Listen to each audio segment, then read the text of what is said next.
Back in the box. Well, this much-anticipated season series begins, the first of 19 between the Dodgers and the Padres. Welcome inside. Welcome to your weekend. Joe Davis and Orr Hershiser. All of baseball has been looking forward to this matchup. The two teams that a lot of people consider the best two in the league going into the year. Yeah, when you think about all the advertising early in the season, all the projections, the talent, the movement of players, this has become a rivalry. But I think it's a one-sided rivalry so far. I think it's the Padres trying to beat the Dodgers. The Dodgers know they already wear the crown. Well, so far this season, Dodgers 11-2. The Padres start the season 9-5. You look back to last season where the Padres made the postseason for the first time since 2006, and for the first time in a long time made things interesting. Roll the video. The box. Go classic, spicy, or both with the new $5.99 50/50 popcorn chicken with ranch, only at Jack in the Box. 11-2 Dodgers, the 9-5 Padres. The Dodgers, the best record in baseball, entering this big three-game weekend series. And before we get started, what in the world happened there, huh? We're just fine. We see on social media, yeah. Technical difficulties, but all good. Live TV stuff happens. Let's have some baseball, though, huh? Big series coming up here between these two teams as the Dodgers try to win another series, coming off back-to-back sweeps on the homestand. And with the top of the lineup that has been clicking, Mookie Betts to lead things off. And then hitting second, Corey Seager, whose .348 average is a great start for him as well. Out of the three-spot, Justin Turner. He's second in the league in OPS. He's got 4 home runs already this season, including a couple in the series against the Rockies. One of them landed in a basket of nachos. Dodgers #1 in baseball in on-base percentage and in slugging. It was more of the slug that we saw during the homestand. They hit 8 home runs in the 3 games against Colorado, after they had just 10 home runs over the first 10 games combined. After those 3, it's Smith, Muncy, and Taylor. McKinstry making the start at second, and in left field, Luke Raley gets another opportunity. How about this? Biggest series of the season, highest anticipated series in a while for the Padres, and they turn to the 21-year-old Ryan Weathers, who was the 7th overall pick in 2018. 1 run allowed in 6 innings out of the bullpen so far, but tonight, he makes his first career start. And a big start it is, and he's going to come at the Dodgers with the fastball that we saw in the playoffs when he made his break into the big league scene. Wow, one of the few young pitchers that started in the playoffs. Outpitches the slider. He also throws a changeup and a 2-seamer, but he loves to throw the fastball. So the Dodgers are going to need to be ready for that. And especially as amped up as he probably is, we'll see if he can have command of the breaking ball early and have to stay with that heater. Yeah, you mentioned starting in the playoffs. So he was drafted in 2018. He spent 2019 in low A. Obviously 2020 there was no minor league season, so he goes directly from low A in 19 to making his major league debut in the division series against the Dodgers. Pitched a scoreless 1 1/3. He says he blacked out, had to go back and watch it on video, and it was like experiencing it for the first time. It was such an out-of-body experience when he was out there in Texas. I believe that. The adrenaline flowing through you. You pick up the baseball and you're glad you can feel it, but you don't even need any warm-up pitches when something like that happens to you. The first one out of your arm is right at max value.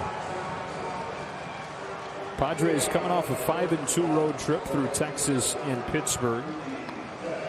After the 37-23 season last year, second best record in the National League.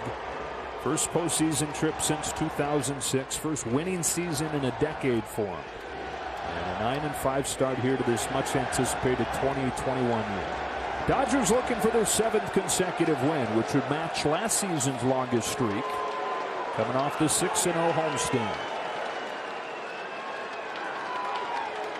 Mookie Betts stands in. Ryan Weathers into the glove. Through his wind. And off we go with ball 1. And the Dodgers head-to-head against the Padres last year, 9-4, including the sweep in the division series.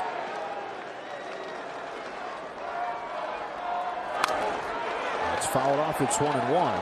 Over the last decade, it's the most lopsided head-to-head series inside a division in baseball. Of course, a lot of very bad Padres teams through that time. This is not those teams. Backdoor strike, 1-2. Dodgers have been asked so much about the Padres, about this series and all 19 games they're going to play against each other. But their general answer throughout the whole organization, top to bottom, into the clubhouse, is we're just going to worry about ourselves. Yes, we understand they've made some moves. We respect the moves. They have a great team, a young team that plays with tremendous energy. But we're going to worry about ourselves and the way we go about our business. Another 1-2. Betts takes ball 2. 97 from Weathers. Ryan Weathers was in the high 80s in his first pro season, but that velocity jumped up at the alternate site last year after he had a lot of rest in the first part of the year. And high 90s now. His 2-2. Betts fouls it back and will do it again. Mookie was very good against the Padres in his first year in Dodger blue. He had 412 games and had 3 home runs against San Diego.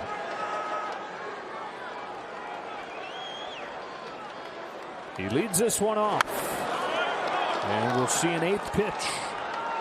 Well, here we go. These Dodgers that grind out starters, and Weathers is not going to be out there for 100 pitches. He probably will only be out there maybe 50, 55 pitches. The most he's thrown this year is 38. And a bullpen that was used heavily on the road trip. Inside by an eyelash, full count. 21-year-old walking off the mound with Mookie Betts up there still for another pitch, walking off like he struck him out.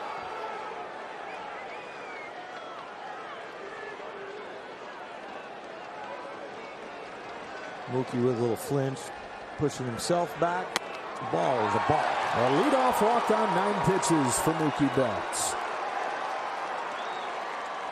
How about Alexis keys to the game, oh? Well, pen pals, we're going to have to keep up with their pen. It's been outstanding. Those guys in our pen are really hot on the homestand. They're going to have to keep it going. Experience matters. That's the Dodgers. Experience on how to win and win big series, and they have had the Padres in their rearview mirror for a long time. And don't change a thing. That's just about going about your business. Don't change a thing and have to change this because the Padres think it's a big series. Just take care of business. Corey Seager in the dirt ball 1. Seager comes into the game 7th in the National League in on-base percentage. The Dodgers have 5 of the top 10 in the National League in on-base.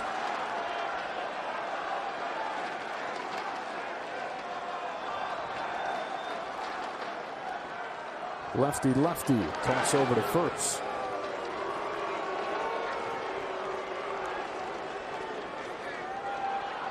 New first base coach Clayton McCullough. Highest winning percentage of any first base coach ever. Good one. Seager slashes it foul 1-1. The Dodgers start out the year with a loss, then they win 5 in a row, then they have another loss, and they win 6 in a row. Long hot streaks, short cold streaks. The end of the game for the individuals and the teams. That's a 9-pitch walk to start the series. He takes his lead as Weathers comes home, and Seager looks at ball 2. And Seager always very aggressive, but impressively this year as many walks as strikeouts. He's got 9 of each. Up and down this lineup. Tough long at bats. Really for both lineups. These lineups see more pitches than any others in baseball.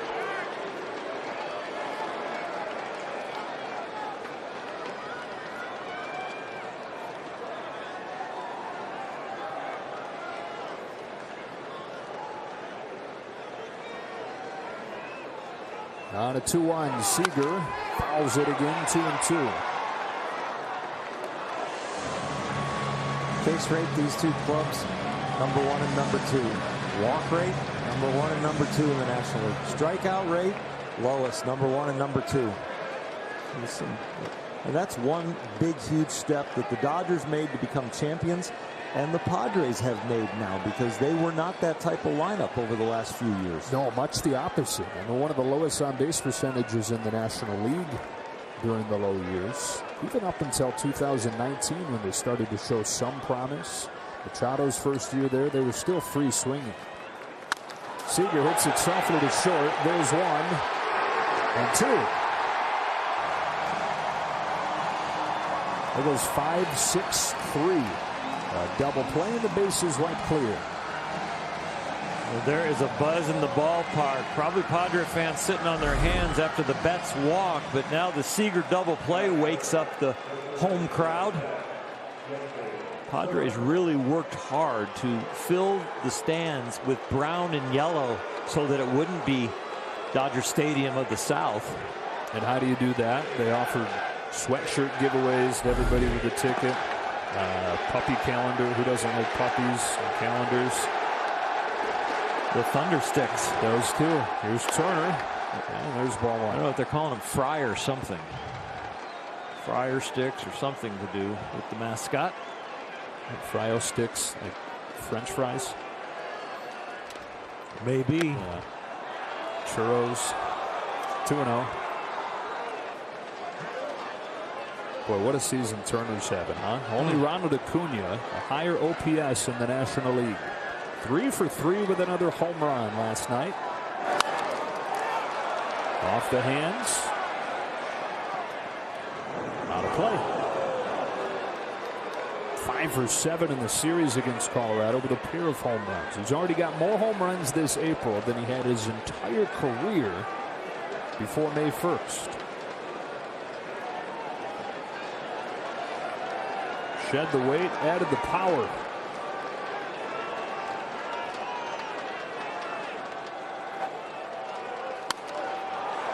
Pop up. Short right.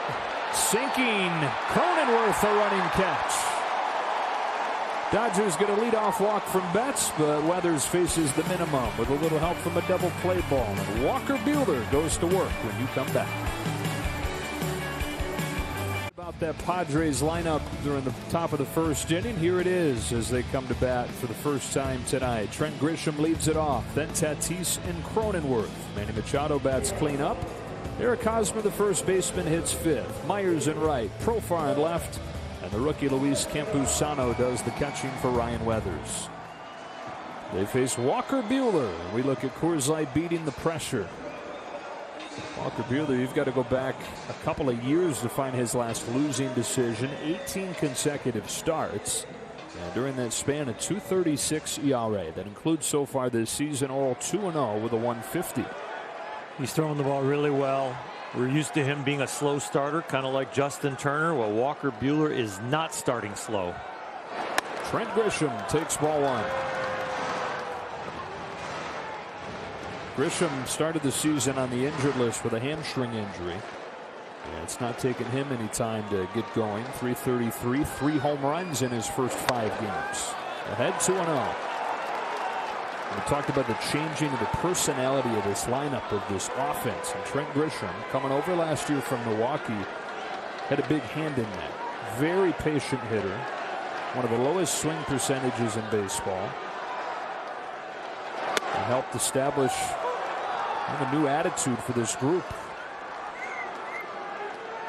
Production can bring an attitude, but the way he goes about his business to be a living example for the rest of the lineup with his discipline is a huge part.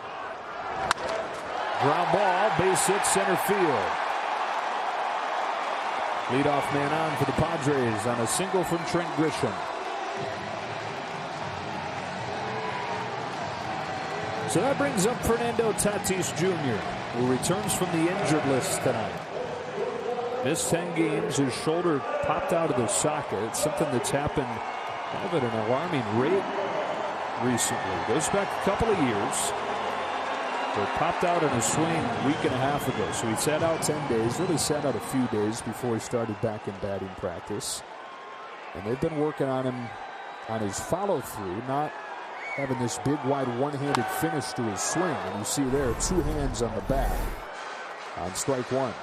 A lot of times it's when the ball is down and especially away from him. You see there reaching for that. So you use full extension to hit the ball, which takes you into an extra long extension in the follow through, the exhaust of the swing. When it's in close to him or up a little easier to take the pressure off your shoulders. The lever system is kind of right there next to you. The hands are closer to your chest, so you can keep two hands on the bat. But he puts a lot of torque on his whole body, and especially that front shoulder. Buehler quickly ahead of him 0-2. Home with the next one. Dip slow, good take, ball one. He signed the longest deal in Major League history this spring, 14 years for the 22-year-old out of the Dominican Republic. Debuted in 2019, top 5 in MVP voting last year. And he'll be a Padre through his age 35 season with that contract through 2034.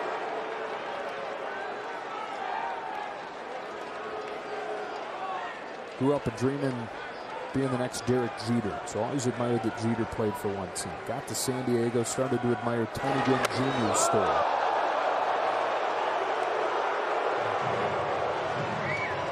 He said people argue that it's too many years. Why would you give up those years at the end of the contract where you could reach free agency again? But he said, I want to make a legacy.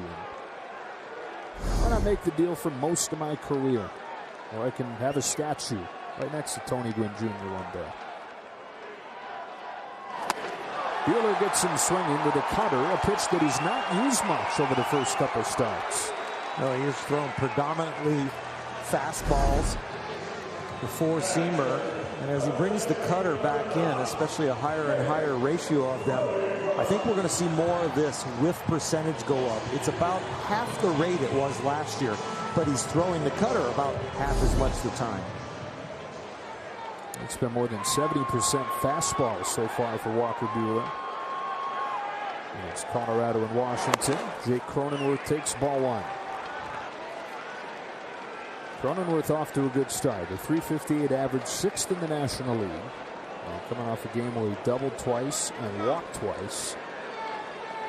As they scored a season-high 8 runs in the final game against the Pirates yesterday.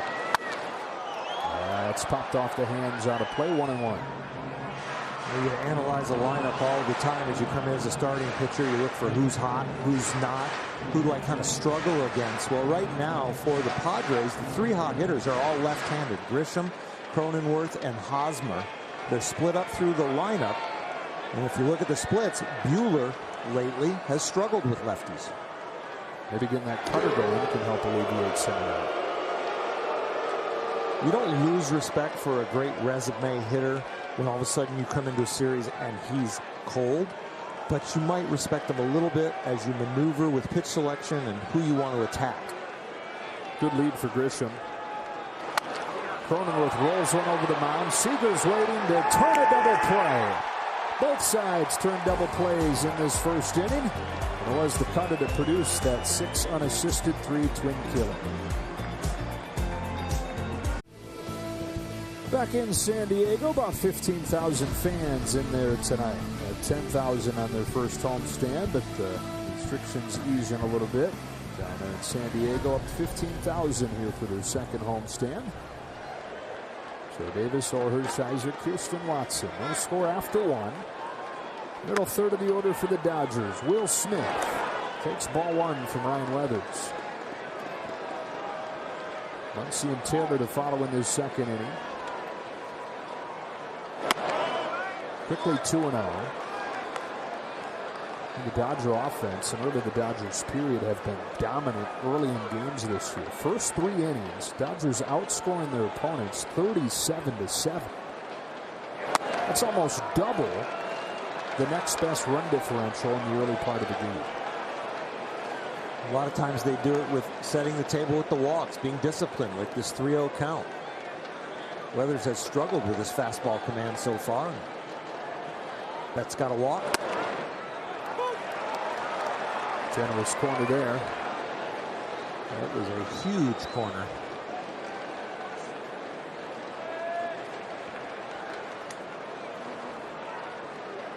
Mark Ripperger calling balls and strikes tonight. Same crew the Dodgers had for the Colorado series. Made the trip down there with him. Leadoff walk for Smith. Same way they started the first inning. And the second free pass issued by Weathers.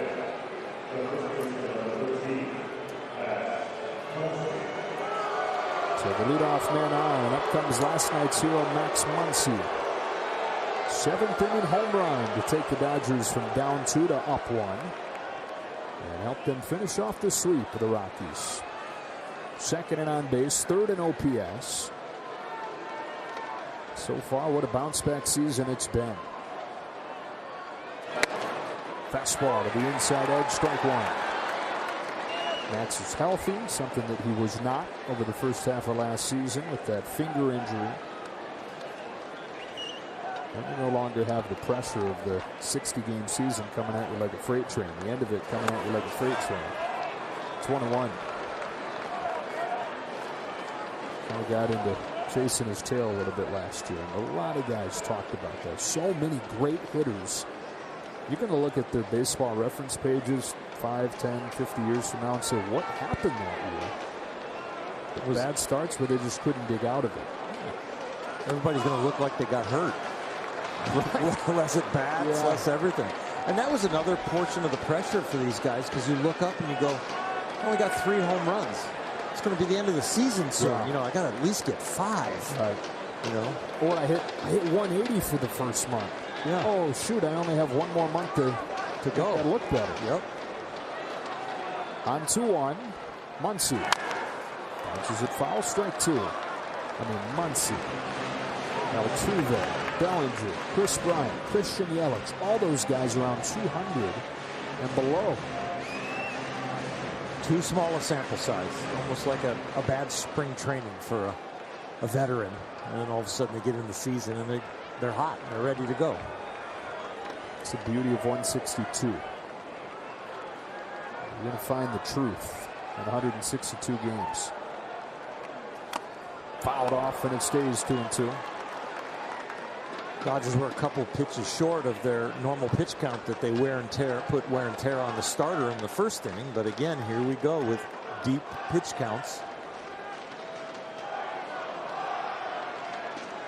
Weathers 10 pitches away from the season high already. 3 relief appearances for him thus far. The longest in terms of innings is just 3. That's another 2-2 fly. Muncy lifts it the other way. The Jurickson profile. 1 down.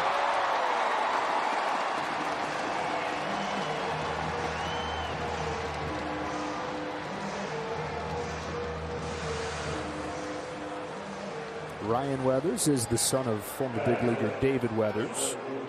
19 big league seasons, world champion with the Yankees, teammate of yours on the Indians 1 year. 1997. Feels like the dark ages. It was for Ryan Weathers. It sure was. He was not born yet. I was hoping I had met him. It'd be a nice story, but then we looked his birth date up and I'm like, yeah, I couldn't have met him. No. Taylor, strike 1, off-speed pitch. That slider that he starts Taylor off with, that's his best out pitch other than the fastball. Opponents 0 for 9 against that pitch so far. The Dodgers have had their struggles against left-handed sliders so far. Used it again, found the outside corner,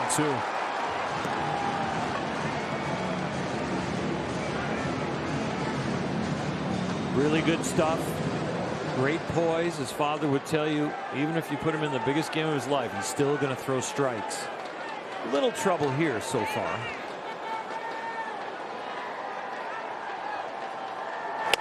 Taylor down, swinging, 2 out.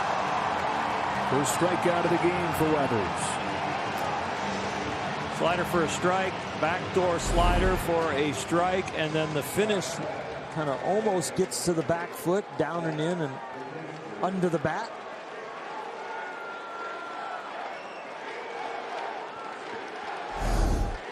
You mentioned being confident that if he's going to do anything, it'll be throw strikes. The family sat down with A.J. Preller, the GM, right after he was drafted in the first round a few years ago. As McKinstry climbs in and takes a strike. And his dad, David, said to A.J., there's one thing I can promise you. You can put him on a big league mound right now, and he's going to throw strike 1. And A.J. remembered that. Then in the division series last year, makes his big league debut facing Corey Seager. 95-mile-per-hour fastball swung on and missed. Strike one. Just 21 years of age. Of Loretto, Tennessee, town of about 2,000 people near the Alabama border. Loretto High School Mustangs. Here's 1-1 pitch. Spins away, ball two. As a junior at Loretto High School, Oral, he gave up 1 run in 49 innings and said that ain't good enough. So as a senior, 1 run in 76 innings.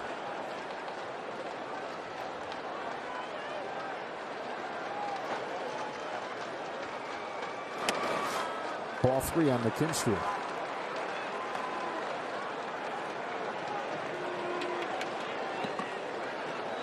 Right now, he's been effectively wild. He's been especially wild with the fastball, but he's gotten a lot of outs with the fastball because all of a sudden he gets it in the strike zone, and it's a very effective pitch with the velocity and life.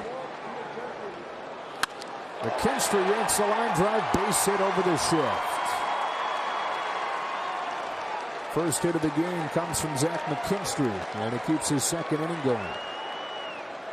Zach McKinstry becoming a household name, especially in Los Angeles. Left on left situations. A young man who thought, just glad to make the team. Maybe I'll get some at-bats as a utility player. Now he's starting at a lot of different positions around the field and playing against lefties. And hitting against lefties. Yep. To move Smith into scoring position and bring Luke Raley to the plate. From one rookie to another. Luke made his big league debut, a home opener last Friday, made his first start last night. And there again today, A.J. Pollock dealing with some soreness in his groin.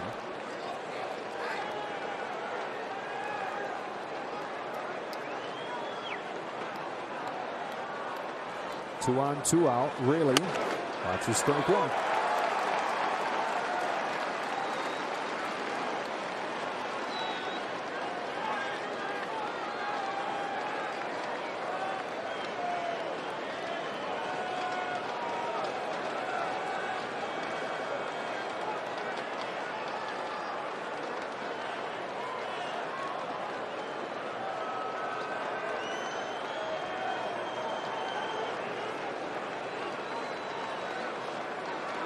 I don't think he was comfortable with the grip on the pitch that was called. Maybe even comfortable with the signs as he's cross-checking those on his hat. That had nothing to do with Will Smith on second, wandering off with 2 outs. 21-year-old pitcher, 22-year-old catcher. The battery for the Padres tonight. Campusano behind the plate. 38 pitches. Dodgers have swung at almost 15 of them. Only 1 swing and miss, the Taylor strikeout. And you mentioned a couple times, 38. This matches the highest number of pitches he's thrown in a game. 0-1 to Raley. In the dirt, ball 1. Plugged into the rotation with Adrian Morahone going on the injured list. Denelson Lamet starting the season on the injured list.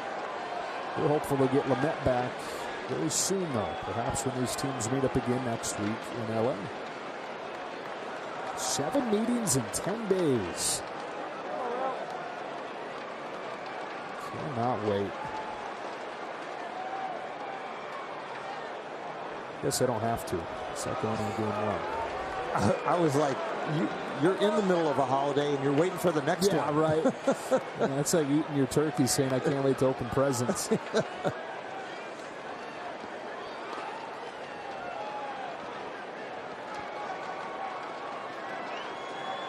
A 1-1. 1-2.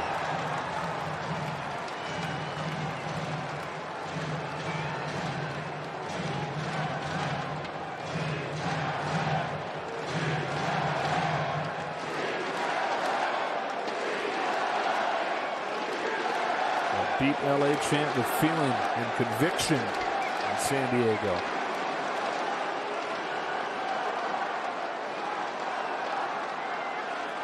It'll be really interesting to watch to see if the Padres are really completely all in with Weathers on the mound. Are they going to go for winning compared to development? Think about Julio Urias. Think about Walker Buehler. Think about the young Dodger starters that they have projected to be starters get thrown into the mix But the Dodgers continue to protect those guys even though they were in the mix. He had 2 outings in spring training that were both 3 innings, but really was never really stretched out for 5 or 6 innings. And again, this is a guy that did not have a season last year. He was at the alternate site the whole year. Only 1 pro season total. 2 balls, 2 strikes on Raley. One of the things the Dodgers have done very well with their spoils, there's so much talent and the riches, they have been able to point towards winning, and winning is the most important thing, but still not give in to the point where we're going to hurt somebody in their career and what they could be for the Dodgers. Win now, but don't forget about the future. Yeah, that risk-reward quotient. You see where the Padres are on that balance. Boy, Weathers and Campusano having all kinds of issues getting on the same page here.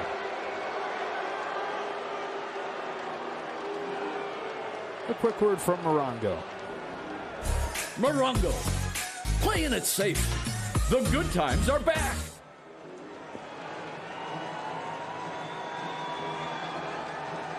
Larry Rothschild, who was David Weathers' pitching coach in Florida in the mid-90s.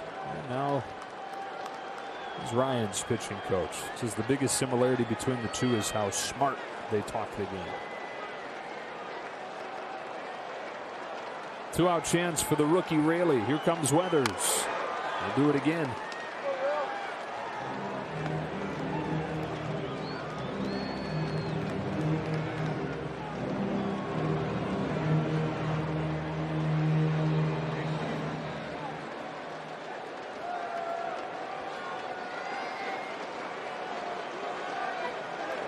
Smith started the inning with a walk.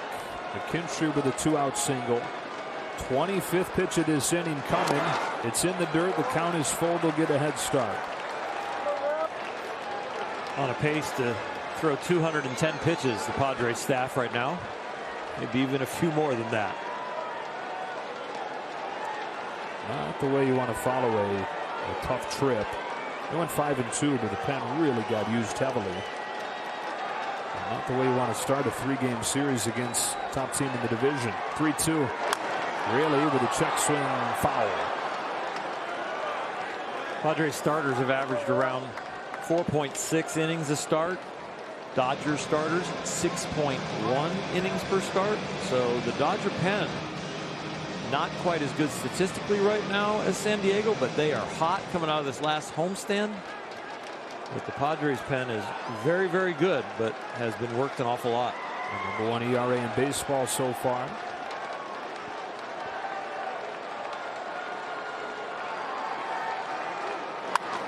Really fouls it again. The #1 ERA in baseball for the bullpen, but 17 innings in the 4 games in Pittsburgh. Luke Raley going to fit in just fine. This will be the 9th pitch. With 2 on and 2 out.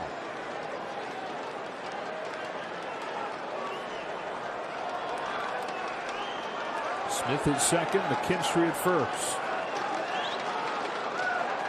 There they go. Here it comes. Raley chops one to second. Easy play, Jake Cronenworth. Well, they force him to throw almost 30 pitches in the inning. We go to the bottom of the second in a scoreless game. World Champion Dodger Baseball on Sportsnet LA is brought to you by the SoCal BMW Centers. BMW, the ultimate driving machine.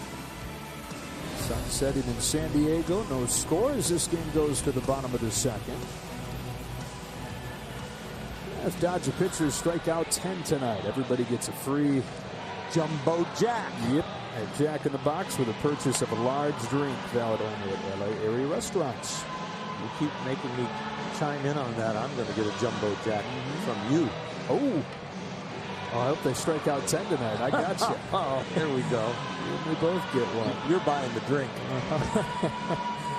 Little third of the order for the Padres coming up against Beaver, who got 1 K in that first inning. Faced the minimum thanks to the double play ball. Machado, Hosmer, and Myers for the Padres here in the second. Machado, who had a huge year last year, finished third in MVP voting after what was a very underwhelming first year with a big contract in San Diego. Off to a good start this year. 0 for 5 on opening day, but he's reached in all 12 games since, including hitting a home run yesterday. First one from Bueller. Ball 1.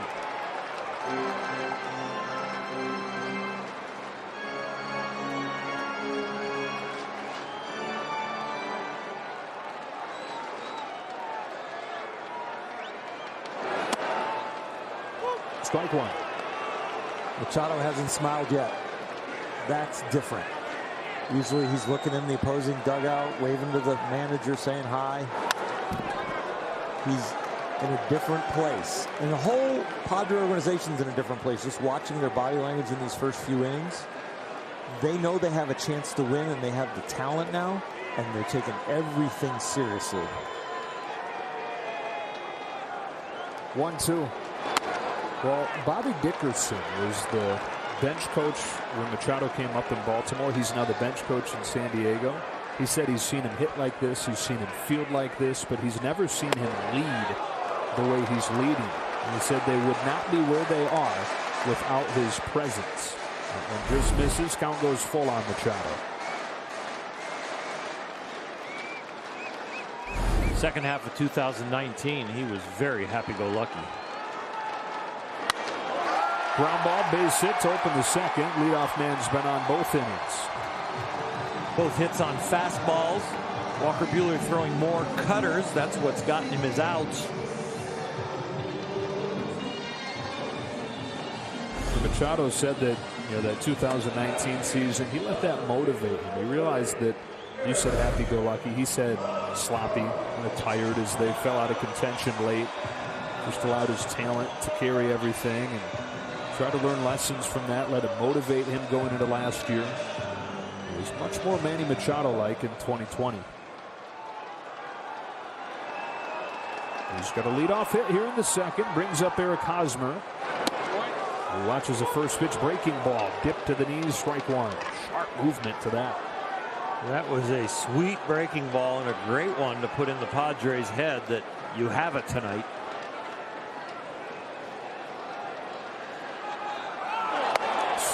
Check swing, throw down. Not in time. Machado steals second.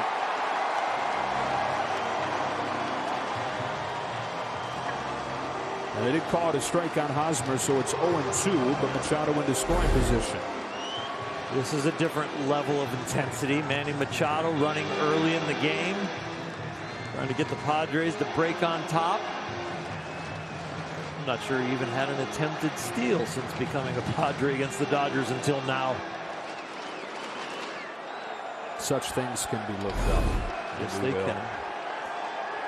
Mine is the eye test. Yours is the truth. You put them together, it's deadly. Breaking ball, cut on and miss, strike 3. Buehler throws a couple nasty hammers in that at-bat. When you can break it this sharp, it's not all about location other than making sure it's down. It doesn't have to be on a corner. That just has such late, sharp break. And then the change of speeds out in front and over the top. Second Buehler K, 1 gone second inning, and up comes Will Myers.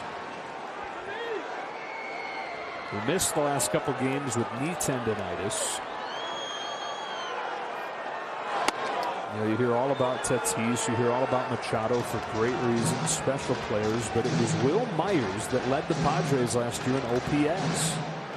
Had the season they'd always hoped that he would have.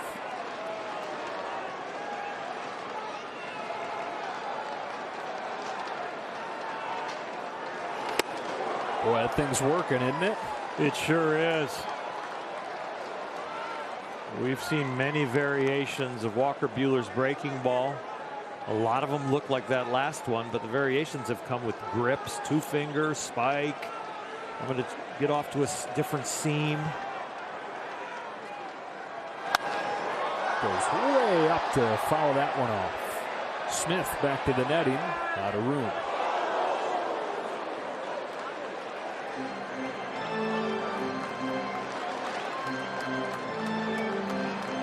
Myers, prior to missing a couple games with the knee issue, is off to a hot start this year. He's top 10 in the league in slugging. He's 5th in RBIs, even having missed a couple games. So building off of what was a great 2020.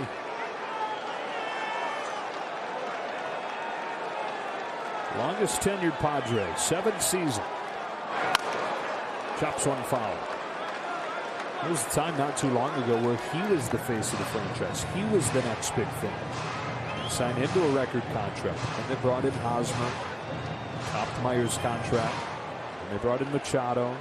All the while Tatis was coming up through the system. And they've put it all together. And Myers suddenly kind of in the background, emerging. Did he go? No swing, ball one. Tom Hallion down there at first base said no. Live action, I thought it was very close. Well, good call. Such a gray rule. Part of the beauty, though. Yeah.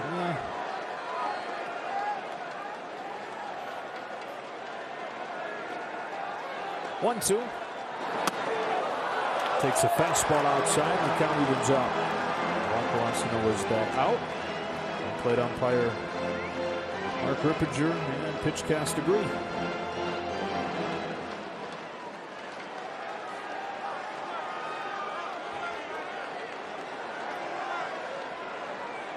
Machado at second, one gone. 2-2 to Myers in the dirt, full count.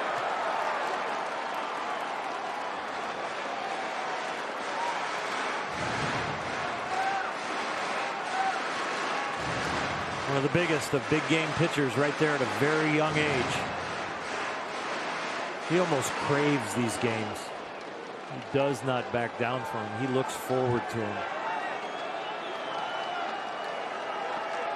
8th pitch to Will Myers. He is swatted down the line. Good job by Myers to stay alive.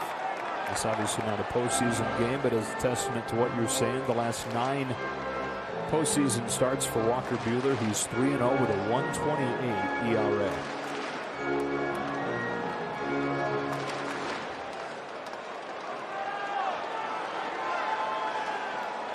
The bottom of the order coming up. I wouldn't be surprised if it's a 3-2 curveball. Instead of fastball, it's fouled off. First base open, 1 out. We get to a possible double play ball. Profar on deck can run. He has really good feelings about that breaking ball and getting a swing and miss, I'm sure. 10th pitch coming to Will Myers.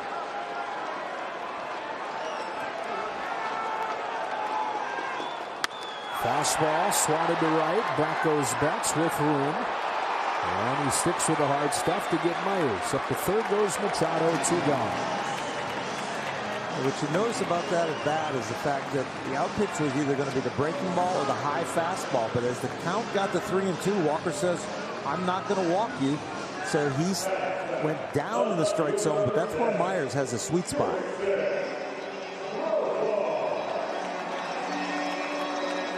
Machado and his old teammate Justin Turner. These guys were the left side of the infield in 2018.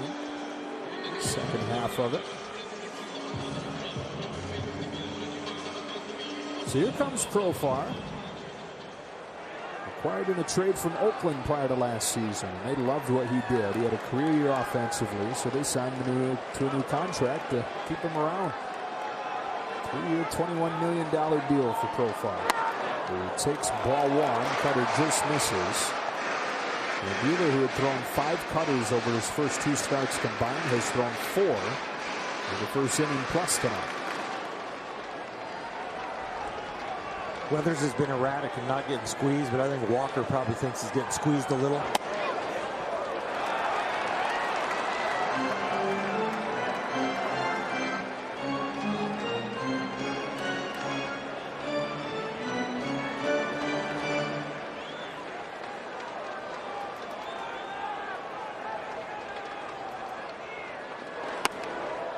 That's a strike 2-1. You saw the note there.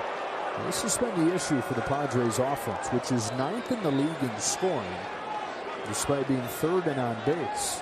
They're 11th in runners in scoring position hitting. 2-1. Ball through. The rookie Campusano on deck. You gain 200 points in batting average if you go for the next hitter right there. Be careful on the 3-1 pitch. At the knees, strike 2.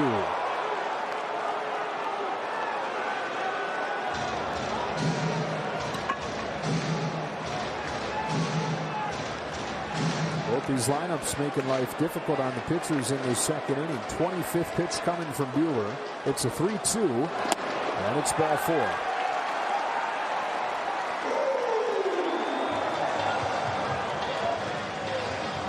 First walk issued by Buehler this season. The inning kept alive for the 8-hitter.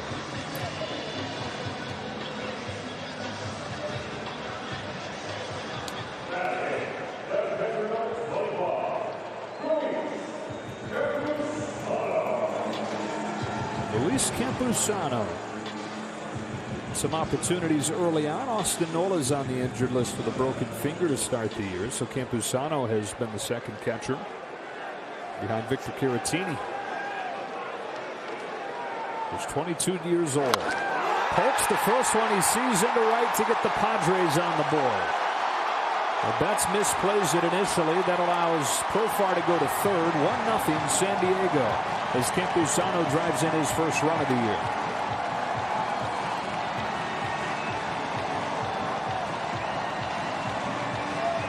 First pitch fastball. Walker with his velocity and life can live at the top of the strike zone, but this isn't the top. This is more mid-range, right there at the waist. Pretty much the kind of swing you practice when you're working on the tee. And he hit it like it was on a tee.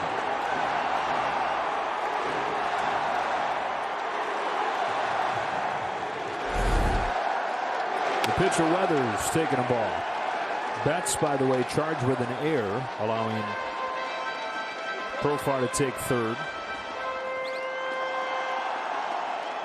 Second career at bat for Ryan Weathers. Healthy looking swing, huh? Athletic swing. No intimidation there. He's feeling very hitterish. 21-year-old hasn't made enough outs to understand that he's overmatched.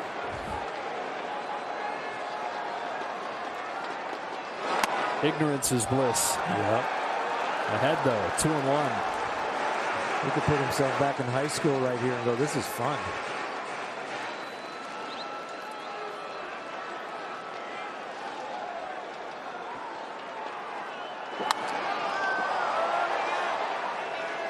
Not a bad swing at all.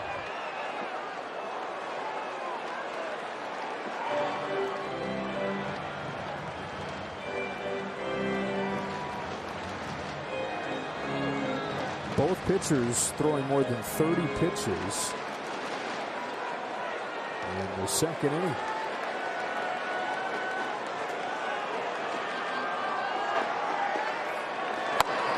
Full count. Actually, Weathers just shy of 30 on the top of this inning. We're at 31. The first walk didn't really hurt. It got to a first pitch fastball base hit RBI, but this walk would really hurt. Fly to right field, sending Betts back. Just shy of the track, he's got it. And that's the inning. But the Padres strike first. A 2-out RBI hit from the 8-hitter Campusano. After 2, 1-0. World Champion Dodger Baseball on Sportsnet LA is brought to you by Carl's Jr. The Steakhouse Angus Thick Burger is back at Carl's Jr. Feed your happy. And by Nissan. Choose Nissan today for great offers on our most exciting lineup ever. Shop NissanUSA.com. Back at Petco Park, first of 3 this weekend, first of 7 in a 10-day span to open up the season series between these teams. Ryan Weathers back out there for a third inning of work.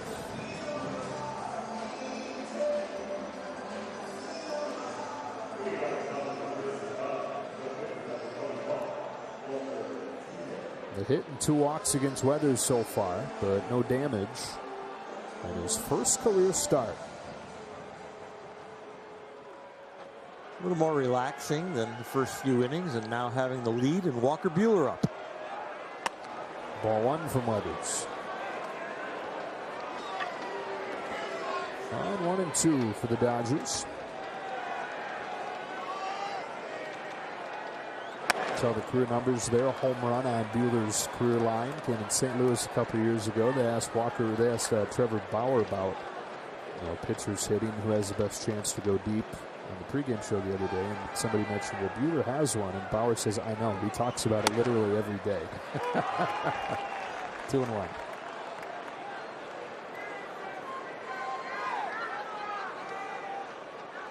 '50th pitch from Weathers. 2-2. Trying to go deep right there.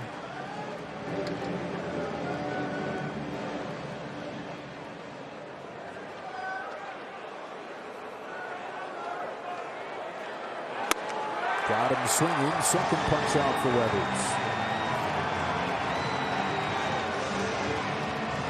Download the MLB app to get in-game video highlights, live pitch-by-pitch, breaking news, player updates, stats, leaderboards, and more on your Dodgers and the rest of Major League Baseball. Mookie Betts earned a walk on the 9th pitch that he saw to open the game.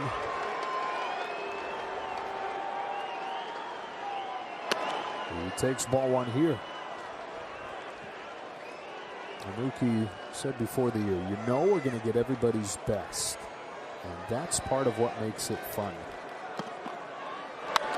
Said he'd much rather play with a bullseye on his back than trying to chase everybody. And he looks back to his time in Boston. They won a world championship in 2018. And then in 2019, they finished 19 games out of first place. He said it's the other team's World Series in June. And in Boston, we weren't ready for them. So he's tried to pass those lessons along to his Dodger teammates. Now, this is not a series that they need added incentive to get up for. Everybody on the outside has pumped this series up enough where no question about their readiness for it. But it is worth noting that 11-2 is the best start through 13 games of any world champion ever. I read that this morning and I was blown away, but knowing the Dodger approach and how they approach spring training, how they approach every day of work, it shows. Full count. He's worked it full both times. The old Branch Rickey Dodger saying, luck is the residue of design. Well, their record is the residue of their dedication on a daily basis. On a payoff pitch, Betts pops it up. Cronenworth. 2-out.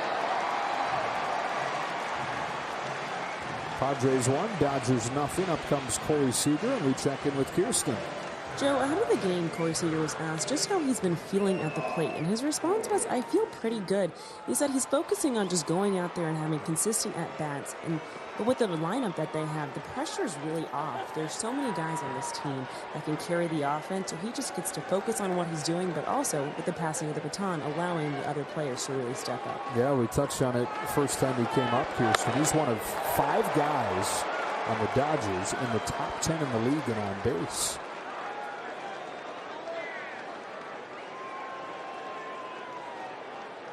Grounded into a double play his first time. Rounds one foul here, 0-2.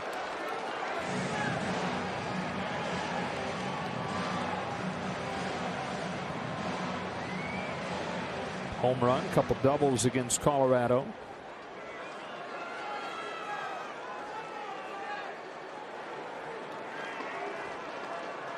And an 0-2 from Weathers.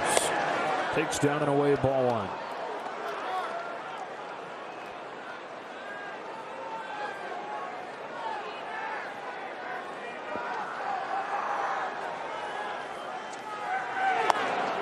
Ball 2.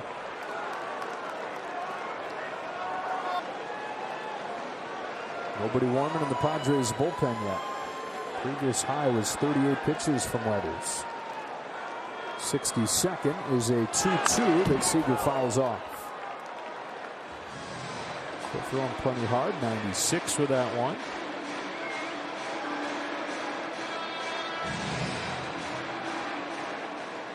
There's a lot to be impressed with this young man. Poise he's showing, the stuff he's showing, kind of battling through really some erratic command. Speaking of,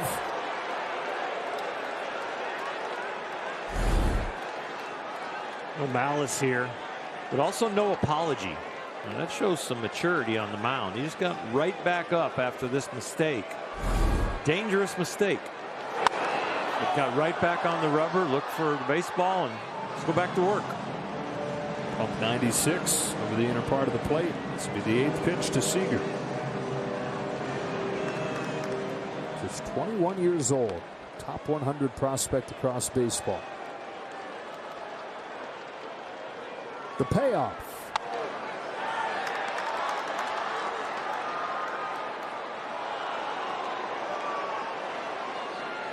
First guy that he faced in the big leagues when he debuted in the division series last year.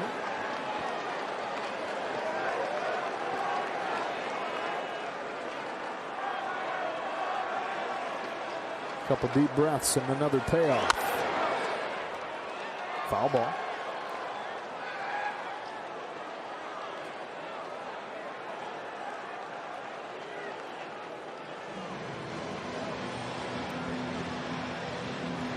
We touched on it right at the start, but both of these lineups work long at bats.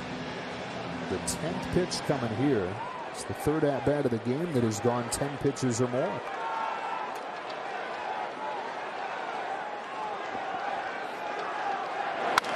Seager goes the other way. Profile with a diving catch. Jurickson Profile hadn't played a whole lot of outfield before he got to San Diego last year. A nice diving play to finish off a 1-2-3 third for Weathers.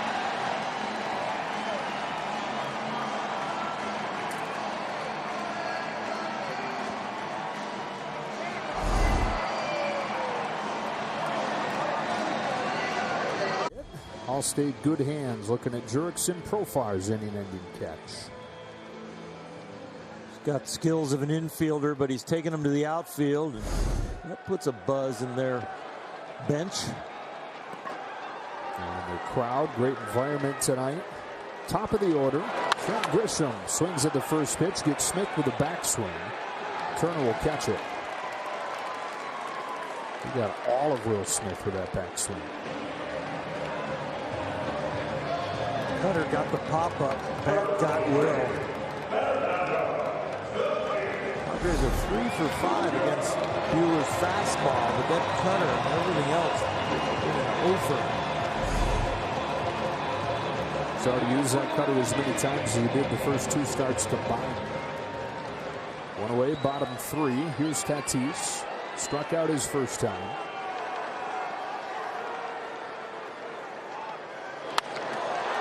Skies the first pitch into shallow center field. 2 pitches. 2 outs. That's one way to get the pitch count under control after a 30-some pitch second. 2 pitches to get the first 2 outs of the third. Here's Cronenworth. Walker Buehler's had a great living and breathing example of a teammate that does that. When we see Clayton Kershaw's pitch counts get out of control, all of a sudden we see a 5-pitch or a 7-pitch inning. Cronenworth grounded into a double play his first time. Shows bunt with a shift on and takes a strike.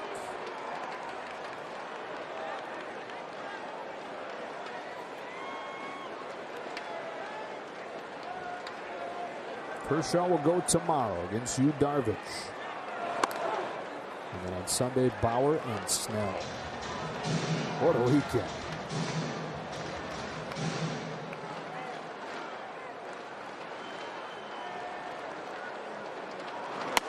Dodgers will not see Joe Musgrove, who threw the no-hitter in Texas last week.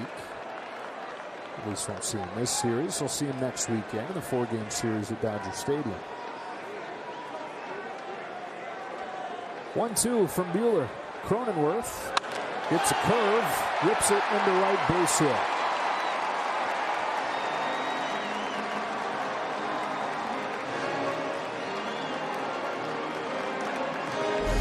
Play the Michigan fight song, is it? It's a 2-out single. Michigan product. First breaking ball that's gotten picked on from Buehler. 4 hits for the Padres, 3 on the fastball, 1 on that pitch.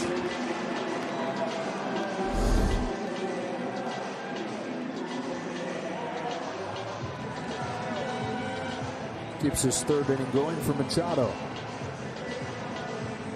Long at bat his first time, finished it with a single. And came in to score the game's only run. After stealing second, and to answer your question, he has 2 steals in his 2 years against the Dodgers. That's the truth. That is. You give us the eye test, put it together with the truth. Heck of a cocktail. Woo.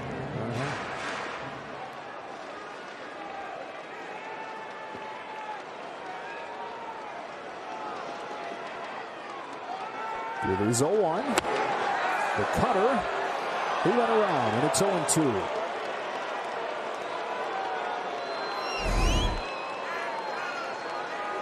Yeah, that was a little further for Tom Hallion than one from Will Myers. Coming up with an 0-2. Left it over the heart of the plate and got away with it. And Manny knows he had one to hit. First smile of the day for Manny Machado, and he's like, I just missed the one I should have got. He had a fastball like that in his first at bat. He lined it in the left.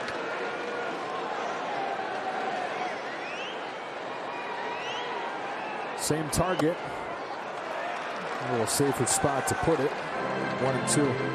If I miss, I'm going to miss up on this one.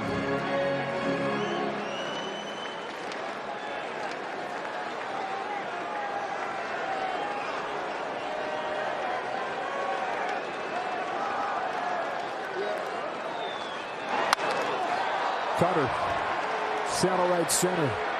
That's the call. And the catch. Through 3 innings in San Diego. The Dodgers trail the Padres 1-0. Get one of these perfectly curated boxes with gear and everything in between. You can join the Dodgers at Home subscription plan, and you will be able to include unlocked access to exclusive digital content, early access to sales and special events, and quarterly curated bonus gift boxes delivered to your doorstep. To subscribe, visit Dodgers.com/DodgersAtHome. All right, Kirsten, as this game moves along to the 4th, Dodgers trail 1-0. Ryan Weathers back out there. First pitch to Justin Turner's in the dirt, ball 1. Almost double his previous high number of pitches in a game. Now this is a starter coming up. It's been a while since he's had this kind of load. Turner, hot shot to 3rd. Machado off a bounce. Got him.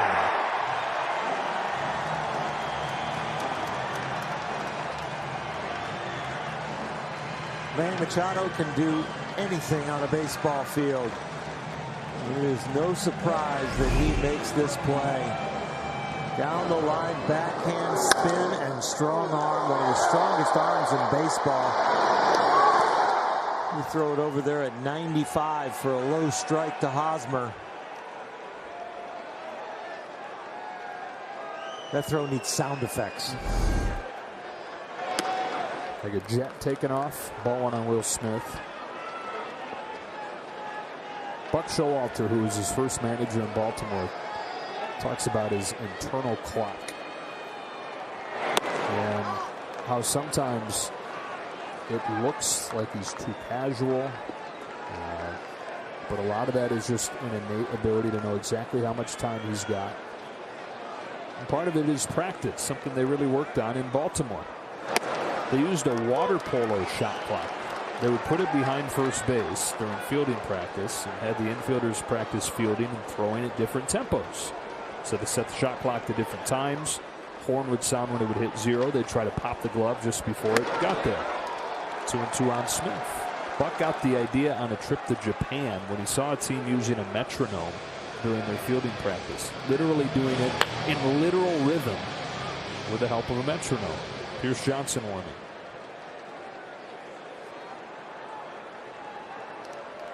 Two-two to Smith. Under Hosmer into right. Former Gold Glover unable to make the play. And the tying run aboard here in the fourth. A few expletives out of Eric Hosmer's mouth right there after that one. He will definitely tell you in any interview that he should have had that one. Will shoots it over there. It's a nice two-hopper. That last hop gets between the foot and the glove. I don't know if it made a turn on him. Did it go right through his legs?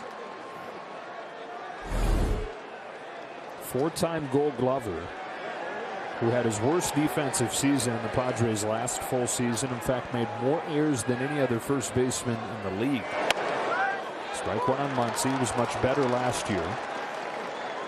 And he's been charged with an error there. His first of the year.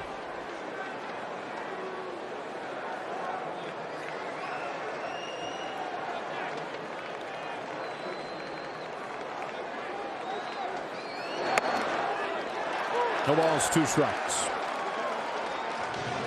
Mac's not used to getting two fastballs for strikes. A lot of respect around baseball for his ability to turn on a fastball. Look at that game-winning at-bat last night. It was changeup after changeup. One ball, one wild, one down the middle that he crushed.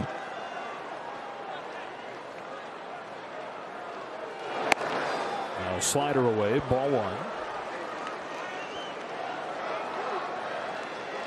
This year, Muncy's hitting .381 against fastballs.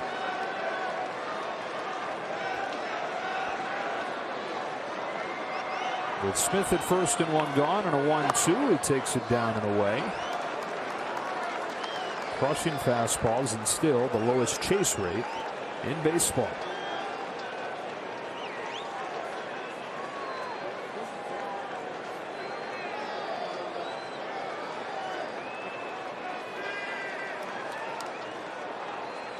Weathers to Muncy 2-2. He chases here and he's out number 2.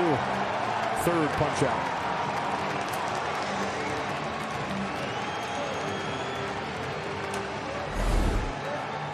It was a very odd swing for Max. I think he got changeup right there. Little different spin to read as a hitter when you've been seeing fastballs and sliders. So Weathers goes 79 pitches, leaves with 2 gone in the fourth. It'll be a long night for the Padres bullpen trying to protect a 1-0 lead. Thirds, no runs. Man at first his responsibility, but reached on an error. And threw 79 pitches, hadn't thrown more than 38 before. Who's in, who's out, brought to you by In and Out. They go to Pierce Johnson, who started the season on the injured list, made his debut on Wednesday. That makes his second appearance here. Had one day off those 20 pitches. He throws about 96 miles an hour. And he's got a curveball. So you go from a lefty that's up in that area with a slider, change up the Muncy that got him out, to a righty. Goes mostly fastball, breaking ball. Went to Japan in 2019, came back a completely different pitcher. His velocity up. He worked on building up his lower body, added weighted ball training to his development. Padres have benefited from that. He had a .270 ERA last year. More appearances than anybody out of a good Padres bullpen. So they try to piece it together here tonight. Knowing they have Darvish tomorrow, Snell on Sunday, hoping to get length then. Chris Taylor. First pitch breaking ball hit in the air, left center field. Profar inching to the track. He's there. And the inning is over. Gave it a ride, but just missed it. Stays 1-0 San Diego. Dodger of the game. Their favorite player, Corey Seager. You can join Junior Dodgers of the game. Go to, or you can join Junior Dodgers. Be the Junior Dodger of the game by going to Dodgers.com/JR-Dodgers. Walker Buehler back to the hill. The Dodgers down 1-0. Bottom of the fourth. Padres getting a run in the second and a 2-out hit from Luis Campusano. 5, 6, and 7 due up. Eric Hosmer to lead it off. Fastball, strike one. Dropped a couple really nasty breaking pitches to Hosmer the first time around. For one of his 2 Ks so far. Drops one there, hit over the mound and off the bag into center. But a lot going the Padres' way to open this fourth. Yeah, some of it they're creating themselves, and some of it is getting to be a little lucky. They've had some great defensive plays, backing up their young starter, Ryan Weathers. Ryan Weathers has done a nice job pitching around some erratic command. And the Padres, every once in a while, catching a little luck, but hitting some fastballs, and that's the second curveball they've hit from Walker Buehler that's turned into a hit. Now Will Myers. Heavy fastball on Myers the first time around. 10-pitch at bat. He wound up lining to right. And Buehler starts him with a breaking ball there. Last year he had the second highest slugging in baseball against breaking pitches. Quieted his stance, simplified his swing, said that he tracked breaking balls better out of pitchers' hands. His fastball's fouled off and it's 0-2. He used to stand up a lot taller. We've seen multiple batting stances out of him. He'd wiggle the bat so much, he'd be wiggling his body and his hips. And now in this deep crouch for Myers, it's really keeping his eyes still. And he's just really concentrating on getting that front foot down and just turning. He's almost got a pre-turn in his stance. He's already coiled. It's like it's one action now. A little bit of a stride, get the foot down, and then unload. Instead of load and unload and have it to be a more of a timing action. It's more one piece.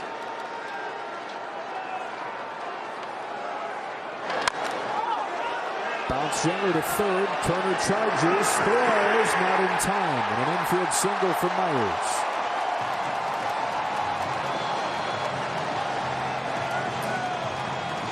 Myers has played all over the outfield, and he can because he can run a little bit.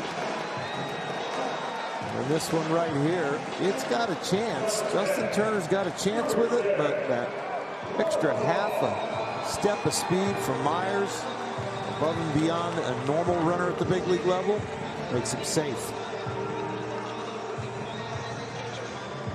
So a single that hits the bag, bounces into center field. An infield single. 2 on, nobody out for Jurickson Profile.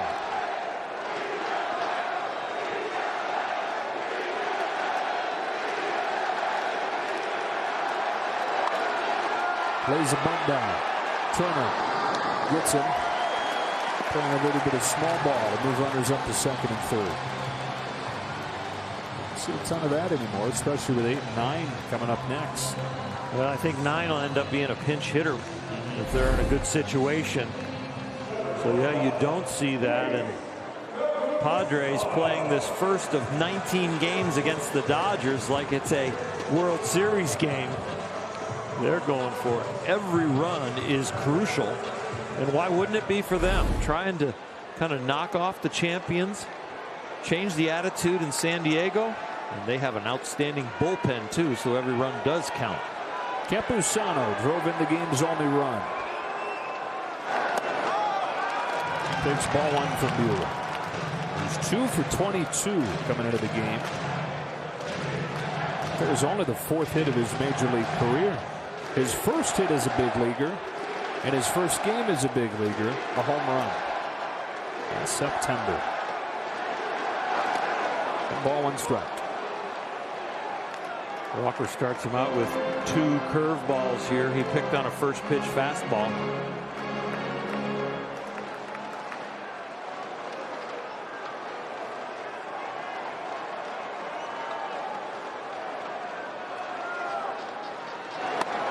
And a cutter.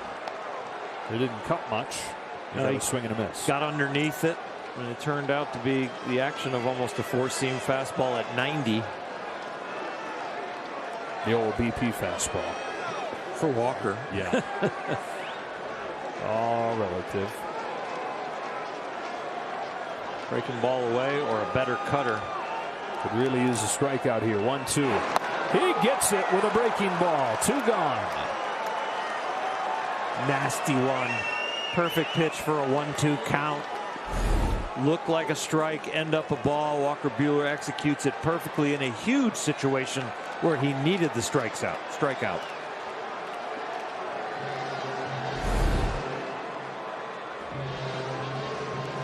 Looks like Tommy Pham is going to come up to pinch hit for the Padres. Mark Pryor out for his scouting report with Buehler.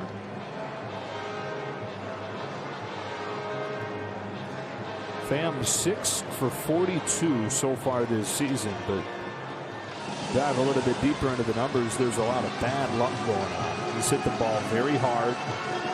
He's hit the ball in the air, but not finding any holes just yet.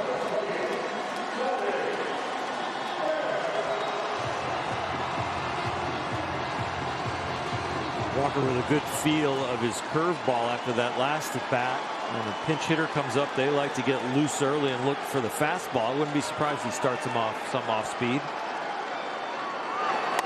He does. It misses. Ball 1.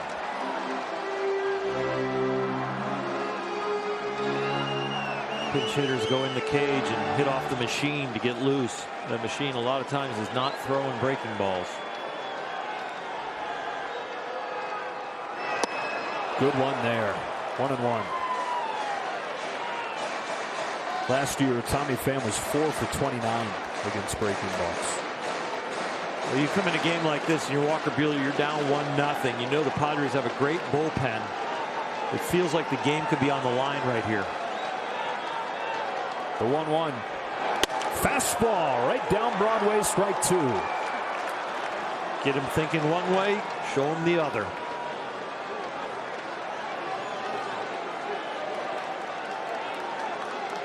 Hosmer at third, Myers at second.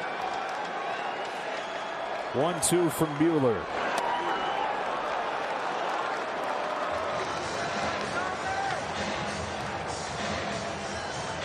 There were a couple ways he could have went on that last pitch, and those ways are still there. I'd say breaking ball down, make him chase, or he can go up the ladder with the fastball. Tavilla ready to come in for the 5th. Buehler ready to come home with a 2-2.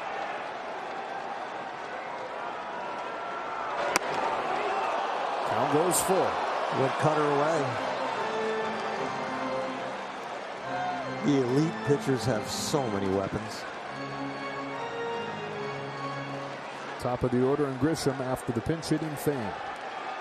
He has one of the lowest chase rates in baseball since he became a full-time big leaguer a couple years back. Here comes a payoff. He struck him out. A fastball at 95 by Pham to get Buehler out of the jam. Went to the top of the strike zone to keep the game at 1-0. Buehler still in it. World champion Dodger baseball on Sportsnet LA is brought to you by your Southern California Toyota dealers. Find great ways to save on a bold new Camry at the We Make It Easy sales event. Back in San Diego, the Padres up 1-0 on a Luis Campusano RBI single in the second. T-Mobile coverage cam tonight out there above center field at beautiful Petco Park.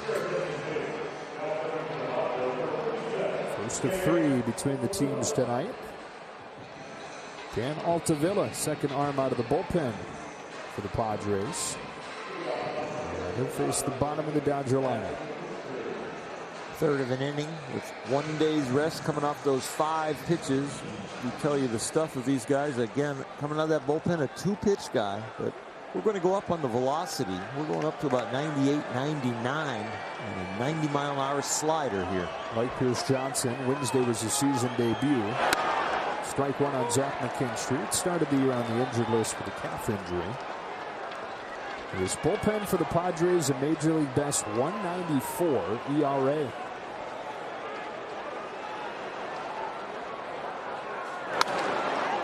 Oh, 2. Melanson's the closer. You combine Melanson, Kella, Hill, Pagan, and Pomeranz. 0 earned runs in 22 innings this year.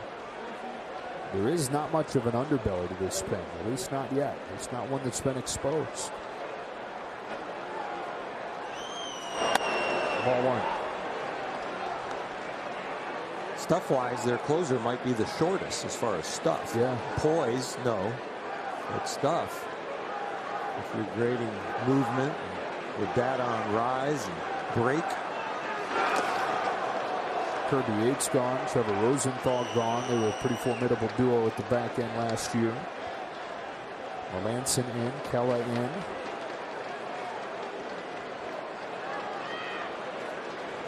Different guys and better results.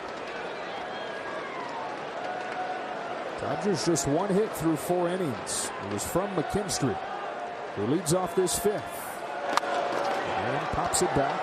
Out of play. Still 2-2. There's an article from J.P. Hornstrup today. Looked at how Zach McKinstry fell to the 33rd round. And he could hit, he could field, he could run. He had all these skills. He was just tiny and hadn't developed any strength yet. Another 2-2. He pokes it foul. The other thing was that he was a draft-eligible sophomore, which is a rare thing. And so for a lot of teams, he was just not even on the radar, even if he was good. Figured he had another year before you could draft him. And so he fell to the 33rd round. And it's not like the Dodgers at that point thought, oh, wow, what a steal. He was still a skinny guy who didn't hit any home runs in college. He's blossomed. Added strength, added power to that. Great baseball IQ, growing up around the game. His dad a coach, an older brother a player.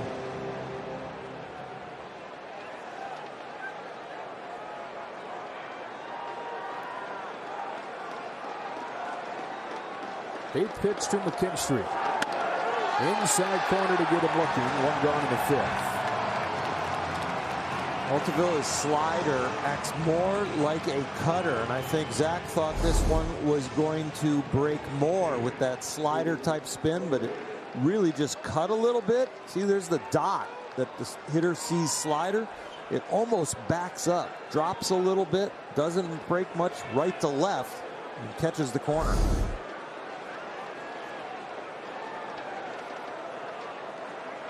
One nothing game, 5th inning. Luke Raley hits one hard, deep right center. Luke Raley ties the game with his first career big league home run.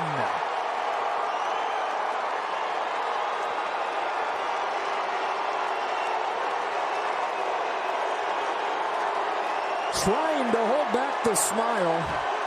Let it loose, Luke. You've got a big league home run.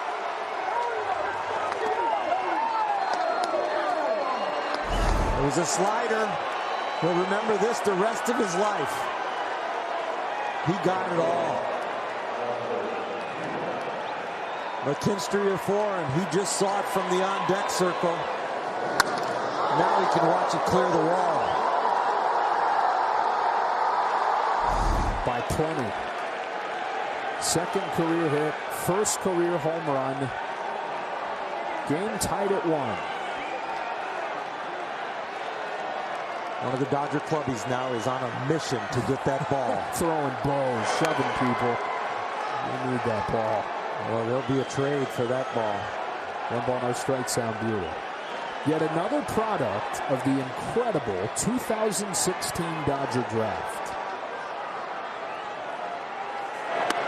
That's a strike on Buehler, and it's 1-1. And we were just talking about McKinstry as the 33rd rounder. That was 2016. Really was a 7th rounder that year.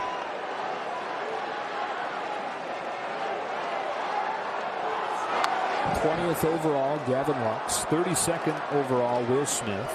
3rd round, Dustin May. 7th round, Luke Raley. 9th round, Tony Gonsolin. 33rd round, Zach McKinstry. And Luke Raley just had the hardest hit ball of the year by a Dodger. 113 miles per hour off the bat. That's popped in foul ground. Hosmer puts it away. Buehler's out number 2.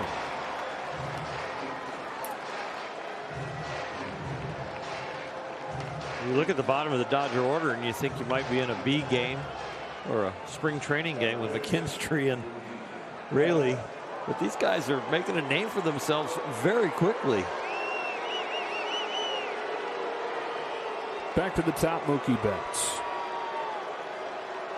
Flashes of, when Max Muncy came up and hit a home run. Like, wait a minute, who's this guy? Oh, yeah, we saw him in spring training and he raked. Oh, who's this Matt Beatty guy that just showed up and is hitting home runs? Oh, yeah, I remember him from spring, too. It's the same thing with Luke Raley. Made an impact, got a chance, did the same. Strike 1 on Betts. I guess made an impression would be the better way to put it. Made an impression, given a chance. And then made an impact. It's called up to the majors. Walk in a line out for Betts. Behind Altavilla 0-2.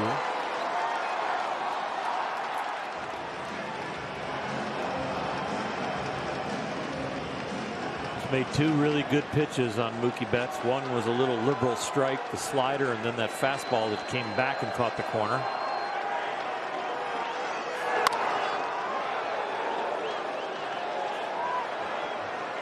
Protective netting came in handy right there.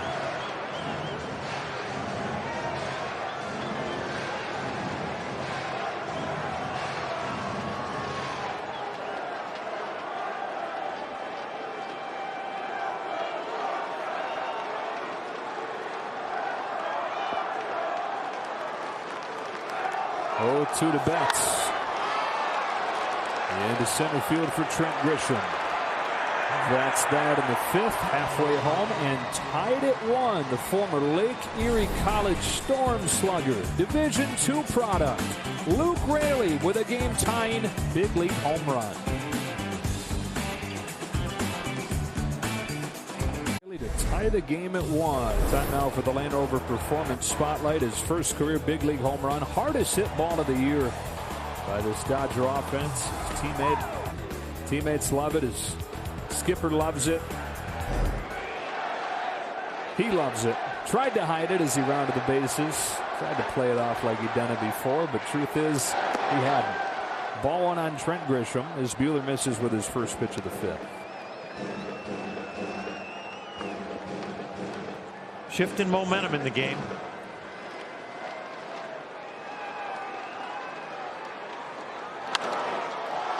Grisham sends one in the air to right, but he just missed it. Mookie Betts. One gone.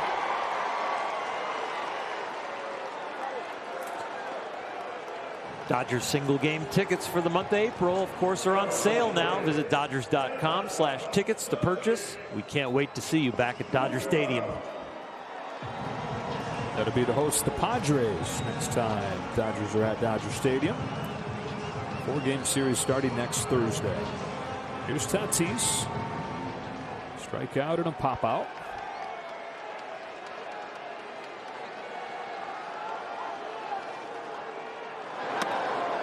Takes ball 1.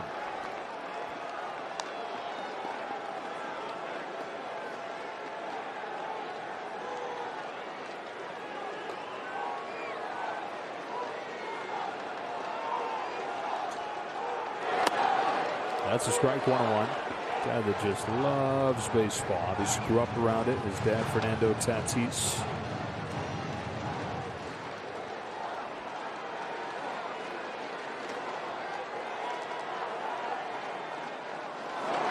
The shutdown last year, he said he went crazy. That was the first time that he'd had baseball taken from him since he was a kid. Tried doing a backflip off of his house roof into his pool and missed and hit his leg on the edge of the pool, broke his leg, and wound up in a full leg cast in the hospital. Hits this ball deep center field, sending Taylor back to the wall and gone, and the Padres are back in front. Second of the season for Tatis, and it's 2-1.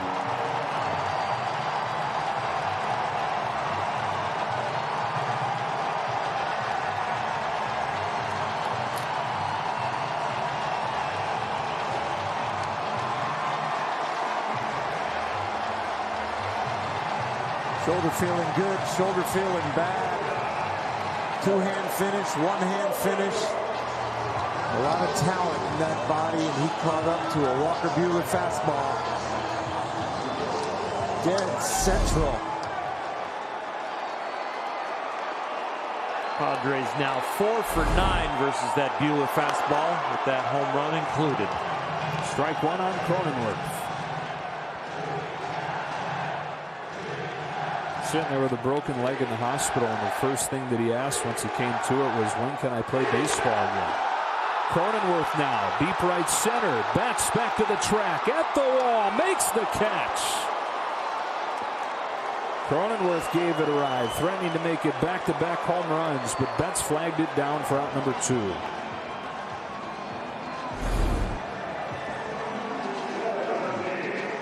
The cutter right there. Didn't move a whole lot, didn't get in on him. He gets full extension with the full swing, but it's not quite enough.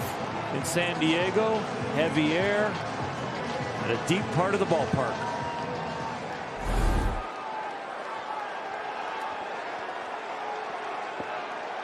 Three fly balls in this inning, one of them leaving the yard, 2 of them caught by Betts. And with 2 out, it's Machado. Cutter. Went around, strike 1.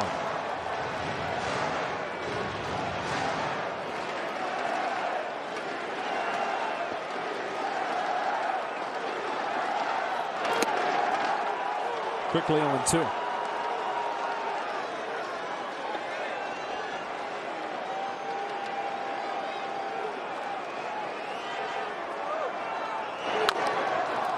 Pounds it into the dirt at third. Turner.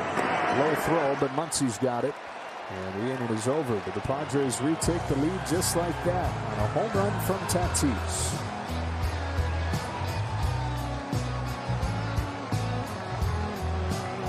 Goes Beverly from Downey.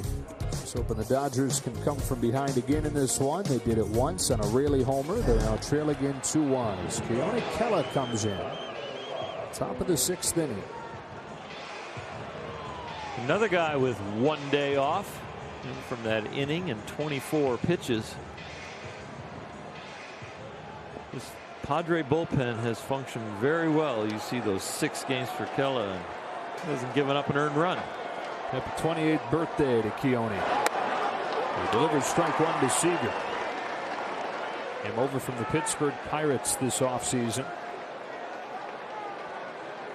Former Ranger, former Pirate.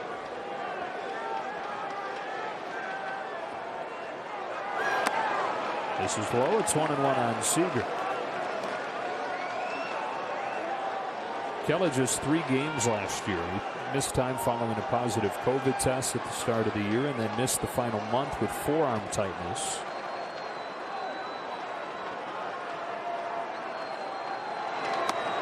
Swing and a miss on an up breaking ball. 1-2.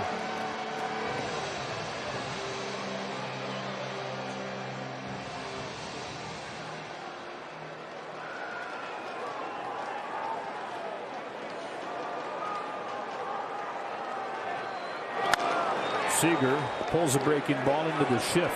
Cronenworth, wide throw, but caught by Hosmer.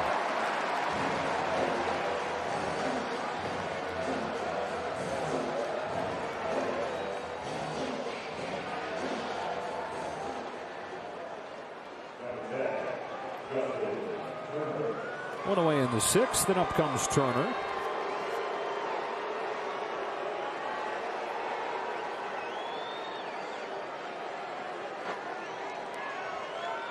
Well, Kela, a reputation of having great stuff, but also of having a bit of a temper, being an issue in the clubhouse. It's ball 1 on Turner. Texas demoted him one time for multiple heated exchanges with more established teammates. Pittsburgh suspended him once after a clubhouse blow-up where in front of the whole team he berated his manager, Clint Hurdle. So comes with some baggage. They're hopeful that he's moved on from, he's matured from. Stuff is so enticing. And the results have been there too.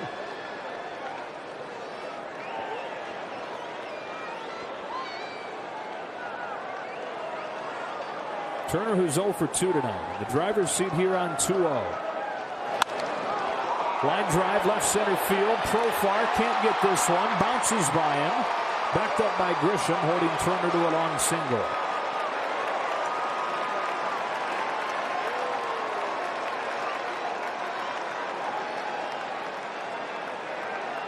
First 2-0 count, and Justin was sitting on it, looking for the fastball. Hits a top spin liner out there. Profar with a very nice effort, and Grisham with even a better hustle coming over there from center field to make sure this stays as a single. Didn't mean to step on you there. It's all good. First hit of the night, Oral, for the top 6 in the order. Previously, it was McKinstry out of the 7th spot, Raley 8th that had the 2 hits. Strike 1 on Will Smith in a generous outside corner.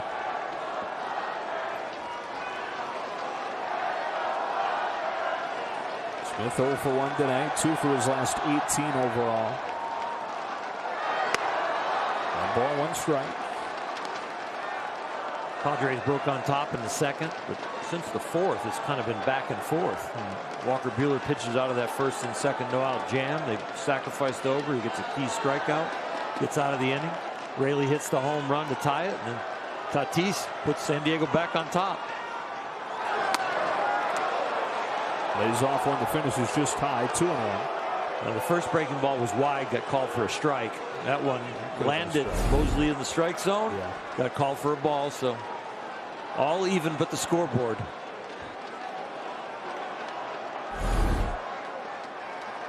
Here comes the 2-1. No question about that. Strike 2.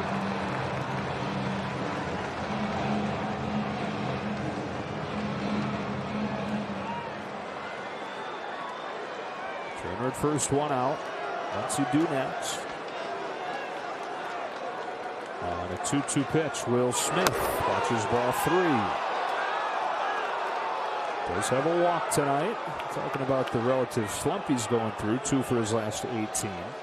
Similar to what it was last year at times, where not getting the hits, but quality of contact has still been there.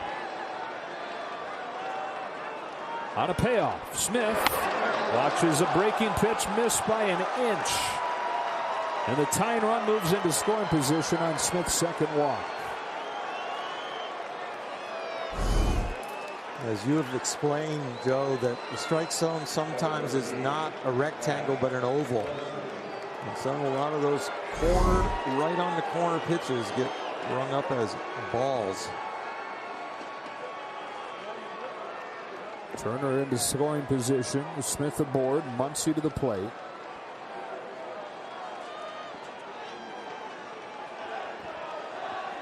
He was the hero in a similar situation last night.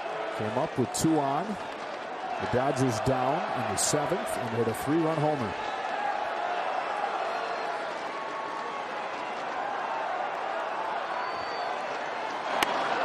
Strike 1 and a fastball.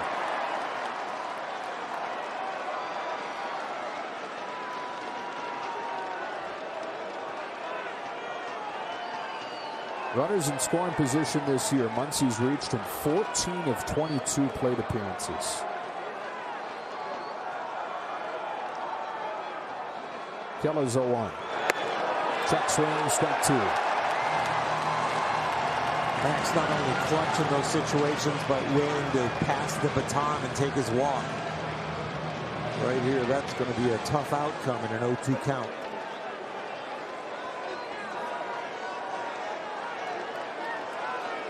Turner at 2nd, Smith at 1st, Taylor on deck. 0-2 pitch.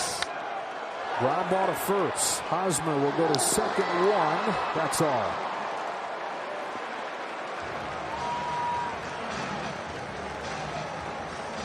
So fielder's choice ground out. They're at 1st and 3rd with 2 out for Taylor.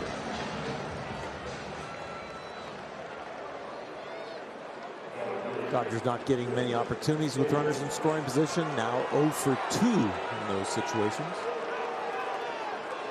And 3 hits tonight. 3 hits, 3 walks. The lone run coming on Raley's solo homer.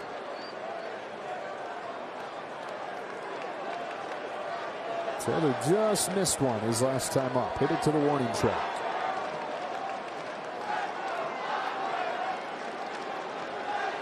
hit more home runs against the Padres in his career than any other team. Chris has 10 against San Diego.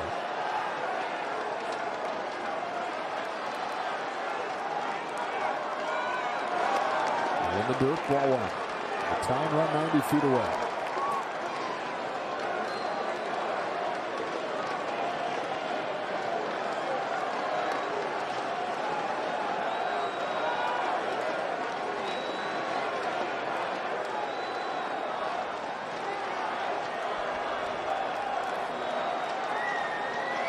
One-0 pitch.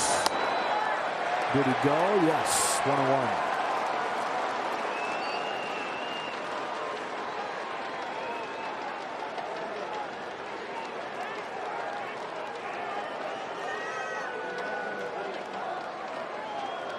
Turner singled. He's at third. Muncy at first, reaching on the fielder's choice. Up to Chris Taylor with 2 out on a 1-1 pitch. Fouls it back, 1-2. Keller hung one right there. Chris Taylor's eyes lit up.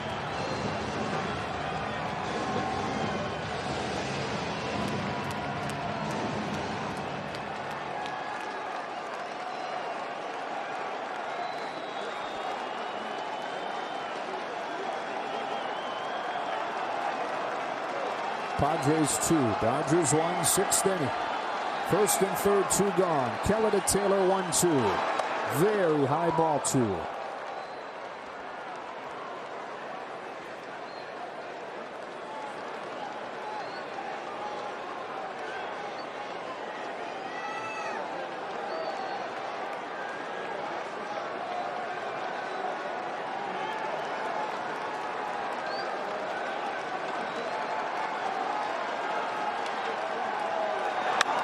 Ground ball, diving stop. Tatis goes to second. The throw is wild. The game is tied. Muncy's given the wave. He heads for the plate. The Dodgers take the lead. Taylor with a game-tying base hit. Tatis with a throw that opens the door for the go-ahead run.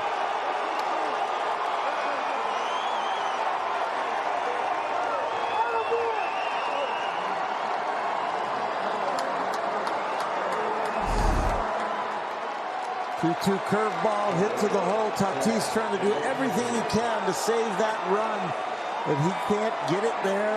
Cronenworth is not there in time because he was shifted around a little bit.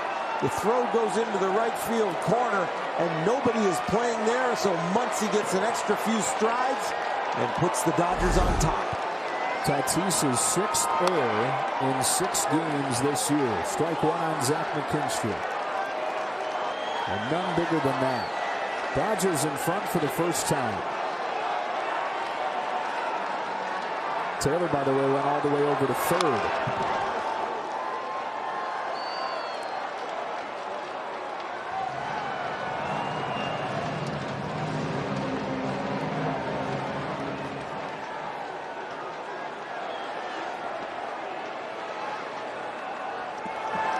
McKinstry chases, it kicks away, and the Dodgers add another. He's going to reach, and Taylor's going to score.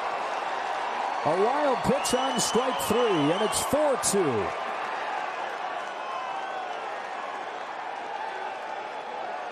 Taylor hit a breaking ball in the hole to Tatis. This breaking ball is down, but in the dirt, and this caroms away. Between the velocity and the spin, not able to block it. And with the swing, just make sure you reach. Taylor scores easily. It keeps the inning going for Luke Raley. He takes strike 1 from Keller. Last time Raley was up, as we see on StatCast powered by Google Cloud, his first career major league home run.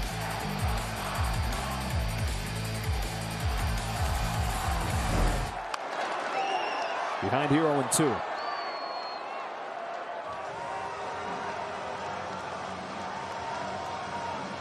This game is anything like the series is going to be in these first 7 of 19 that these two teams are going to play in the next 10 games. Some twists and turns and excitement.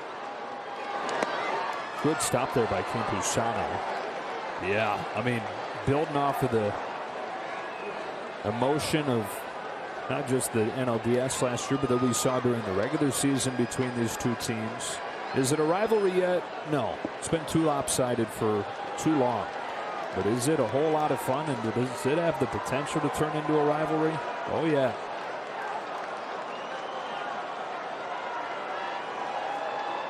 One-two to Raley. Can't lay off. Strike three. Campusano will finish this one off. But the Dodgers strike for 3 runs to take their first lead of the night. It's 4-2 to the bottom of the 6th. On Sportsnet LA is brought to you by Morongo Casino Resort and Spa, the newest, friendliest, and safest casino resort. Good times. Dodgers 4, Padres 2. The first of 19 meetings between these teams this season. It was like it crushed a Red Bull midway through the game and started to get crazy there. It really does. You know, Tatis's bat gets him 1 run, but his arm gets the Dodgers 2. It's been kind of a back and forth. Padres started out playing great defense. They had like 3 stars on my score sheet where they were doing really well. But all of a sudden, Hosmer makes an error at first. Tatis makes an error. Dodgers are back on top. Taking advantage of those mistakes. They put the ball in play. A couple of Ks there to end the inning, but Taylor puts the ball in play. It leads to the couple runs. And Walker Buehler finds himself with the lead for the first time tonight. Hosmer, Myers, and Profar coming up. Breaking ball, swing and a miss, strike 1. He has thrown his best tonight to Eric Hosmer.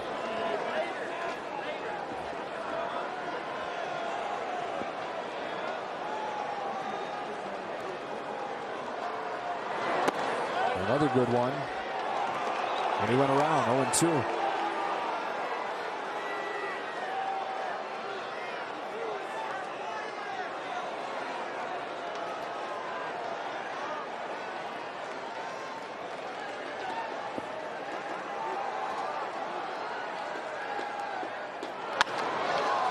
Tomahawks that fastball and a bounce to McKinstry for out number 1 of the 6.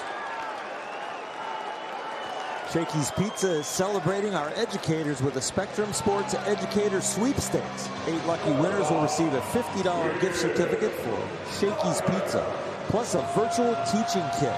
Enter online at SpectrumEducator.com for your chance to win.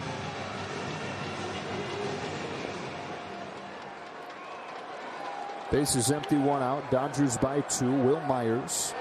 Strike 1. Fastball is buzzed by him. You know, Walker Buehler is the kind of personality that looks for any chip on his shoulder he can find, whether that's I'm the smallest guy, I'm overlooked, or whatever it may be. Tries to find that motivation. And with the Padres, he thought the Padres were going to draft him. They scouted him as hard as anybody during high school. They had 3 supplemental first-round picks, and he was under the impression that one of them was going to be used on him. And so the family throws this big draft party at the house. 75 people. He says it felt like the whole town. He's going to throw high, opening the door for Myers to reach here. Anyways, the whole town comes over, it feels like. First pick announced, not him. Second pick announced, not him. Okay, Padres have 1 more first-round pick. And with the pick, the Padres select Walker. Everybody starts cheering. Weichel, another pitcher. And so he walks outside, immediately calls Coach Corbin at Vanderbilt and says, I'm coming to Vandy. And he said, I wound up being one of the best things that ever happened to him. Went to Vanderbilt. He says, learned how to work, became a man, and eventually got drafted in the first round by the Dodgers. He thought he was going to be a Padre. No challenge. Myers just barely there. And up to the plate comes Profar. Strike 1 on the cutter. Surprised they didn't challenge him? A little surprised they didn't challenge him.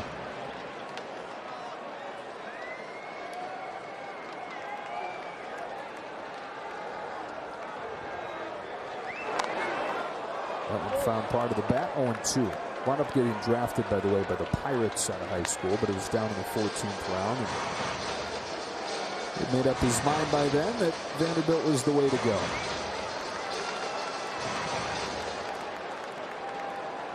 Crazy as the party went wild that the other guy was named Walker. A horrible tease. Oh my gosh.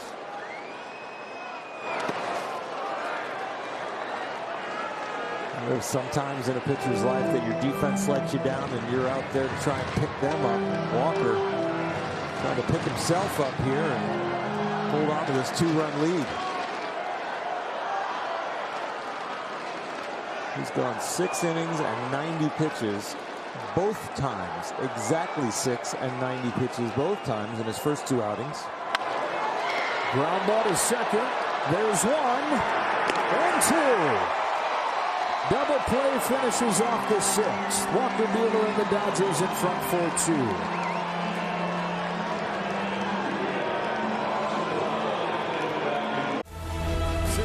Six innings tonight from Walker Buehler. 2 runs allowed. 4-2 lead for Buehler and the Dodgers. Looks like his night is finished as Matt Beatty gets ready to pinch hit to open up this 7th inning. More breaking balls tonight. The curveball was really sharp. More cutters and more swings and misses. Season high swings and misses for Walker Buehler. 16 of them tonight. And as Beatty makes his way to the plate, here's Emilio Pagan, one of those great relievers out of the Padres bullpen that has not allowed an earned run yet. Yeah, you're getting into the heart of the Padre bullpen now when you get to the tail end of the game, and even with them down 4-2, they're going to use some of their key pieces probably in this whole series if they can against the Dodgers.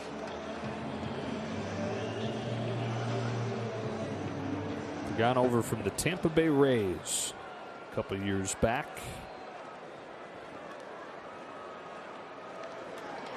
Manuel Margot deal. Dodgers getting 1 in the 5th on the homer from Raley, getting 3 in the 6th. And they lead 4-2 here in game 1 of this weekend series. First one to Matt Beatty.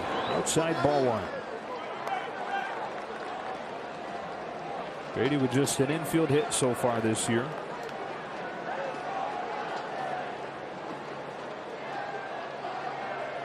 Just 1 start for him. Most of those at-bats coming in pinch hit opportunities.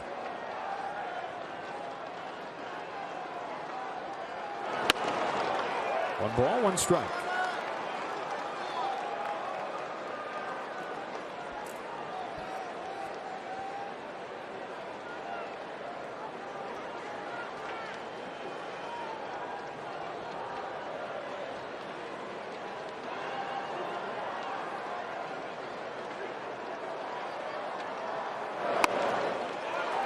One and 2.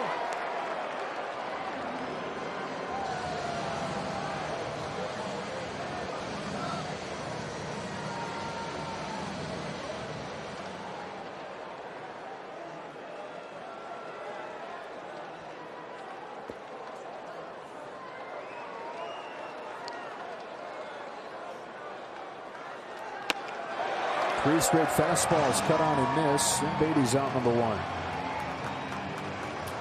Tonight on an all-new Backstage Dodgers, third baseman Justin Turner is mic'd up during the pregame World Series ring ceremony, and Dave Roberts is mic'd up during the Dodgers home opener against the Nationals.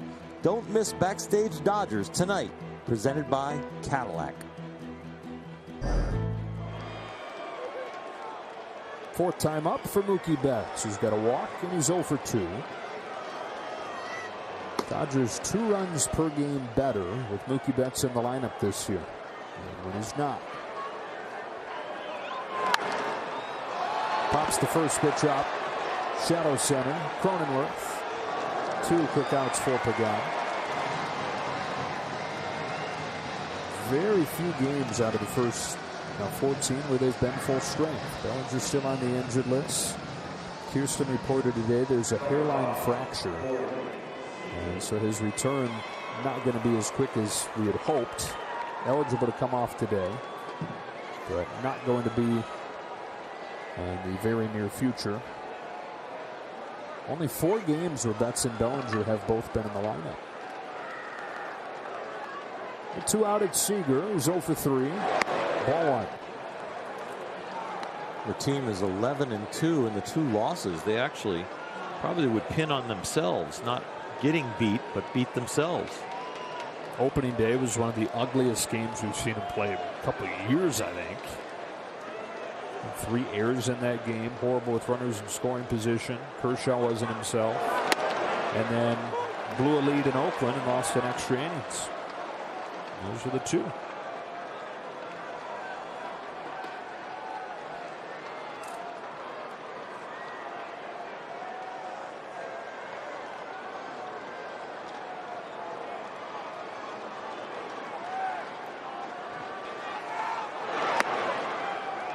Two balls, 1 strike.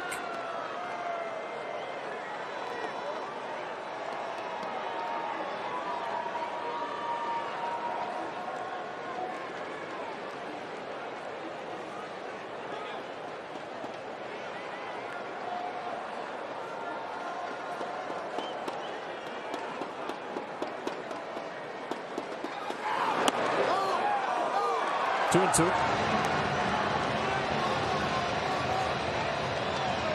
Dave Roberts letting Mark Rippinger hear it. His crew heard it a lot from both sides at Dodger Stadium in the most recent series. When you get a crew in back-to-back series, the tension can get a little ramped up. Typically that's avoided, but they're keeping it with this regional schedule at least to begin 2021. Similar to how they had it much of last year. There's sometimes you'd see a crew 3 series in a row. They were traveling with teams even. Given COVID protocols and keeping them off commercial flights as best they could.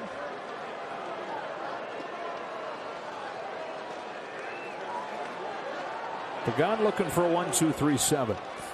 Got Beatty, got Betts. And now a 3-2 to Corey Seager.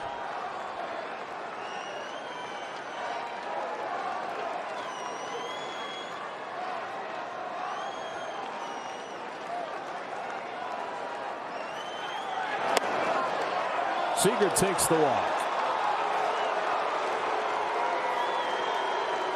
Be one of the first to experience Dodger Stadium's new home run seats. The new premium seating experience puts you in the action like never before. Visit Dodgers.com/home-run-seats. Get your gloves ready, because when the Dodgers come home, you could be catching a home run. And nachos.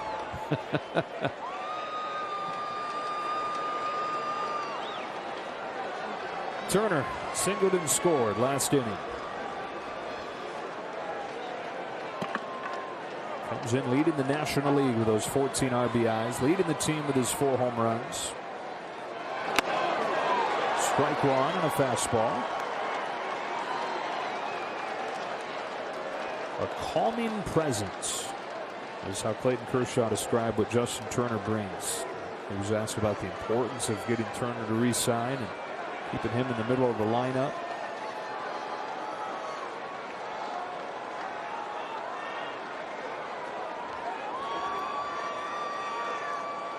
In his 8th year with the Dodgers, behind 0-2. Longest tenured position player. 3rd longest tenured overall behind Jansen and Kershaw.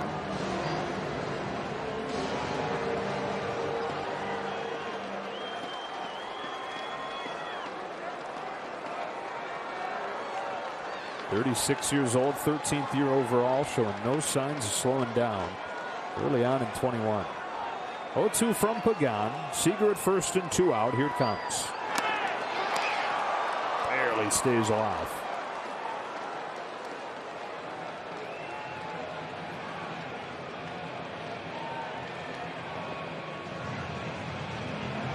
Every once in a while, somebody will ask you, hey, guess the Dodgers starting lineup 5 years from now. If you did that back in 2016, that'd be hard. Be way off. Yeah.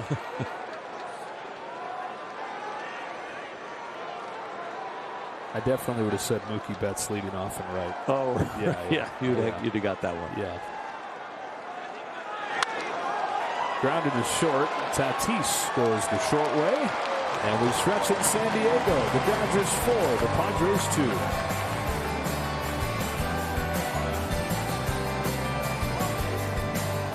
Our next Tonight's game probables brought to you by your Southern California Chevy dealers. This is going to be great. Clayton Kershaw for the Dodgers.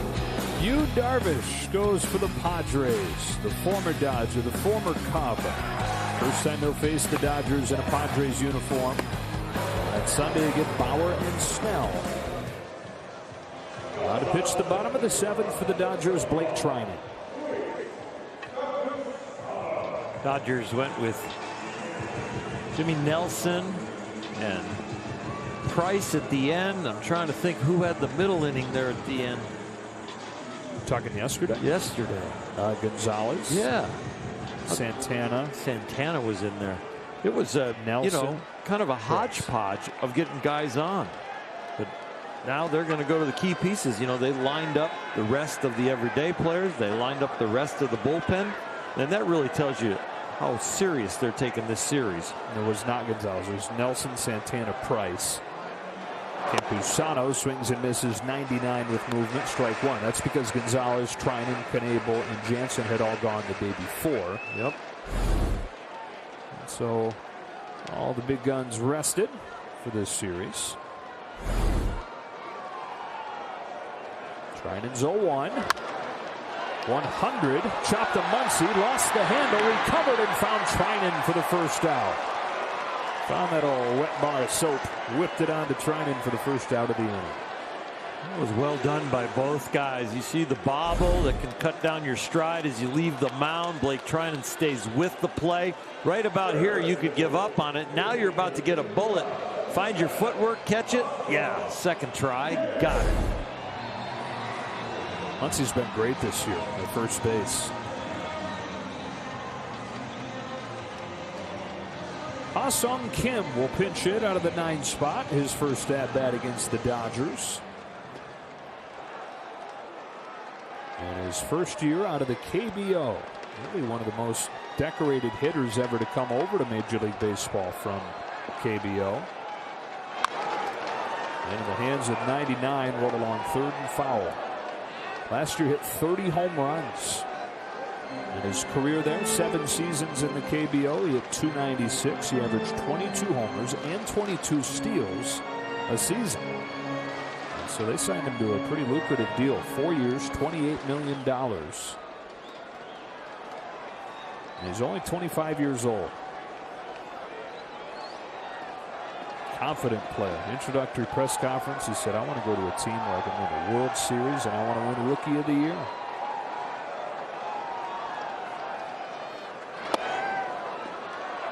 Takes that one low, 1-1. Of course, the question anytime a hitter comes into the majors from whether it's Japan or Korea is, can they hit big league velocity? So far, Kim hitting 148 against hard stuff. Doesn't get much harder than Trinan. 98 pulled by third and then the left base hit. He's able to get around on the heater.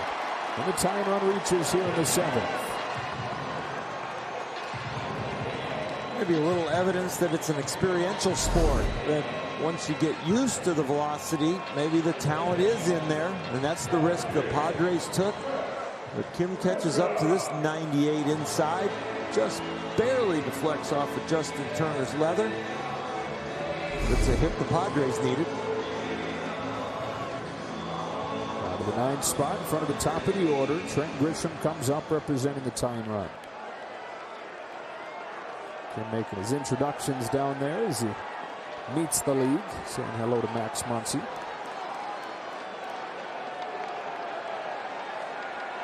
Grisham 1 for 3.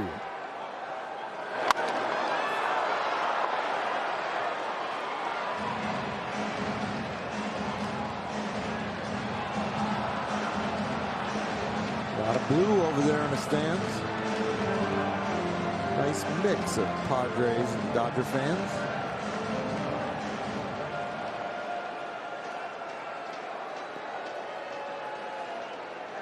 Well, it never felt like more of a bummer last year not having people in the stands than when these two teams got together.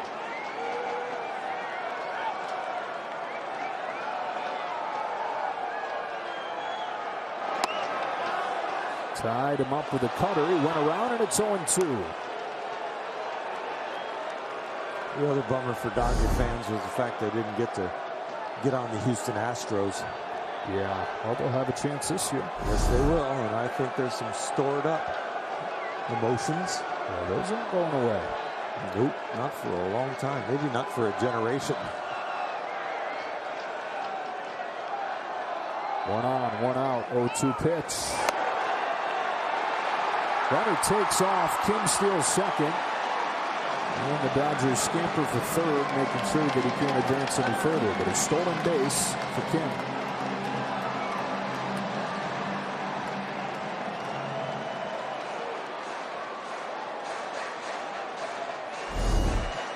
Stolen off of Trinan. Goes on first move right as the heel lifted on the left side of Blake Trinan. Will Smith knowing he had no shot. We've gone from teams and shifts forgetting to cover third to 3 guys headed there. I mentioned Kim, 22 steals a year in Korea. That's his first as a big leaguer. After his first career pinch hit. 1-2. Spins inside, ball 2. Fernando Tatis Jr. waits on deck. In a 4-2 game in the 7th.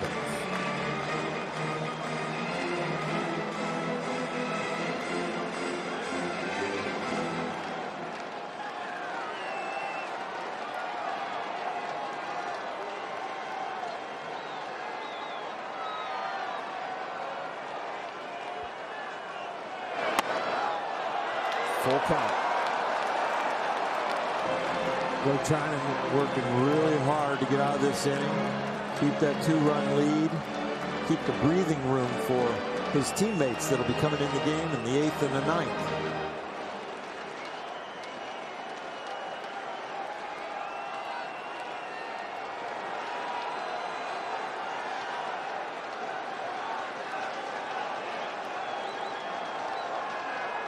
On a payoff, Grisham fouls it off. Will do it again.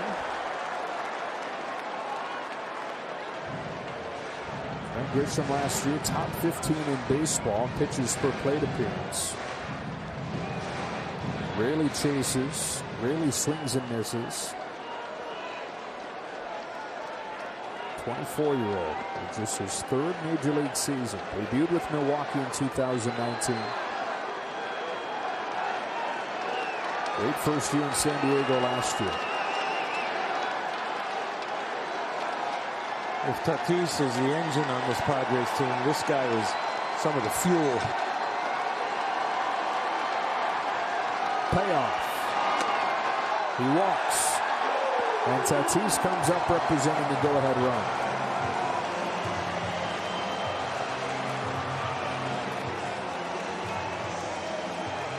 Dave Roberts throwing around with Tatis coming to the plate. Last time he was up, he went deep, put the Padres in front 2-1. Fastball put the Padres back on top. The Dodgers had just gotten some momentum from Raley's home run. Tatis gave it right back to the Padres. It was his 41st career home run in 149 games. The only guy with an OPS as high as Lou Gehrig, or as high as, I just ruined it, Fernando Tatis is Lou Gehrig at this point of his career. 10 points ahead of Mike Trout.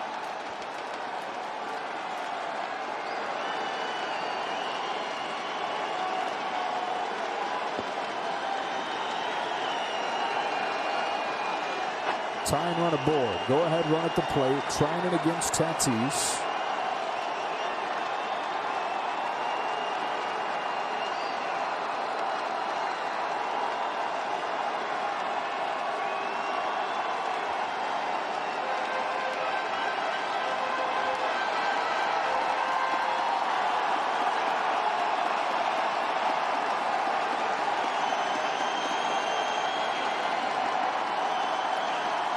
First pitch. Got the call on a pitch that looked low. Tremendous movement. tad low.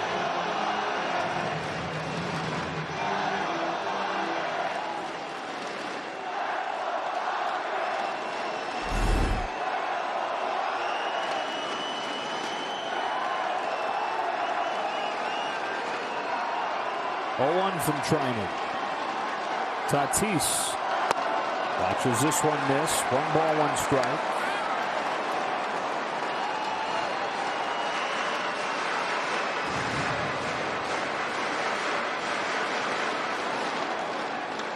Kim at second, Grisham at first. Both good speed.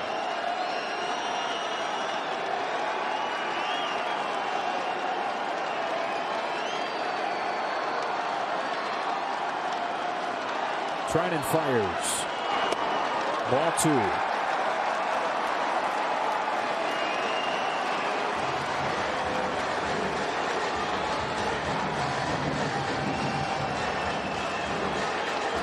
Outstanding action on the fastball these first 3 pitches. Looking for that ground ball double play. Tatis doesn't want to bite on those ones down.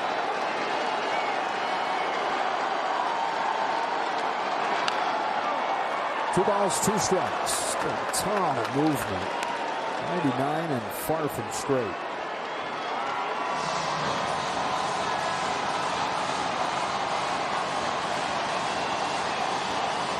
Your release is really good on your 2-seamer when it's slightly up in the strike zone and still has the depth.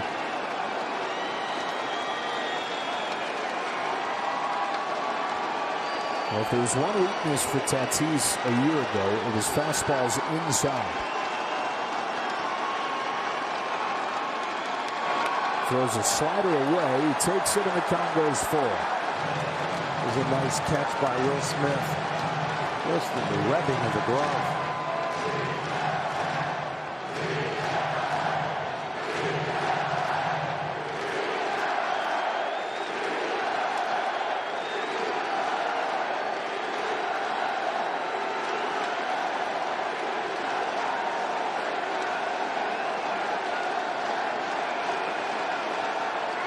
Trinan's payoff pitch. Chop to third. Turner to second, 1. McKinstry to first, and it gets by. It's 4-3 as Kim scores. A throwing error from Zach McKinstry.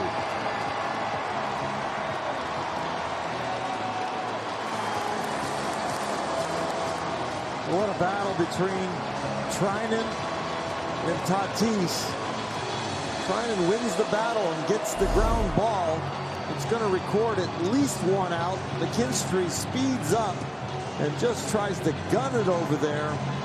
Really didn't need to try that hard. The ball was hit hard enough that a routine turn would have gotten 2. A little over-exuberant. Threw it away. 3rd error tonight for the Dodgers. And despite that, lead 4-3 as Blake Trinan leads.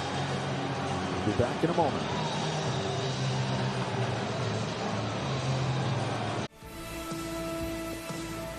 World Champion Dodger Baseball on Sportsnet LA is brought to you by Jack in the Box. Go classic, spicy, or both with the new $5.99 50-50 popcorn chicken with ranch, only at Jack in the Box.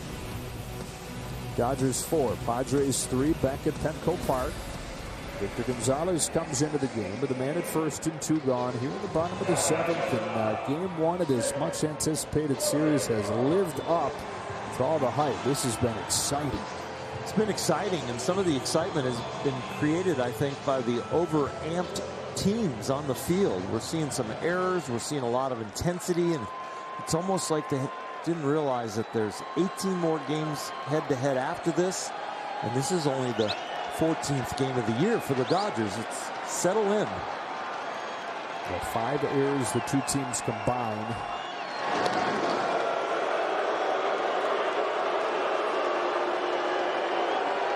Gonzalez wasn't as sharp as we saw him last year. His first outing or 2 this season, but he settled in as the season's gotten going. Just 1 base runner over his last 3 appearances.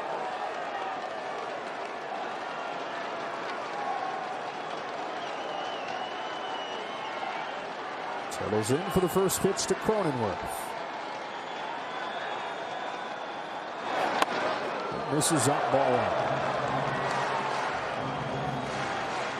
These players have been asked about this matchup through the offseason as the different acquisitions went on, through spring training, and now they're here and in it, and fans, more and more fans and noise and intensity.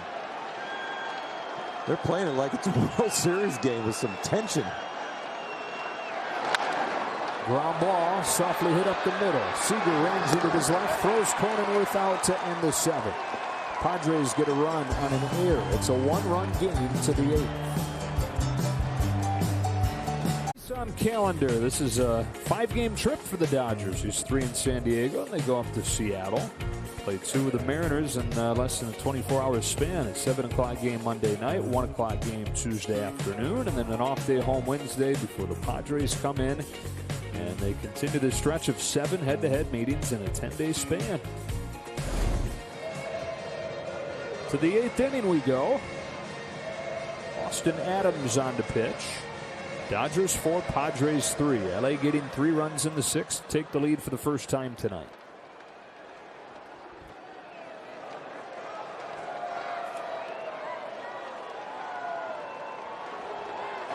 Will Smith leads off, takes ball 1. Muncy and Taylor to follow. Dodgers looking for their 7th consecutive win, which would match their longest winning streak of 2020. They were perfect on the homestand. Padres at 9-5, 2 games back, 2.5 games back coming in. That hits Will Smith, and the leadoff man's aboard. 3rd time he's reached tonight. A couple walks and a hit by pitch, and up comes Muncy.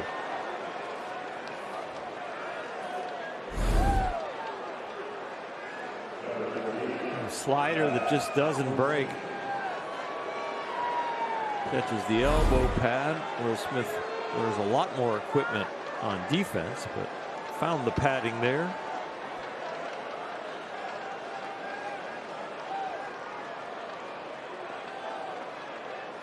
Shift on for Muncy.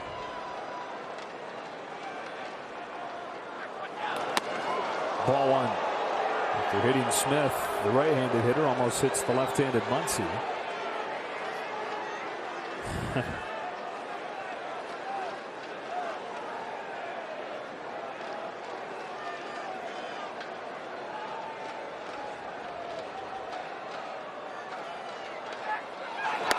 Muncy's the only Dodger that has started every game this year. 24 consecutive games played. That's the longest streak on the team.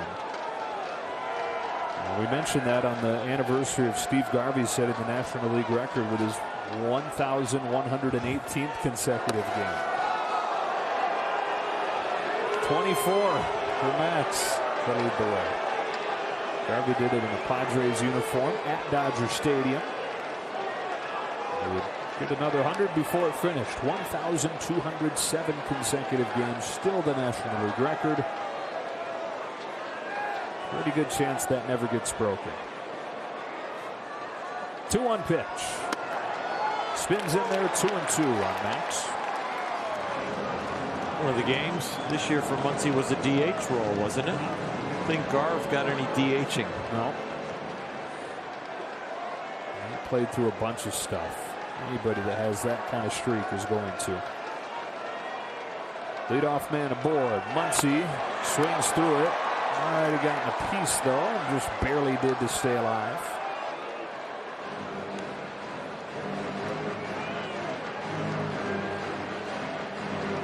Drew Pomeranz warms.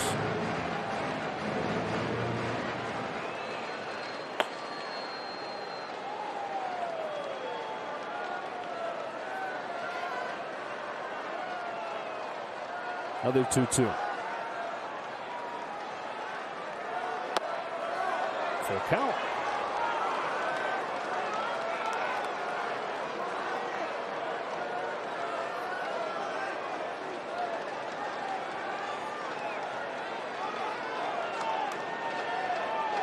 Chris Taylor on deck. Dodgers looking for some insurance here. Up 4-3. way outside, and the first two reach against Adams.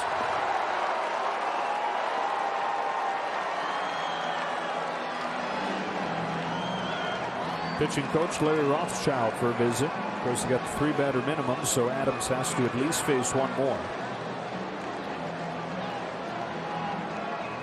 Pomerantz throwing in earnest in the Padre bullpen. He'll be ready if they want him after this hitter. That 2-2 take that Muncy had, just amazing. That makes you, and then in that 3-2 count with him up there, think you've got to throw something so devastating, plus have it in the strike zone, and you overthrow it and walk him. And bring up another guy that's been really hard to get the chase out of the zone, get the swing and miss this year. His chase percentage and really his swing percentage in general way down, Chris Taylor. But when he's swinging, he's making contact at the highest rate he ever has on pitches in the zone. Did so in the 6th to drive home the go-ahead run. Takes strike one here.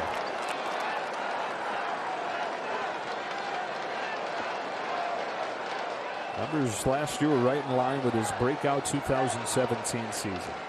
And he's continued what he was doing late last year here to 2021. We talk all the time about how underrated Chris Taylor is nationally, it seems like. Just as a reminder of that, would you believe that last year he was second on the team in WAR? Mookie Betts was 1. Taylor was tied with Seager for 2nd. Just overall value a player brings. With an 0-2 hole here, Adams delivers. Taylor swings and misses, one gone. Dodgers only have 4 hits tonight, but they have 5 walks. Chris Taylor's strikeout right here makes them 1 for 5 with runners in scoring position. They benefited mostly from Tatis's error and Luke Raley's home run. So for Adams, it will be the minimum 3 hitters since Chase Tingler comes out to make a change. Not happy about it. As Zach McKinstry gets ready to bat, Drew Pomeranz comes out. Drew Pomeranz close to perfect this season. He's been really good since the Padres got him back to San Diego, working out of the bullpen. And he's on here with 1 gone in the 8th inning. Dodgers up 4-3. A couple of base runners. Well rested right now. Almost pitching like a starter like he was. 5 days off. Fastball, curveball he'll use in this outing.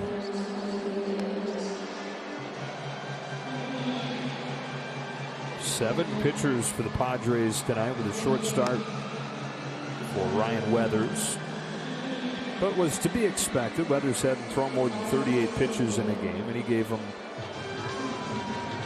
final total 79. So he gave them all they could have hoped for, but it only went 3 2/3. So then Johnson, Altavilla, Kella, Pagan, Adams, and Pomeranz.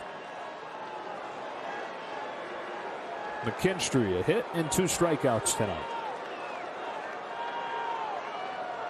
Smith at second, Muncy at first. First one from Pomeranz. His cut on and miss, strike 1.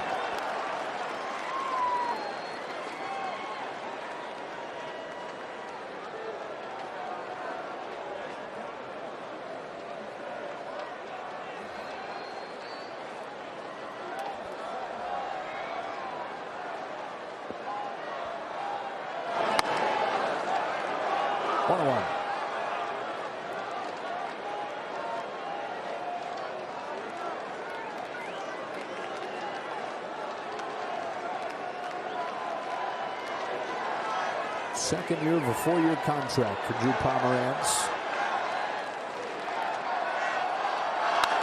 McKinstry yanks a liner towards the right field corner. Myers won't get there. It's off the wall. Here comes Will Smith. Cronenworth's throw to the plate is not in time, and an RBI double for Zach McKinstry. So McKinstry might have given him one with the throwing error, but he gets him one here.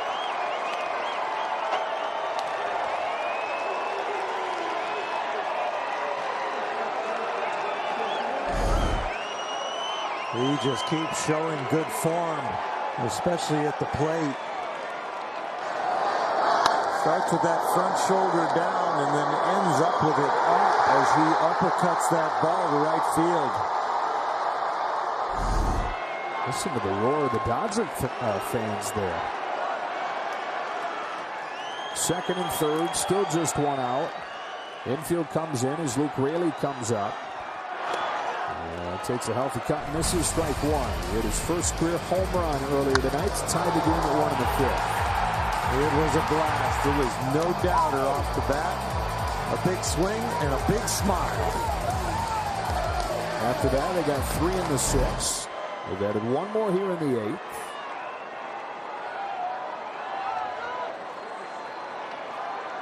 With all the tension and emotion already in this game and in this series, some insurance would be that much nicer. Tension's high enough as it is.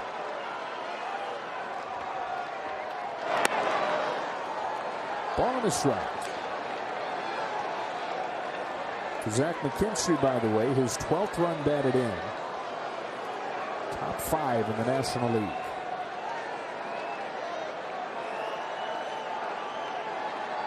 Unbeaten this year when they homer. 1-1 pitch. 1-2.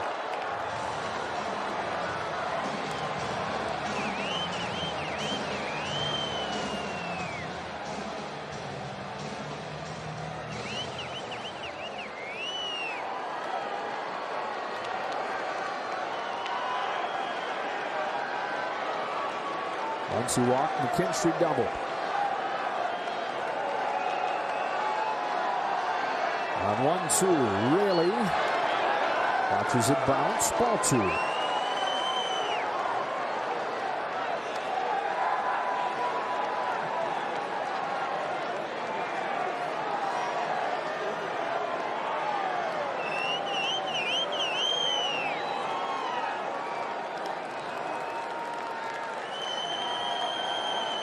A.J. Pollock, who's been dealing with a bit of a tight groin. In the on-deck circle, pitcher's spot due next. 2-2. Bouncing ball to first. Hosmer to the bag to get Raley. The runners hold.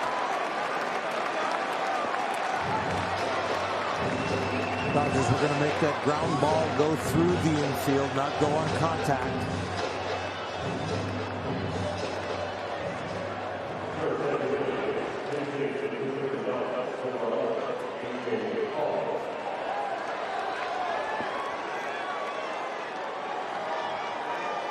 So Pollock to pinch hit.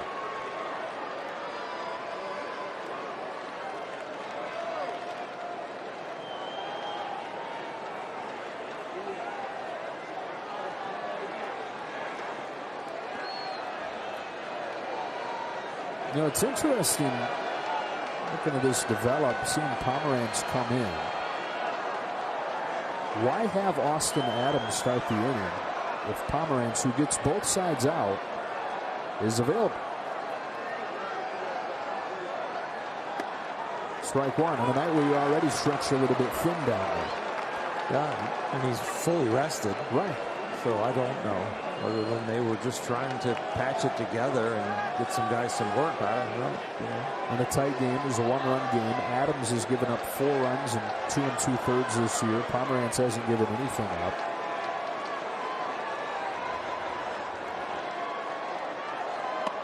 Ball and a strike on Pollock.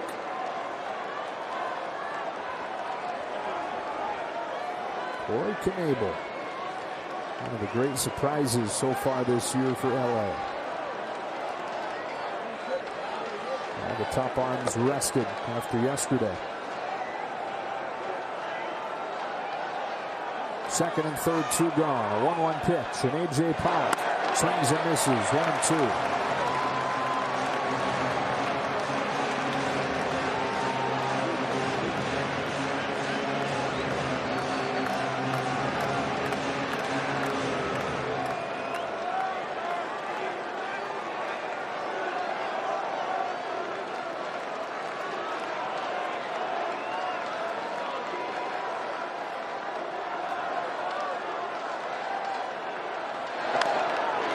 stays alive.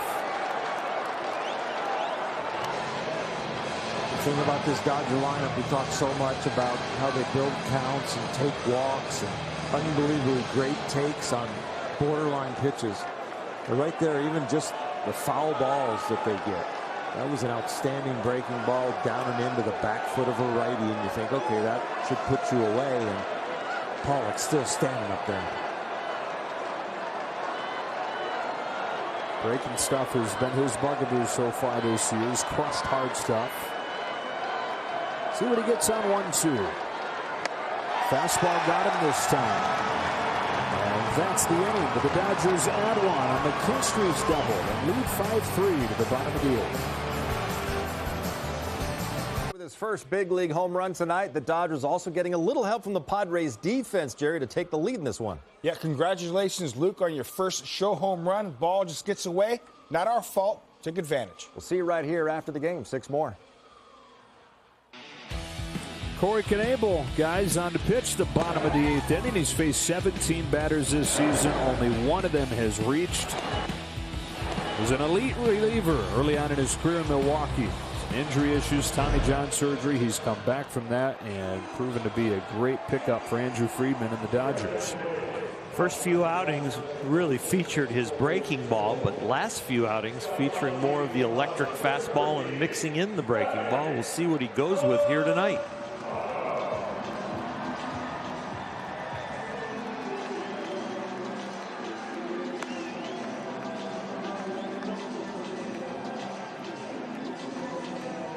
Like the plan tonight will be Knebel now and Kenley Jansen in the 9th. Part of the order for Knebel. Machado, Hosmer, and Myers. The RBI double from McKinstry already feels big when you got these guys coming to the plate. To the 3 guys that'll come up here, already 3 home runs this year.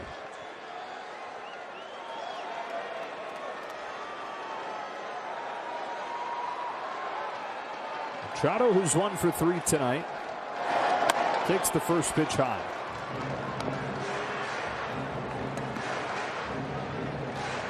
Playing him to pull.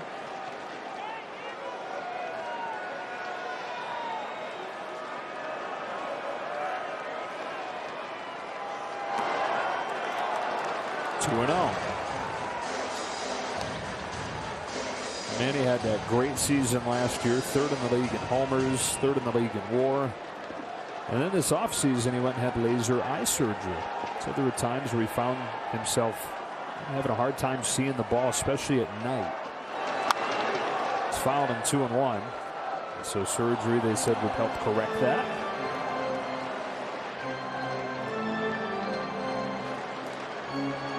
Years old, 4-time All-Star in his 10th big league year.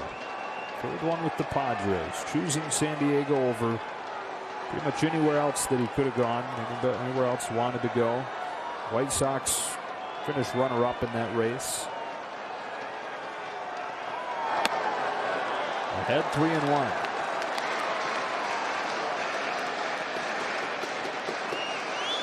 It had to be a surgery the Padres signed off on.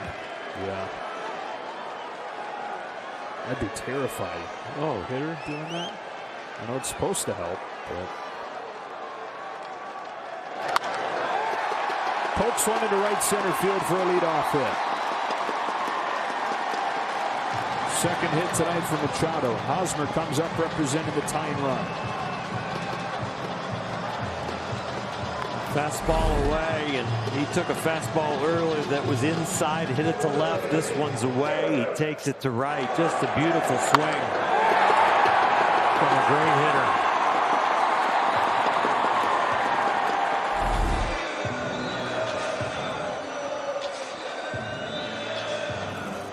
Dodgers 5, Padres 3. Eric Hosmer to the plate. Shift on for him as well. Single in the 4th inning. He's reached in all 14 games this year. Ball one from Knebel. Shouts at himself as he misses there. So much around the zone as we've seen him early on.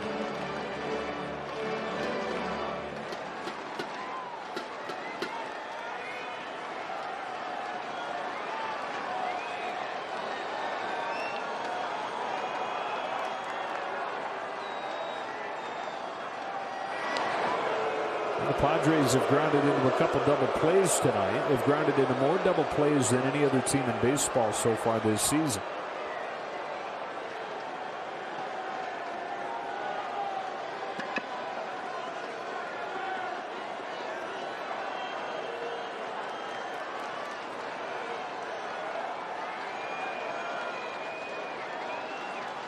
Knebel's 1-0.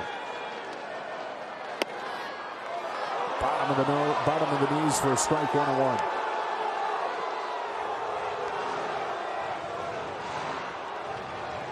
Hosmer giving him an earful behind the plate. It's been a low zone tonight, all night for both sides.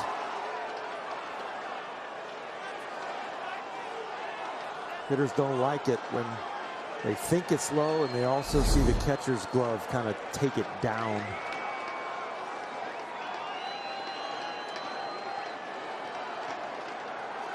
On 1-1, Hosmer went around, strike 2.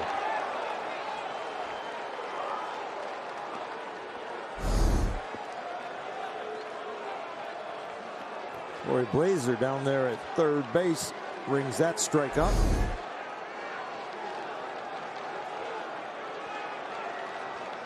Curveball that Knebel tweaked the grip on spring training this year. A little help from Josh Barr, a little help from Connor McGinnis. Spinning better than ever before.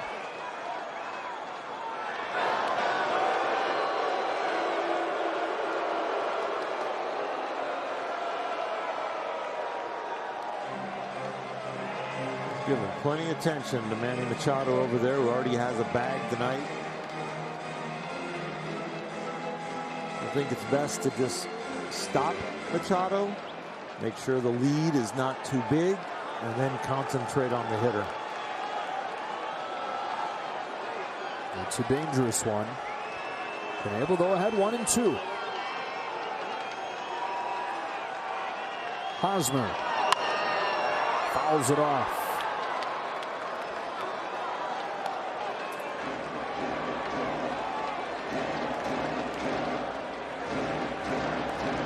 A lot of these Padres, Eric Hosmer had one of his best offensive seasons last year.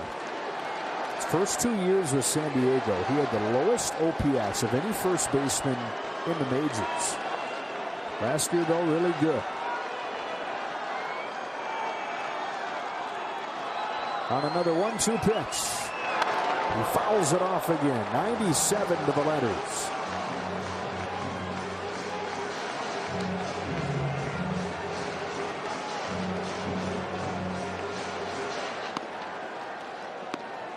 When you're paying attention to the runner at first, the easier pitches to throw are the ones up in the strike zone, because you have a tendency to try and rush your mechanics. To throw that good breaking ball right here, he's going to have to really concentrate and stay together. Here he comes. He threw one to get him. Back footing the curve for out number 1. It's an outstanding job of having divided attention, but sticking with the priority list that once you decide to go home, stay in your mechanics, don't get too quick, time it up right. Perfect down and in curveball to Hosmer. Not the easiest thing to do with a man on first. Now it's Myers. He was one of the best breaking ball hitters in the league last year.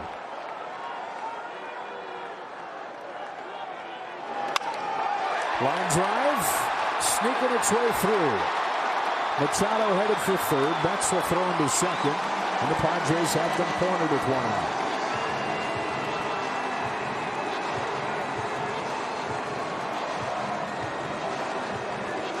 Kind of a 50-50 split on breaking balls. One down and in that was awesome to Hosmer. This one trying to steal a strike on the first pitch. Pops up a little bit. You see the difference. Yeah, he hits it off the end of the bat. Yeah, it's not hit that well, but you give him a chance to hit it in the air, and it ends up with 90 feet to first and 180 to third. So Knebel, who had given up 1 base runner coming into this outing this year, has given up 2 in the 8th. Tying run aboard. Jurickson Profar at the plate.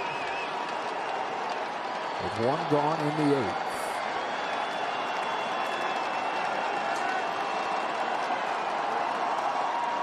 Knebel comes home, and Profar watches a strike.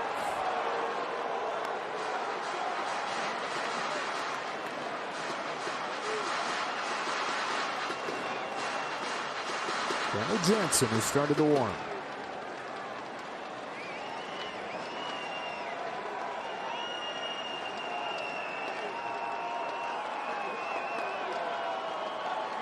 On an 0-1, Profar takes very high, ball 1.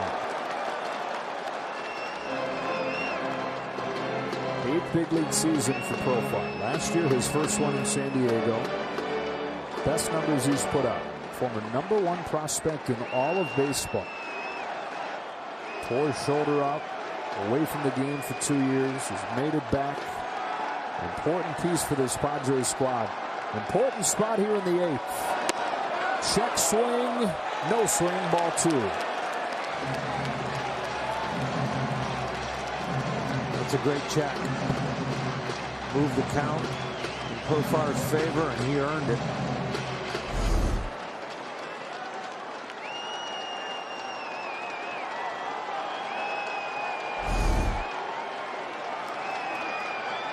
Machado at third, Myers at first. Knebel to the plate, 2-1. Breaking ball, punch down the line. That's a base hit towards the corner. Machado can walk home. Myers headed for the plate. The game is tied on a double from Profar.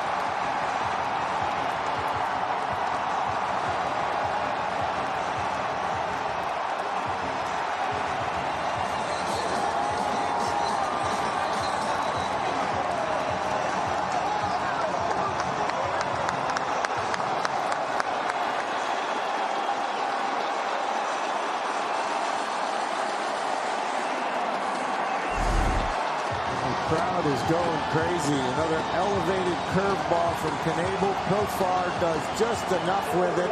Doesn't try and do too much and just meets it. And boy, here in April, the first meeting between these two teams, and we've got hitters leaving the box, pointing fingers to the sky. We got guys waving other runners around as they score. There's some intensity going on between the blue and the brown. Go-ahead run in scoring position with 1 out. Here's Campusano.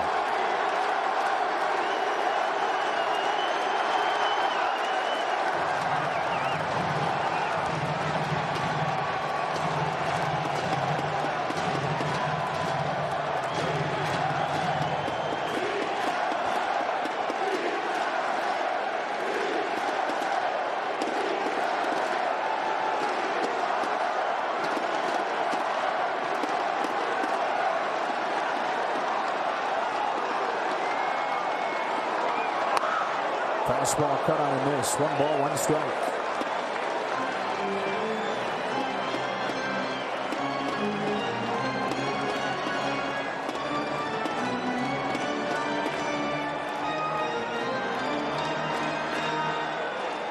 Dodgers will have the top of the order on the top of the 9th. Knebel trying to ensure that it stays tied at 5 going into the 9th. Here comes in the 1-1 pitch. Fastball a little high, ball 2. Dennis Santana has joined Kenley Jansen in the Dodger bullpen, possibly to relieve Knebel.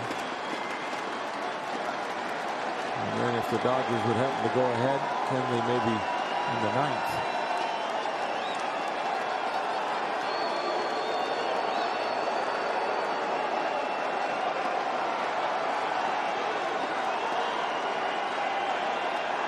'22-year-old catcher Luis Campusano.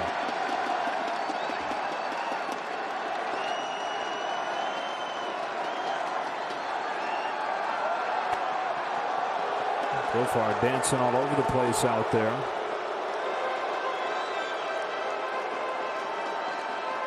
If Knebel doesn't give him that second look, he was off to third.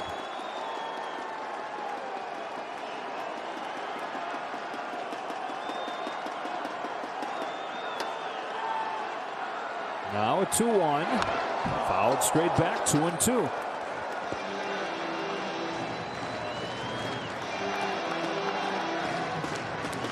First blemish on Knebel's Dodgers stat line.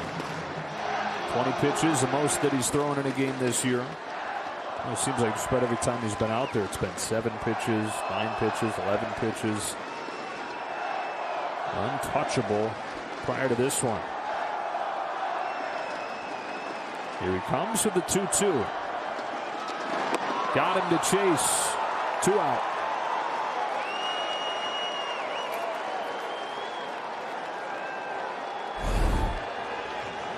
Those shorter pitched innings, really the result of great command with the breaking ball. And it's been inconsistent here tonight.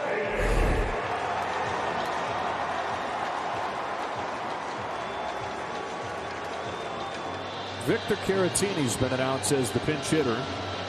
Came to the Padres in the same deal that brought them Yu Darvish from the Cubs. And with Austin Nola starting the season on the injured list, Caratini's been the primary catcher.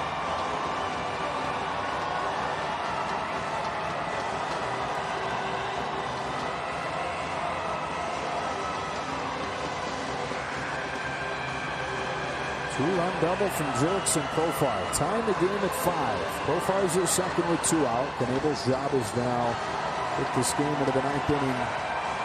Still tied.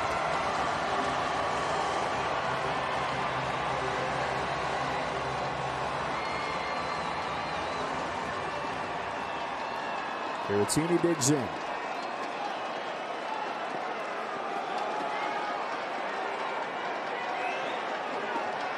"27 years old, 5th year with Major League time. Spot duty first couple years. More significant role as Darvish's personal catcher in Chicago.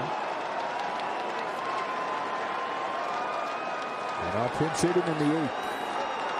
First one. Ball one. Kind of leaned into it there.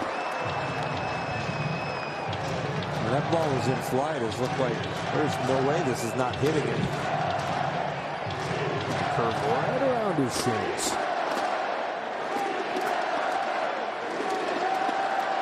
Just over 15,000 tonight. And it has been an electric environment at Petco. What an advertisement for Southern California baseball. Oh, man. You're so right. On 1-0, Caratini takes ball 2. Grisham D next. Southern California baseball and just baseball period. There's no more highly anticipated series in the sport in 21 than Dodgers Padres. If you're staying up late to catch this game on the East Coast, you are being rewarded. And you're probably establishing a new sleep routine. These teams are going to play late ones.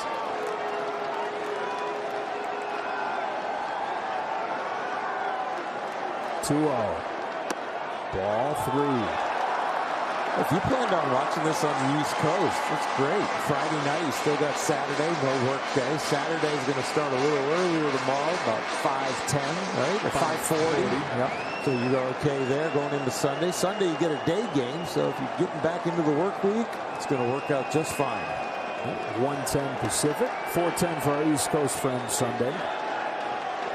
So this would be Santana if Caratini reaches. 2 gone in the 8th inning, tied at 5. 3-0 offering. Strike 1.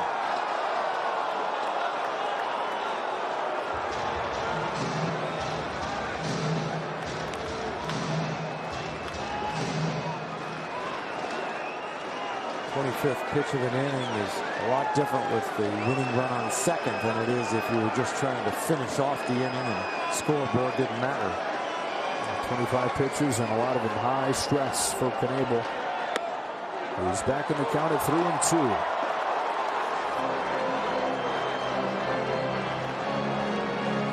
So nice job. He can get out of his own inning here. The game goes into extra innings. Dave Roberts has an extra arm in the bullpen with Santana.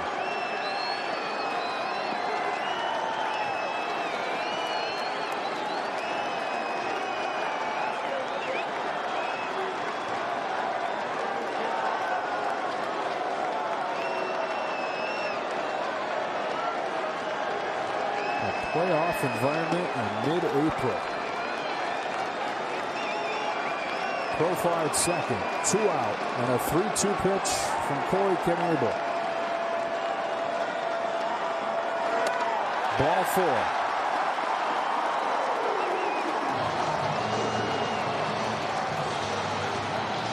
Here comes Dave Roberts.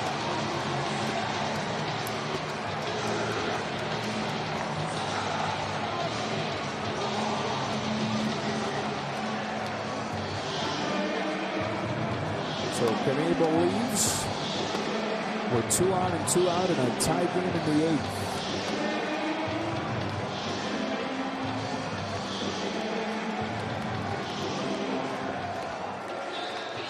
Surprise as we went to break. Instead of Dennis Santana to try and get out of the 8th, Kenley Jansen comes on with the game tied at 5. Runners at first and second and 2 out. Kenley feels like he's found something over the last couple of games. I don't think there was any disputing that on Sunday when he was consistently at 94. And on Wednesday, we saw some of it again, but you also saw him revert to the 89, 90, 91 before he found it again. It's definitely some rhythm and timing and how he feels that getting the ball out of his glove and then tracking his arm times up with his leg drive. But when he does have it, he has proven that he can get back up into the 94, 96 mile an hour range. I think the Dodgers and Kenley would be very happy with 92, 93 with the ball and its intent acting exactly the way Kenley wants it to, and that would be with the cutter and with the 2-seamer. He said when his delivery's in sync and he can feel it click, he knows when it all falls in line, it's going to be 92, 93 with that cutter. It's not going to be 89, 90. But if he ain't in sync, that's what you're going to get. You're going to get the 89, 90 without much of that signature cutting movement. It was a bad combo. First and second, 2 out. Tied up after the Profar 2-run double. And the leadoff man, Trent Grisham, who has a single and a walk tonight.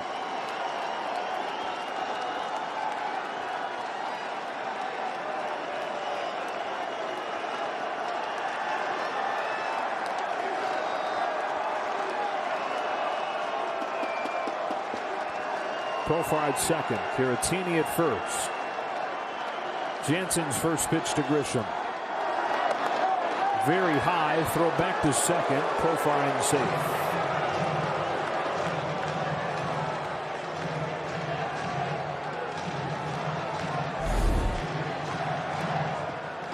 Will Smith trying to find an out no matter where it is. Nice play by Corey Seager to make sure that ball stays in front of him.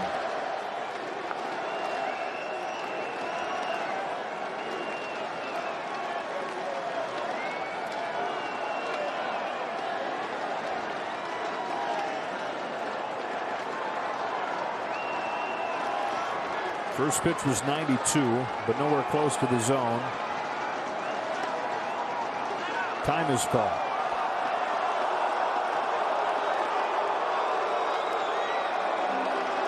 If the 18 games left between these two teams is anything like this one, we're in for a lot of baseball entertainment. It's so stressful. It's so good. I mean, it's like these two organizations have decided that the National League West is going to be decided in the 19 games these two teams play.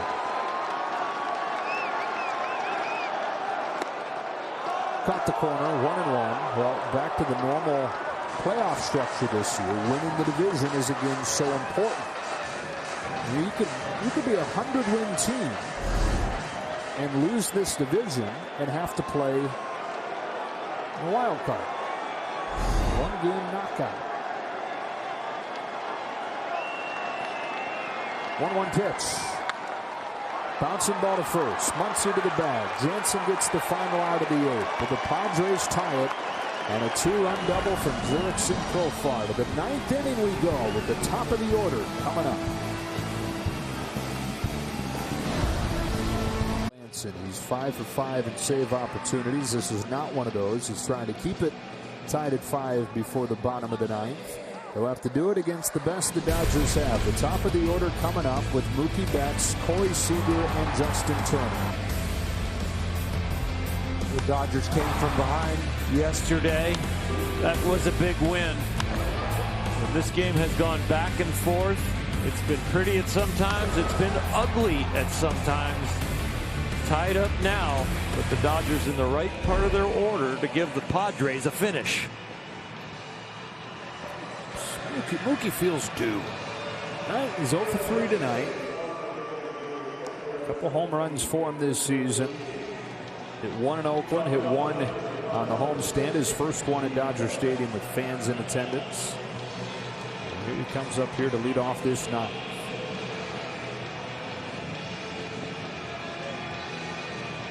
Both managers going to their closers in a tie game. But you know what? I kind of understand it with the new extra inning rule, because that is such, you know, the verge of like a man on second, no out, that it's like even with your closer, that's a tough situation to not give up a run. So you might as well go with the 0 when it's tied and try and not get there. First one to Mookie is inside, ball 1. And at this point, the Padres aren't going to have a save situation for Melanson. Yep. Being the home team.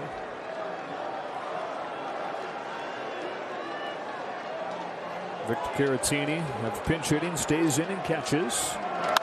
Betts shoots one right center, base hit to lead off the ninth. First hit of the night for Mookie Betts. Go ahead run is aboard. Well, he went to the basic level of he's due. And it starts the ninth off for the Dodgers with the base hit to center. The Dodgers so good at not doing too much, so good at passing the baton, and Mookie takes one right down the middle and hits it right back from whence it came. Did you just drop a Wentz on us? Dang. Well, shoot, this is a big game. This is one of 19 in April. This is Wentz time. Playoff atmosphere and a playoff caliber word. Seager.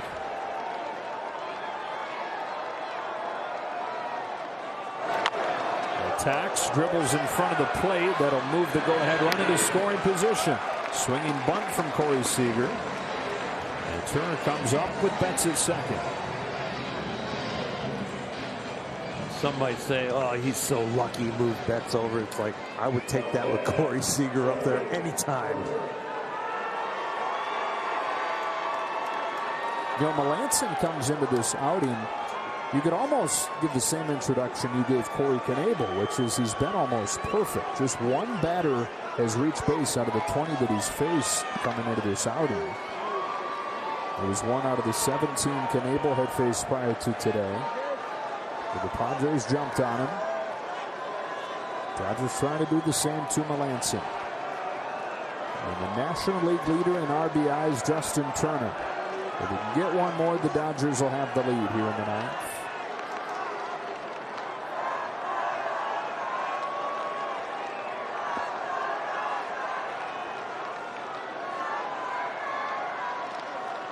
Melanson's first pitch.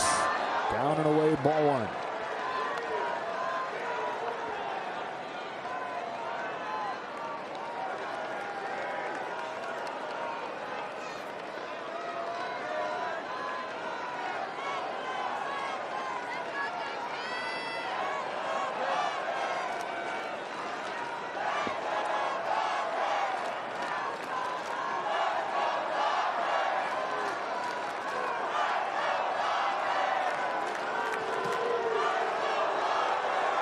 Breathing chance, huh? You got a Let's Go Padres and a Let's Go Dodgers going on at the same time.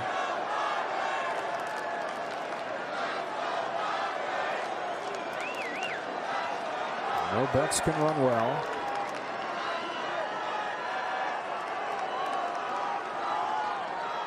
On 1-0, Justin Turner watches a perfectly placed cutter for a strike, 1-1.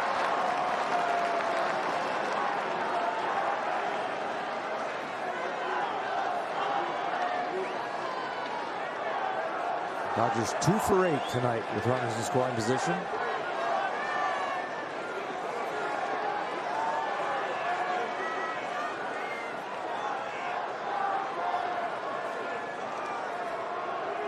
Melanson to Turner, 1-1. Takes it low. Ball 2. Will Smith on deck.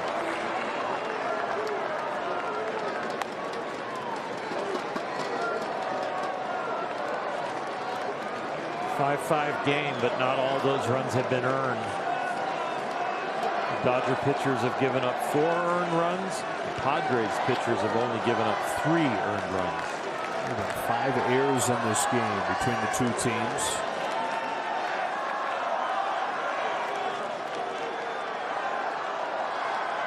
All kinds of twists and turns and surprises and big swings.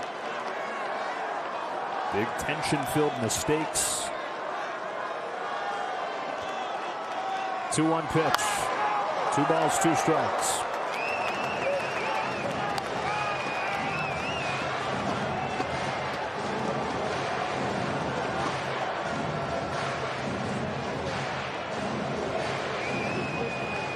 I just saw a lot of Mark Melancon a couple years back when he was with the Giants. Last year he was with the Braves. You saw him in the NLCS. Leadoff single for Betts. Moves to second and the bounce out from Seager. And now Turner. The 2-2. Spoils it and will do it again.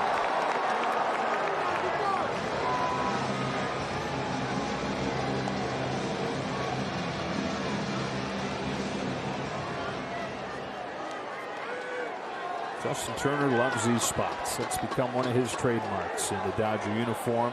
Whatever uniform he's put on, he's always talked about loving these moments.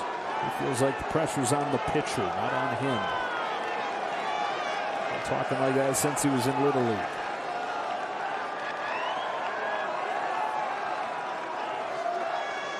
Go ahead run in scoring position as the 2-2 comes home again.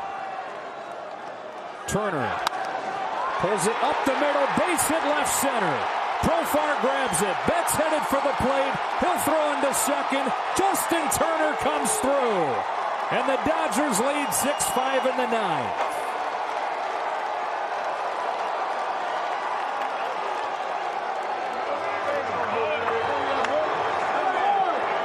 Some unhittable relievers on both sides coming into the game tonight, getting nicked up. Knebel on the Dodgers side, Melancon now on the Padres side. And it was Mookie Betts that was due that got it started. And it was Justin Turner that's in the middle of it, puts the Dodgers on top. With his NL leading 15th RBI, 6-5 LA in the 9th.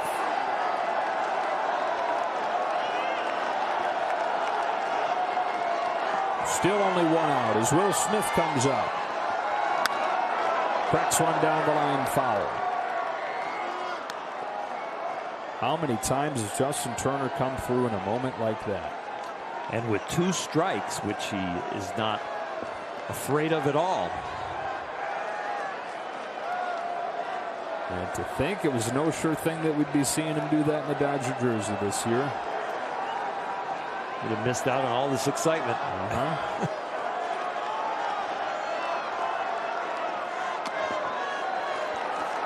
Smith, who's been on all 4 times tonight, is behind 0-2. He's walked twice. He's been hit. And he reached on an error. Mookie with the hitting coach, Robert Van Scoya. These 2 guys developed the relationship years back. And RVS was helping J.D. Martinez. And J.D. was helping Mookie. 0-2 coming. Down and away, ball 1.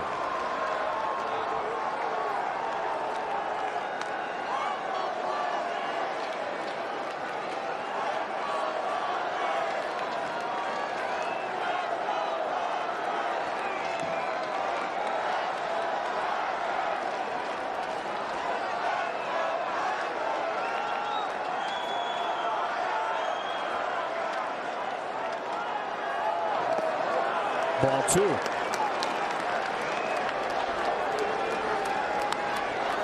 Same story being written for Mark Melancon as is written for Corey Knebel. Nearly perfect so far this year. A blip tonight.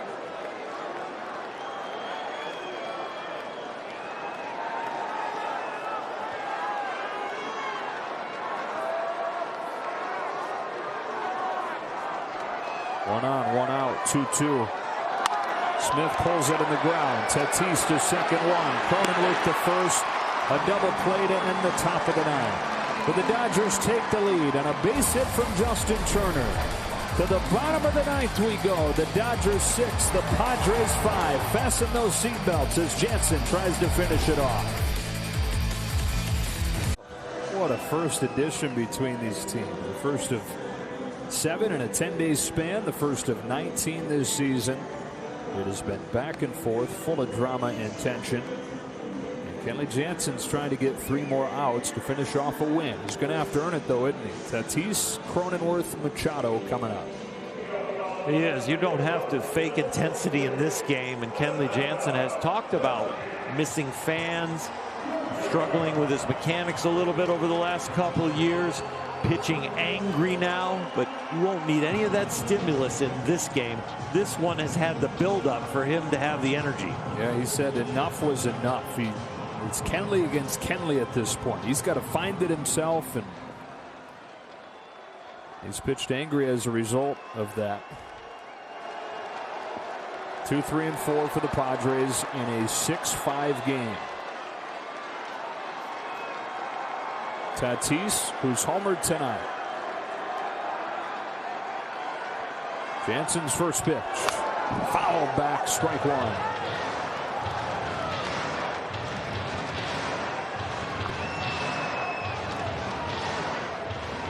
Jansen, who had a 5-out save earlier this year in his first appearance of the year. This no longer a save situation. This would potentially be a win for him coming in a 5-5 game. The Dodgers taking the lead while he was in the game. 0-1 pitch. Slider to the knees, 0-2. Can't spot it any better than that. And he hasn't pulled the trigger on that pitch very much at all this year. But in this big situation against the Dodgers' #1 contender for the National League West title, Game 1, he pulls the trigger and hits the spot.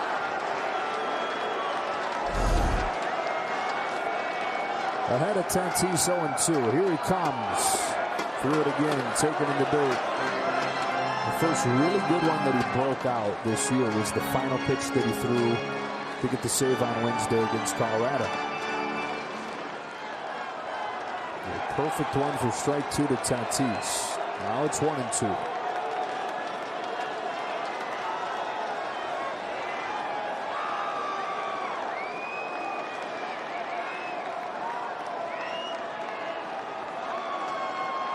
Here he comes.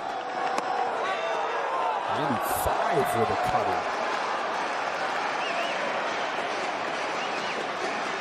2-2. The data on that last pitch was absolutely perfect, I'm sure. Just move it over and get it on the plate.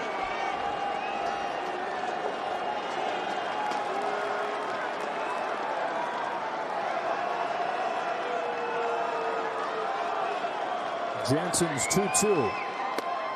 Full count.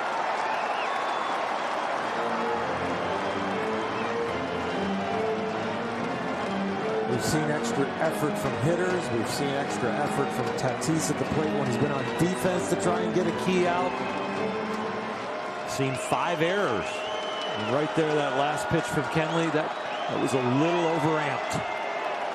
You got to trust yourself that it's working together with the timing. The payoff. Pop fly. Muncy at first. Tatis out #1 in the 9th.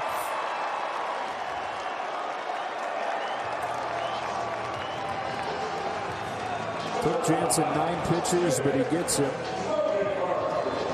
Or 6 pitches, but he gets it. And now faces Jake Cronenworth.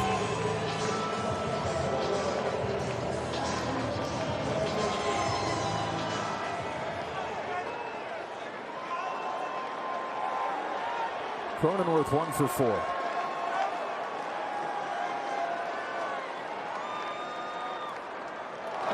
Strike 1. I don't think he was trying to cut that one. I think that was more of the two-seamer. He was just trying to ride away from him. big ballpark in San Diego, like Dodger Stadium. The cool Southern California air. They can beat you to the opposite field. He's going to go deep. High fastball at 95, and it's 0-2.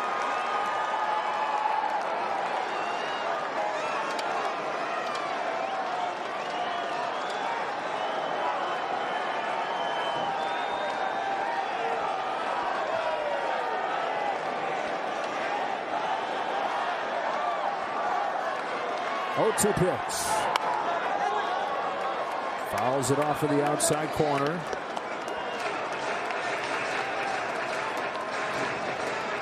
Jake Cronenworth, the Rookie of the Year runner-up last year.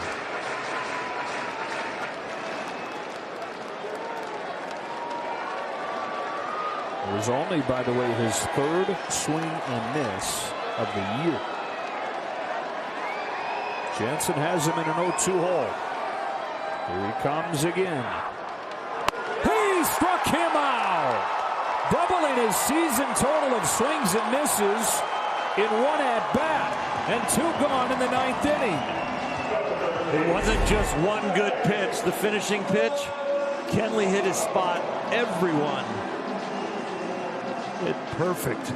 95 up and away. Back in the day, before every hitter had been in the weight room and had to hit the ball to the pull side for a home run, Kenley played that kind of odds and just stayed away from him the whole time. And just threw his hardest pitch of this young season. Not out of the woods yet. 2 gone, 9th inning, 6-5, Manny Machado.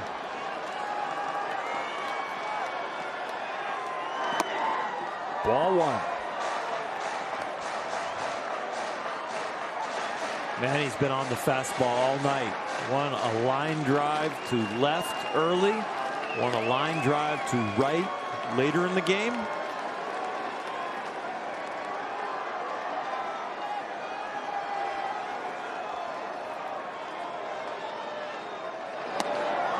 Did he go? No swing, ball 2. On deck is Eric Hosmer.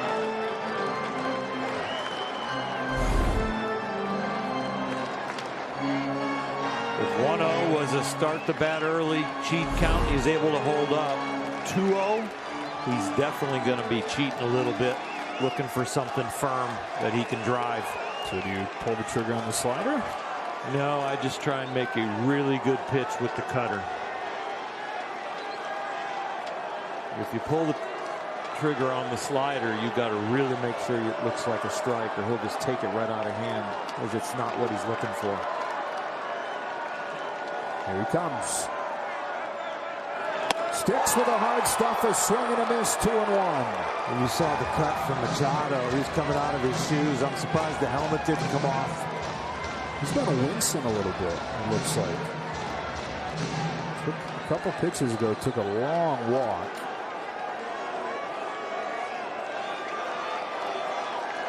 Settles back in for a 2-1.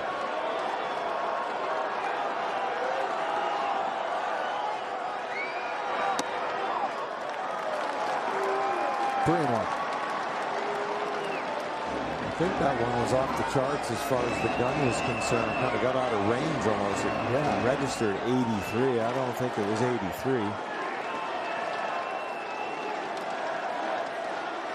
3 balls, 1 strike on Machado. 1-run game, 9th inning. Padres down to their last out. Another cheater count. Strike 2. Perfectly placed at 94. Kenley really concentrating on the altitude of his pitches, working the top of that strike zone. Has pulled a few, but when he's needed a strike, he's gotten it right there at the top to entice Machado to swing at it.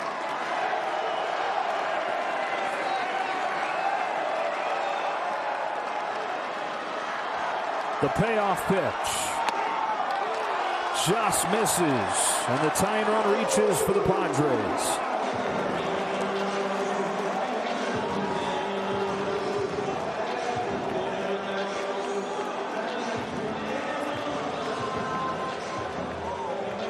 The training staff's coming out to look at Machado.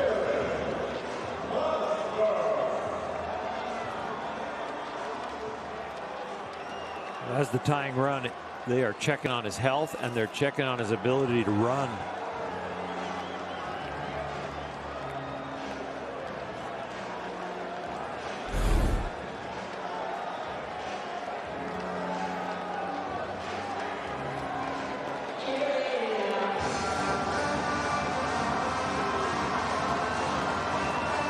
Laboring even getting down there after the walk.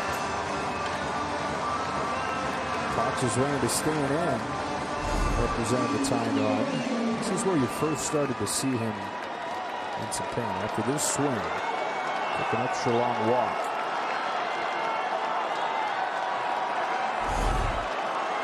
All right, so the tying run aboard.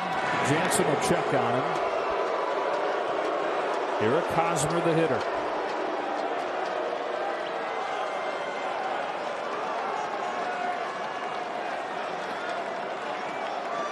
Can you handle 18 more of these this year?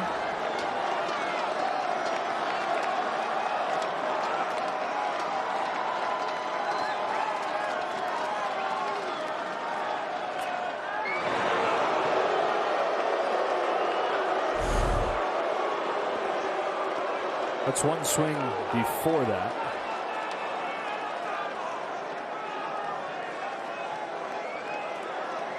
I see him start to stretch around.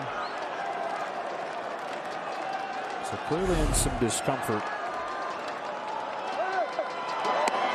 He takes off, throw down, off Seager's glove. He might be hurt now. He's asking for time as he slid by the bag. A little bit more pain.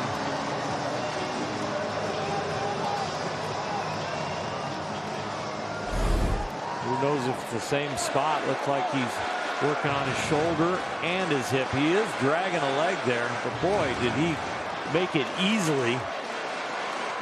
Just a huge wince and pain as he grabs back to the bag. Probably going to catch you a little surprise there. Having a hard time even getting down to first after the walk. Now he steals second to get into scoring position.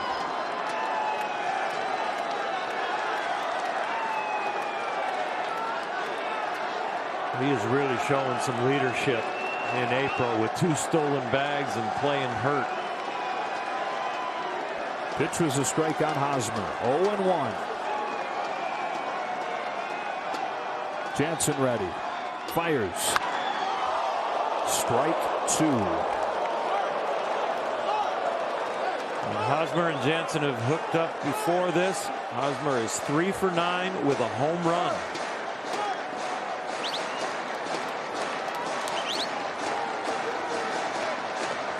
Machado through the pain has gotten his first 2-steal game in 6 years. Jansen a strike away. Machado scores on anything. 2 strikes and 2 outs. He's moving. So even with a sore hip, he's going to have enough speed to score if Hosmer can reach. The set in the 0-2. In the dirt, kicks away from Smith. Machado takes third.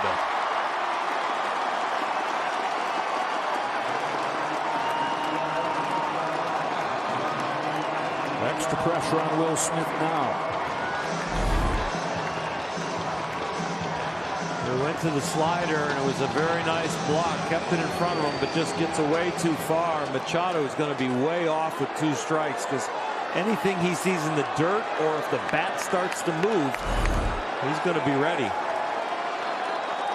April 16th, and you're already peering through your fingertips watching this. The 1-2. Ground ball, base hit, tie game.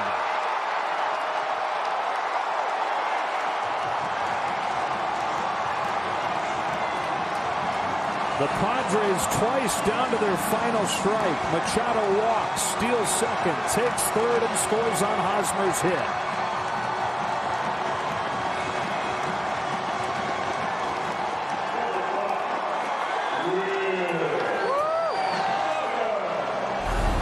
90 feet with a walk is one thing, but then the stolen base, the wild pitch, and now a seeing eye ground ball.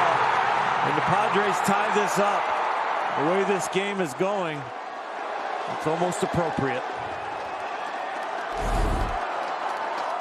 2 gone for Myers. Chases up, strike 1. Immediately, though, makes you kind of wish you didn't have the extra innings rule to decide it. Game like this. There'll be a runner at second base for both teams to begin the 10th if Jansen can get it there. Ahead 0-2. So both teams' closers giving up the 9th inning run. Turner drives one in the top half. Hosmer drives one in the bottom half. The 0-2. Strike 3. Hosmer's off and running, but strike 3 called.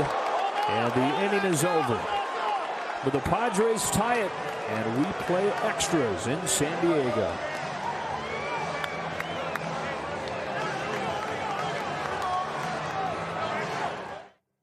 There in the 9th inning, we go to the 10th, tied at 6.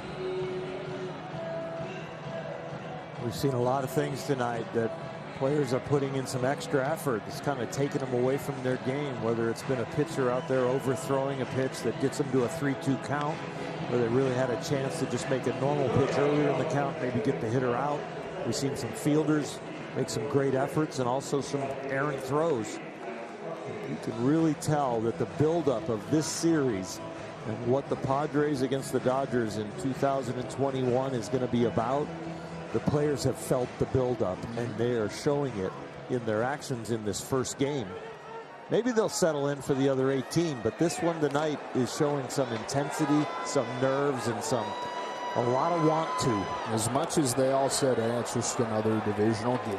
No way. They've proven that it's more than that. They've blown their cover. Well, extra innings. That means the man that made the last out starts the inning at second. That's Will Smith. Muncie's the hitter. Melanson stays in the pitch.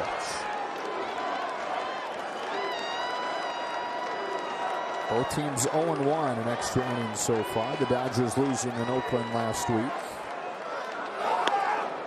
That's over the outside corner and strike 1. So many twists and turns and shifts and momentum. Excitement and then disappointment.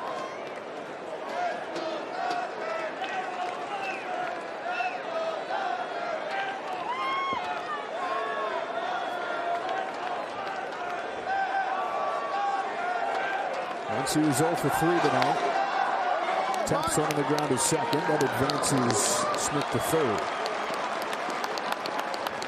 That's the key for the first hitter in this extra innings format. At least move him up. Once he does, it brings up Taylor. Scoring 1 run in extra innings is kind of like holding serve.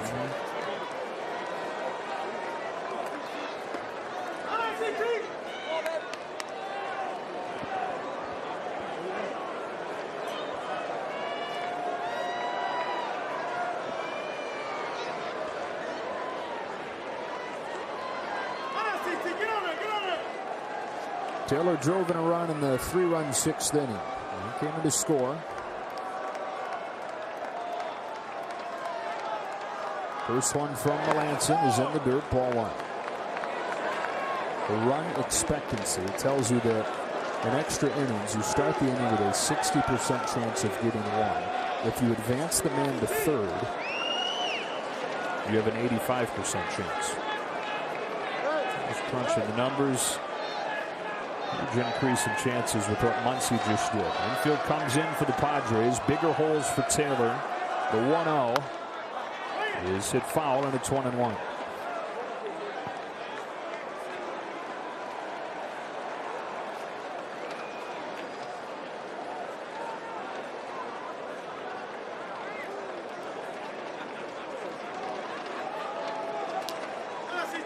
I think there's going to be some extra soreness on everybody who played in this game.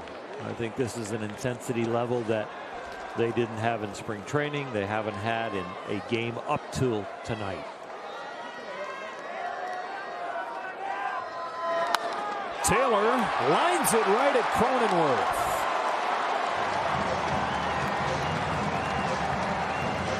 Two gone.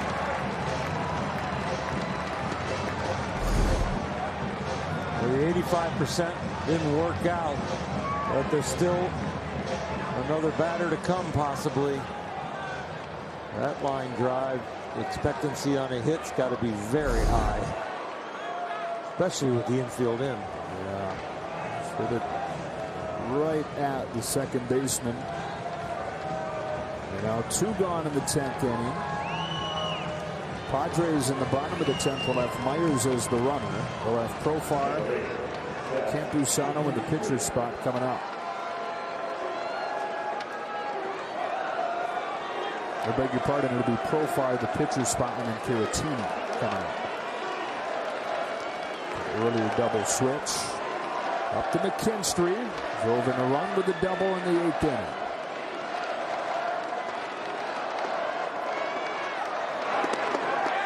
Breaking ball falls in, strike one.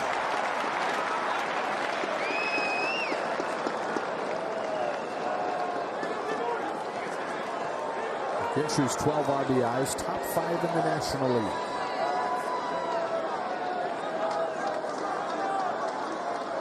One of the last spots on the roster, all over the NL leaderboard. They're behind 0-2 here.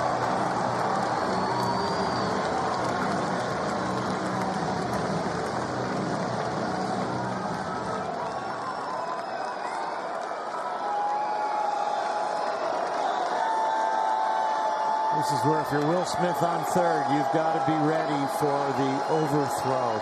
Somebody trying to punch somebody out. A little bit of a wild pitch or a passed ball.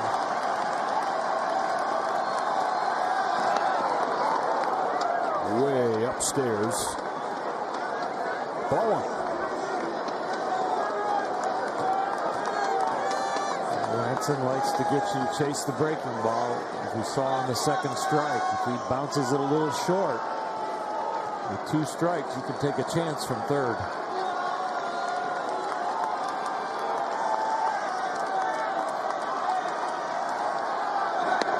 Right down the middle, strike 3. Melanson puts up a 0 in the 10th. The Padres will try to win it in the bottom half. It's the bottom of the 10th for the Dodgers. Tied at 6. Will Myers will be at second base as this inning begins.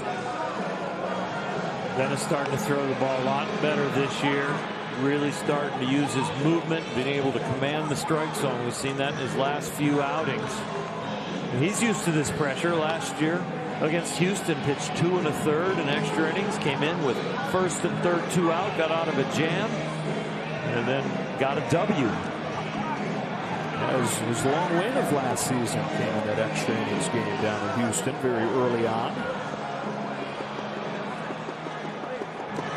There's Profar to open this inning. What a game this has been. Padres getting 1 in the second. Dodgers tied it in the 5th on a Raley home run that feels like it was a week ago. Padres retook the lead in the bottom of that inning when Tatis homered. Dodgers with 3 in the 6th. Padres 1 in the 7th. The Dodgers got 1 in the top of the 8th. Padres got 2 in the bottom of the 8th. Both teams getting 1 in the 9th. Melanson putting up a 0 in the top of the 10th to get us here. It was Profar's 2-run double that evened the issue in the 8th.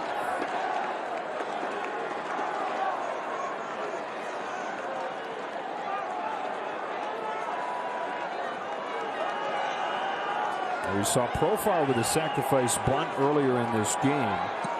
Not seeing too many teams try sacrifice bunts in this situation. And it doesn't look like San Diego will either. Definitely was a possibility because of the fact that Profar bunted earlier. And he can handle the bat that way, and the Padres now know that they only need 1. 2-0.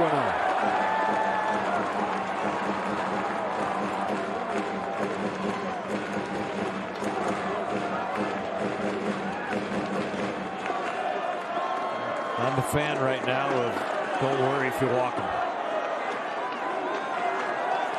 Yeah, the run at first would matter not a single bit. Setting up the double play. I like it as not if you're in the top of the inning, but when you're in the bottom of the inning and you're on defense like the Dodgers are, don't worry about it if you walk them. Jorge Mateo, who will bat next.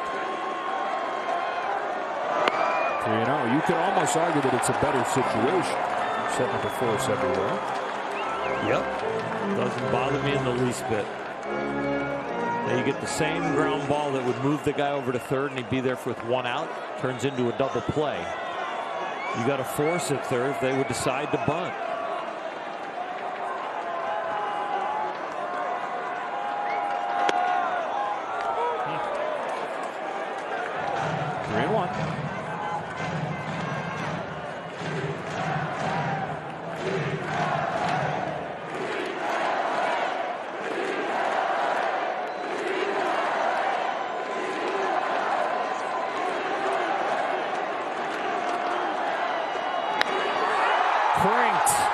Deep right, Betts is back to catch it on the edge of the track. It does advance Myers. Winning run at third with one out. You might see Mookie Betts come in and play the infield right now if they decide to go to the 5-man infield. I don't know. He takes a lot of ground balls in there. We'll see what Dave Roberts wants to do. You also could see Dave Roberts maybe walk a man, but I don't think you want to get back around to the top of the Padre order. At least we know we're going to see the infield in.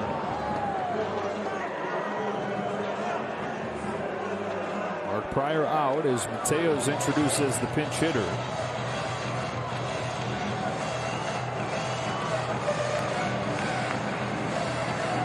He's able to get the next two out. He won't have to deal with the top of the order. It's Mateo pinch hitting here. It's Caratini on deck. Santana trying to do the same thing Melancon did. Beat the odds here in extra innings.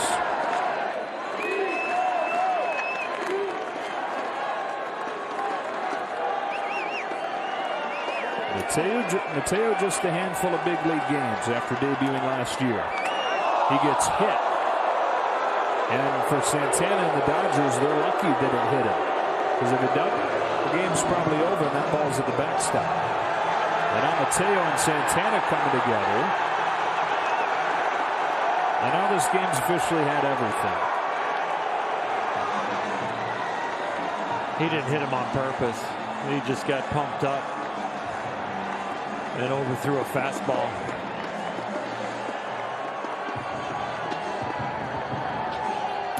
And you know, Mateo probably realizes that, but felt that fastball and got pumped up himself. Now the bullpen's joining the party.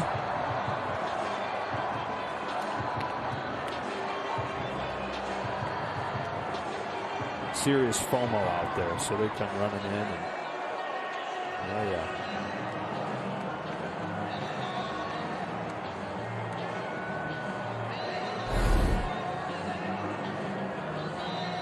We've seen this throughout the game. Guys trying at a level where they just don't hold it together. Errant throws from fielders, big swings from hitters, overthrows from the mound.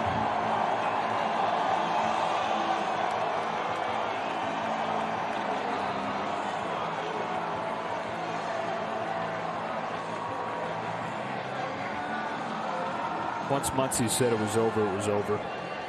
You don't mess with Max. Ex-pole vaulter. That's right.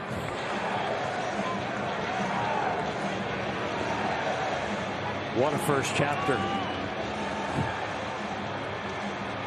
Real page turn to this series, huh? Yeah.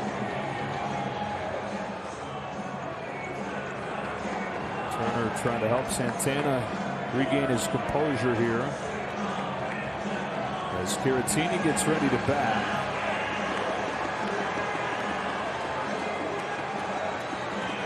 Well, goes back to the conversation we had, though. The man at first, a double play could get him out of the inning.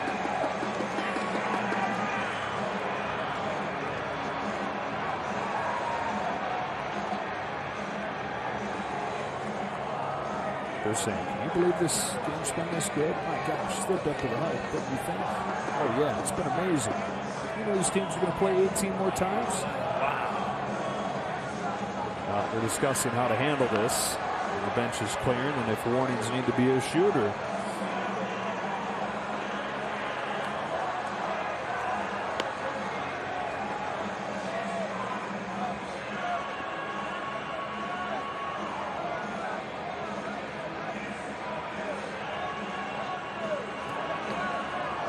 explanation over to Dave Roberts. They're going to give an explanation to Jace Tingler about whatever measures are taken here. Plate umpire Mark Ripperger went out and talked to Santana. It could be a warning, not only for this game, but for the rest of the series. They're going to see each other an awful lot in the next 9 games. Oh, deep breath from Big Dennis Santana here. Infield in with 1 out in a 6-6 game in the 10th. Caratini at the top of the order and Grisham on deck.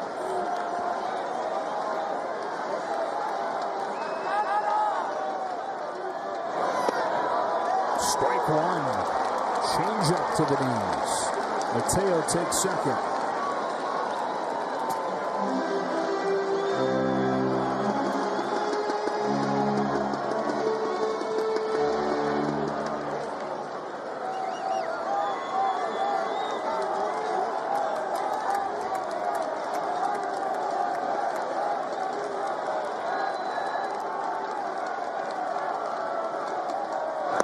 Swing and a miss, 0-2 as he doubles up on the change. From an overthrown fastball that he hits the batter to back-to-back finesse changeups. Very nice pep talk from Justin Turner. Take that to arbitration. As he's saying in the pitching coach visits. Strikeout. Be huge. 0-2. To a third consecutive change. Caratini laid off this one.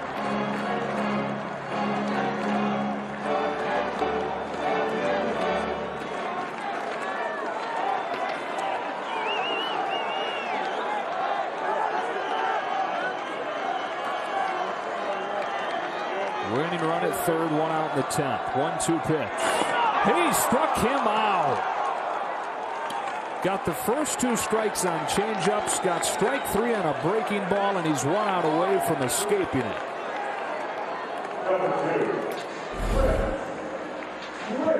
Little slider. Looks like it's a strike down the middle.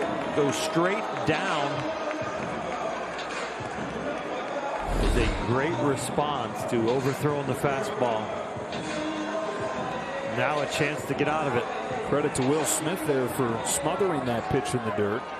Keeping Myers put at third.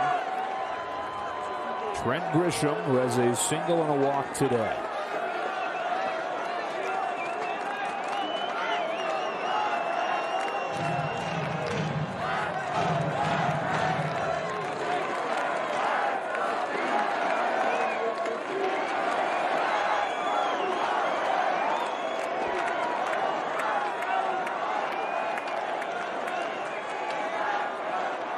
There's the defense for the Dodgers, playing Grisham to pull.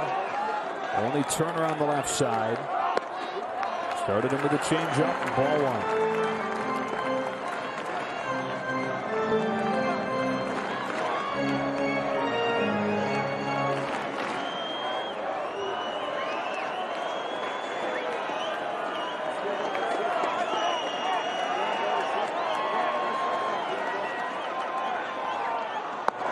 Ball 2.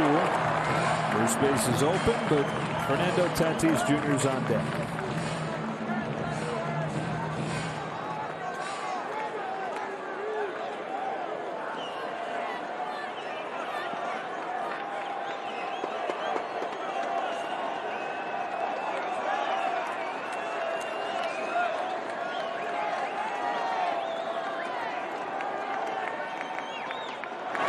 He tries to lay a bunt down and takes ball 3. Another changeup now in a 3-0 count. You still try and battle back here because Tatis on deck.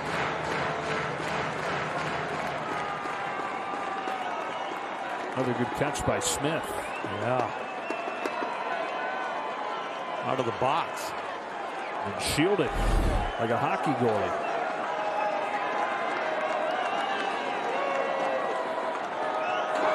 Up comes Tatis. After the 4-pitch walk to Grisham.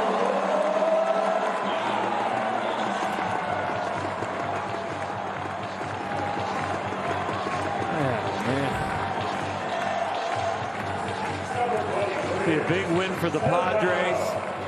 If Santana can get out of this and the Dodgers come back, the Dodgers would feel like they were breaking the spine and the hearts of the Padres early here in 2021. What a scenario to have this guy up.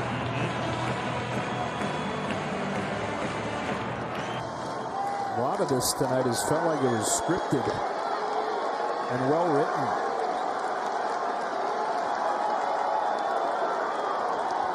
Does the movie continue? Tatis trying to put an end to it. Here it comes. Strike 1. Couldn't pull the trigger on a first pitch slider.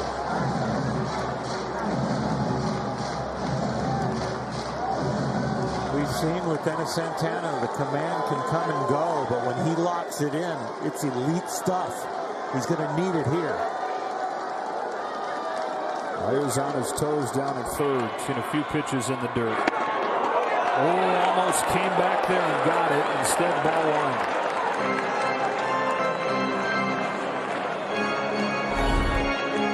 Headed for the Left-hand batter's box, but boy, did it make a sharp right turn.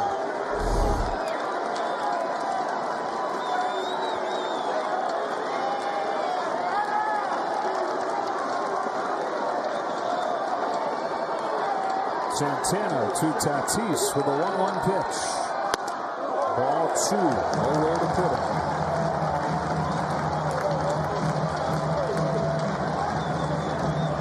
As a pitcher right now, you want something that's comfortable in your hand. The slider's gotten him a strikeout and a strike on Tatis. I wouldn't be surprised if he pulls a trigger on another one.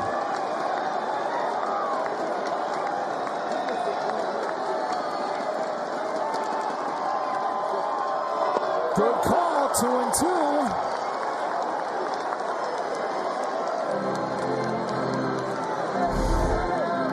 The fastball's been overthrown, but not located the whole inning. I think he goes back to the slider. I wouldn't be surprised if he just stays with it the rest of this game until the inning's over or the game's over.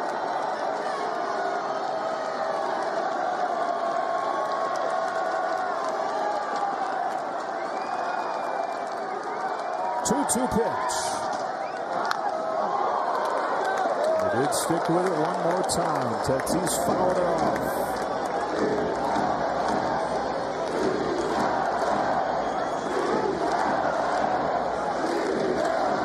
With the noise, the intensity, it's all about what you feel is your best. The slider's the pitch that he knows he not only can make break correctly, but locate. The fastball, he has no idea where it's going to go, and the changeups, he's been pulling it with the adrenaline. Another 2-2. He struck him out! Stuck with the slider and locked him up. He beats the odds and gets out of the jam to extend the game to the 11th.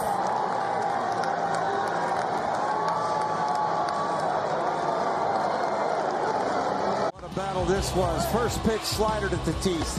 Now the changeup that just misses a fastball. But from this point on, it's what feels good in your hand. And for Dennis Santana, it was the slider. Tatis thinking along with him, but there was no thought there. It's how it felt, and it feels good when he's coming off the mound. And guess what?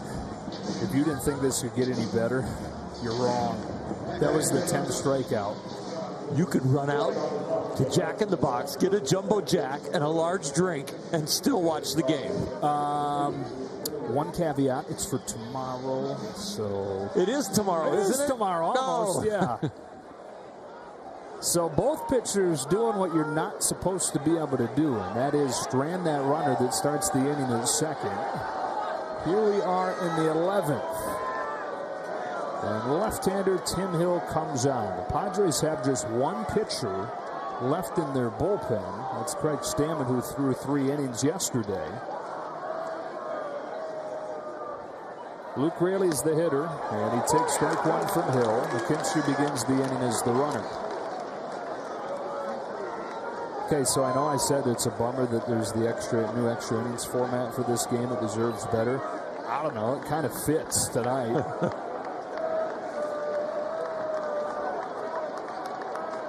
Hill's 0-1. Strike 2. Tough angle coming at the lefty.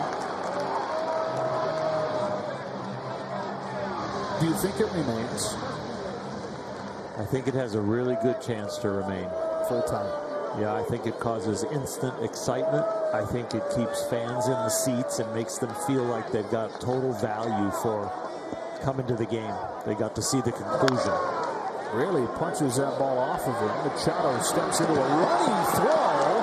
What a dig by Hosmer, but it was close at first.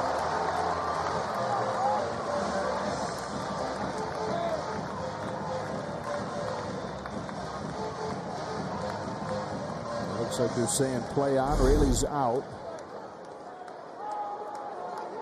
The tough part for Manny was checking the runner, because if he has too long a lead, you got to think about going to second, and then the feet get tangled. The throw is low, but Hosmer, with some gold over there, picks it. Pinch hitter is Barnes. One away in the 11th inning.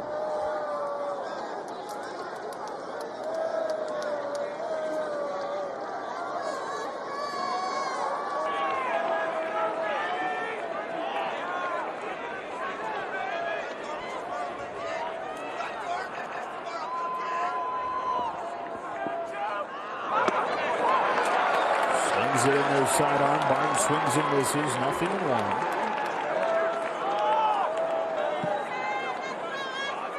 Barnes 6 for 22 so far this year.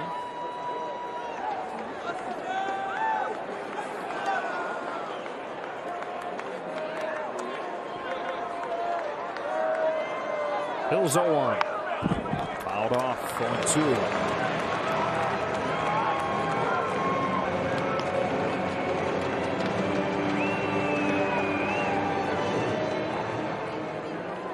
Pretty much fastball slider from that very odd angle that you don't see much.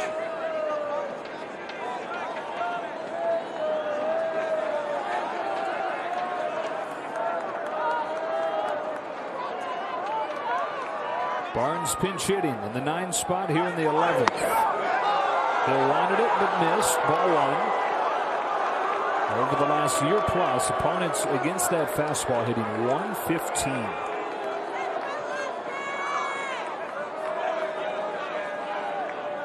Coming at you from left field. Or from right field.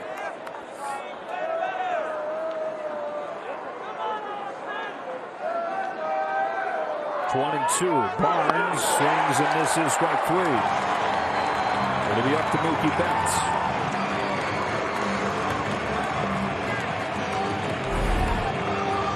The slider, it actually looks like it's going up. It is definitely fighting gravity. From the land down under, starts up, and then starts to barely come down.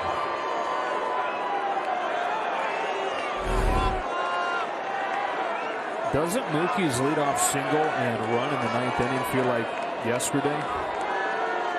Here he is with 2 gone in the 11th. Taking ball 1 from Hill. If that feels like yesterday, then Raley's home run feels like March.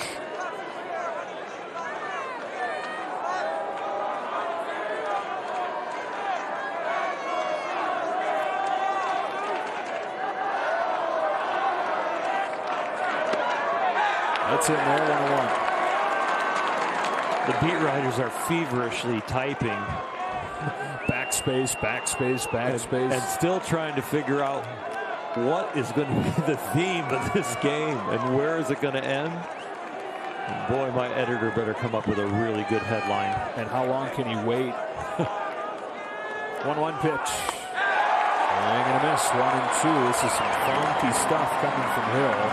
Uncomfortable swings. The start of this inning. The fastball has a tendency to tail away from the right-handed hitters, and he wears out the outside corner. And then he can take that slider and kind of throw it up and in and under your hands. Mookie Betts takes it high, 2-2. Boy, Hill, his finish on every pitch. His body language just tells you he wants it so bad. Every one that he throws up there.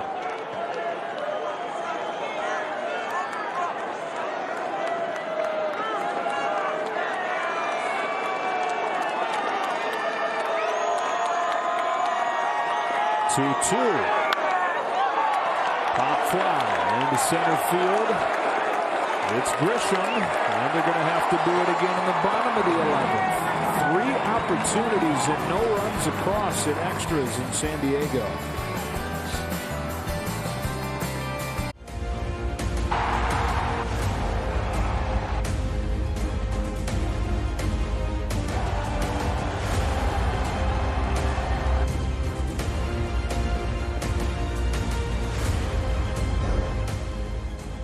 Game of the year, probably safe to say, across baseball in the early going. David Price, who got his first career regular season save last night, is on the pitch here in the bottom of the 11th inning. Padres will have Tatis at second, Cronenworth, Machado, and Hosmer coming up. A little different for the veteran who's trying to learn how to be a reliever, learn what his workload during the day is going to be, how the catch sessions should go, the cardio, the weightlifting, when to throw in the pen, when the phone rings, how to warm up, all the different things that he's been asking some veterans down there and learning. Well, here he gets a back-to-back. Third time in his career he's thrown back-to-back days. He did it in 2008 when he got that first career save, the only career save. It was in the postseason in the ALCS, helping send the Rays to the World Series. And then he did it back-to-back days at the end of the 2017 season with Boston. Can he pull the same trick that's been pulled 3 times already? Melanson, Santana, and Hill. And that is stranding that free runner.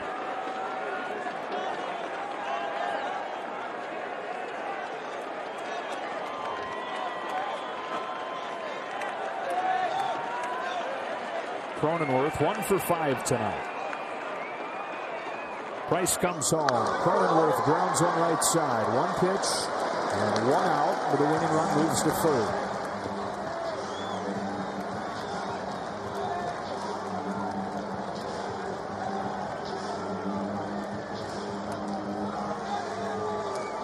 Price says he found out that he was going to be the guy to close the game last night, minutes before the anthem. Dave Roberts found him in the training room. They're going to put Machado on here, bring up Hosmer, and let him know. And David was fired up about it.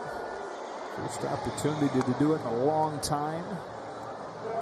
A couple soft singles to open the inning, then 9 straight strikes to finish it.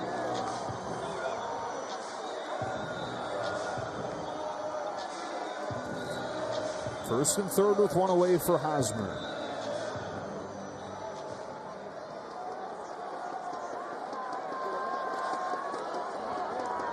Now pick your poison in this part of the order, but for Price, Machado has 5 home runs against him lifetime. Easy decision. And lefty-lefty. Strike 1 on Hosmer.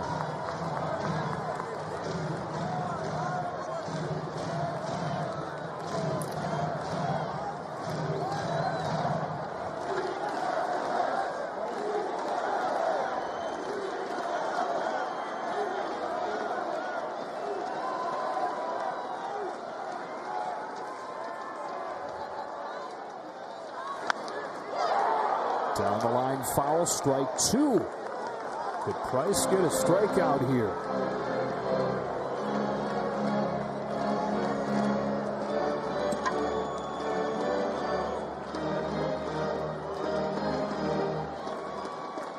Little different pitch selection for a veteran on the mound compared to Dennis Santana. I think David will pull the trigger on what he thinks is the best pitch. Comfortable enough to go with what is the one he thinks will get him out. He struck him out. Fastball pinpoint to get Hosmer. 2 gone.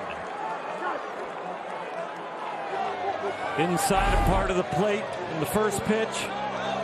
Finishes him perfectly low and away on the corner. Not much of Hosmer's swing or heart was in that one. Machado moved down to second.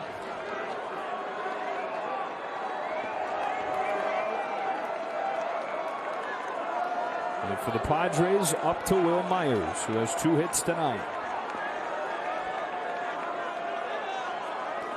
Going to be extra alert with Tatis at third. That ball not going to have to kick far away from Smith. For Tatis to think about chugging home.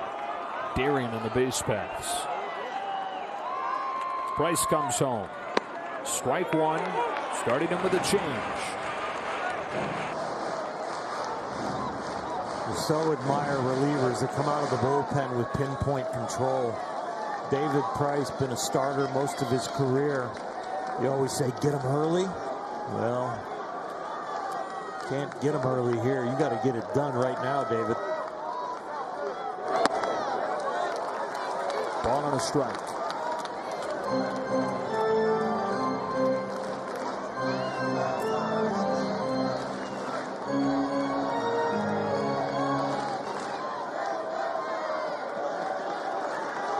There's 6-6.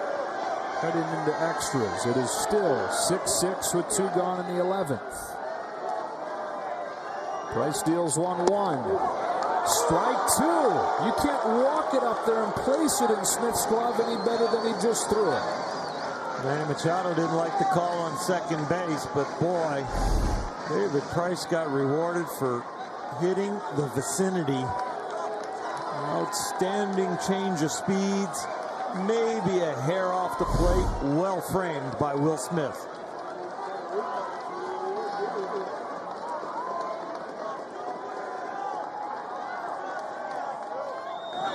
David Price, the latest to pull a magic act.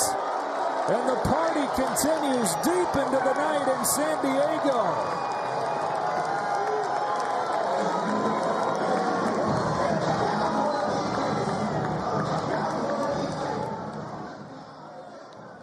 Some hitting fail. David Price, the latest to pull a rabbit out of his hat. Wow. You start with a runner on second and no out. And both sides have not allowed a run. Well, here we are in the 12th. Betts the free runner. Seager the leadoff hitter. Dodgers looking for their first extra innings run. And this their 4th try. Seager gets into a ball. Way back there. It's gone. First pitch of the 12th. A 2-run shot from Corey Seager.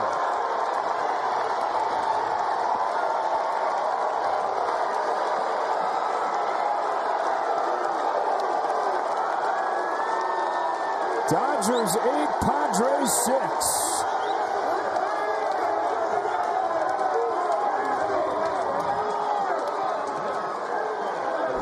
Padres have had the Dodgers on the ropes. The champ has been on the ropes, but you got to knock them out.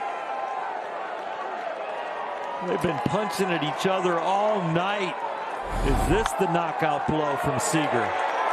Turner follows it up with a base hit into center. Corey Seager with the old leadoff 2-run home run.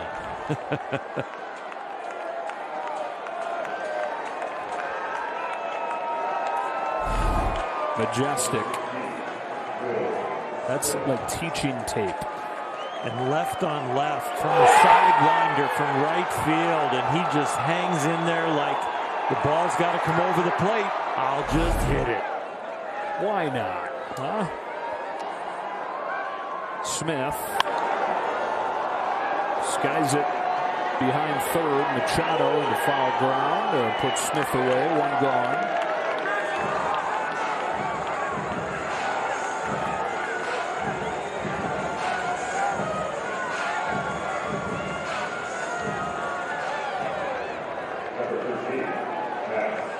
David Price, in just his third career back-to-back, is going to be the guy in the bottom of the 12th. There's nobody warming in the Dodger bullpen.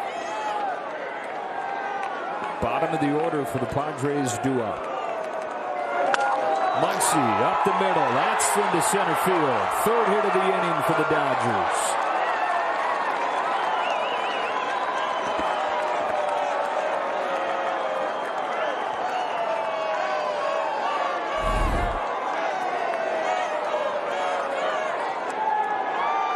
One lefty goes deep on a fastball off the hill, and now Muncy breaks his bat on a slider and gets a base hit. First hit of the night for him. Right before the clock strikes midnight. Or 3. My friends on the East Coast.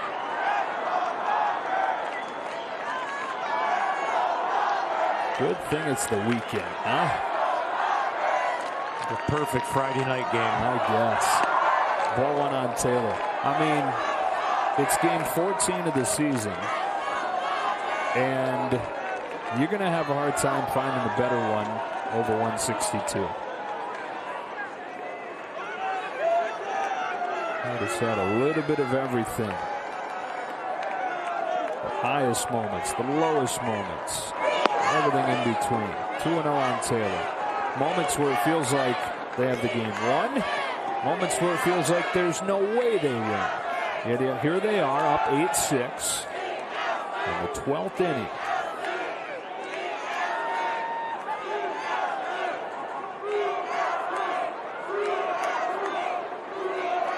Two-0 pitch. Taylor pokes one right side to second. Whoa! He dropped it. Cronenworth off the hands of Tatis. And the bases are loaded.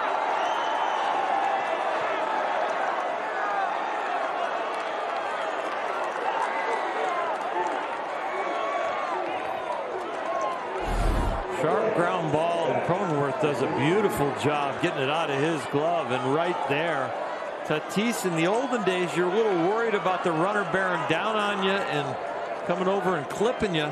With the rules today at around second base, that was just another flat-out error. That's up the middle, base hit. Zach McKinstry drives home Turner. Station to station, 9-6. Third hit tonight for McKinstry.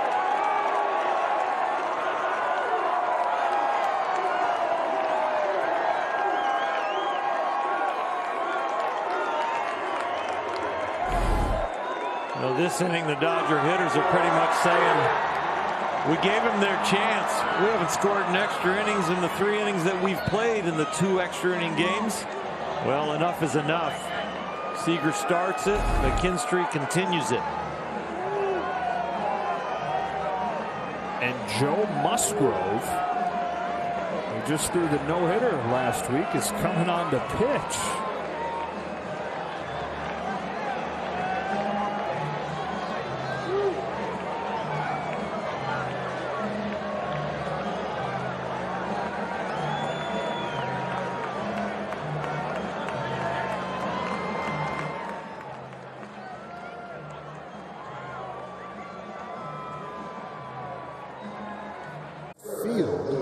Jurickson Profar moves from left to second, and Jake Cronenworth, who is a two-way player in the Rays system, is an all Big Ten closer at Michigan, is on to make his major league debut as a pitcher. Mechanics are pretty good. You can tell that he's pretty comfortable on the mound. And the one thing about this is You know, if the Dodgers get a few more runs, but it actually allows the Padres to kind of decompress on what'll end up probably being a very tough loss. Maybe give them a little better equity to kind of turn the page.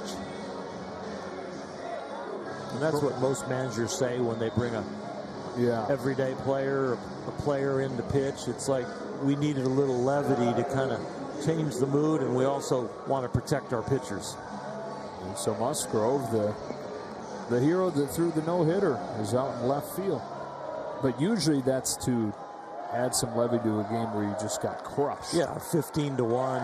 Yeah. 22-3. Right. Luke Raley takes ball one from Cronenworth, who in 7 appearances at the AAA level in 2019, he had a 2.45. Or beg your pardon, he had a 0 ERA. Raley grounds one to first. Hosmer feeds Cronenworth, who's late covering, and it's 10-6. We are so early in the season, but this is the 6th position player to pitch this year already. They give Raley a base hit there. His second hit tonight, his second RBI. So once he comes in to score, 4 in the bank in the inning. And Cronenworth lingers on the mound with the ground ball there, and it's enough to be out there on the mound. You haven't been there in a while, but you can see he hesitates. He thought he was going through the hole. And now Musgrove is out there making the catch. And a ball slapped to left. Sacrifice fly makes it 11-6.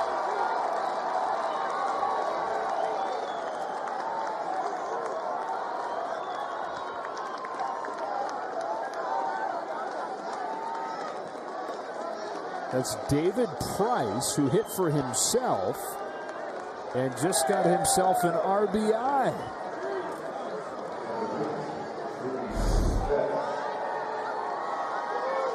When the sacks fly, David Price gets back to his teammates on the bench, and he's giving the dunk signal, like, I dunked on him, I dunked on him. Oh, it's classic. Strike one on Betts.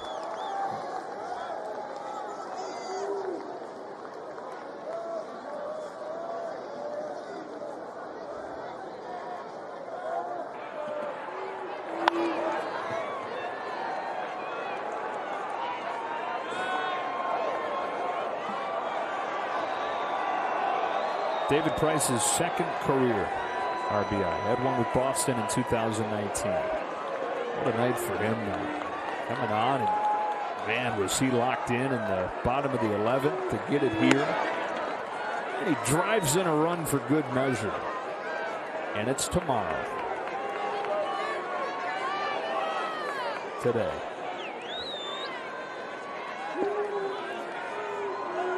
Now. Betts down swinging. But the Dodgers are up. They get 5. They wasted no time. First pitch of the inning. Corey Seager takes this sidearm swing and bashes it for a 2-run home run to the bottom of the 12th. The lights getting turned out. 2 days in one.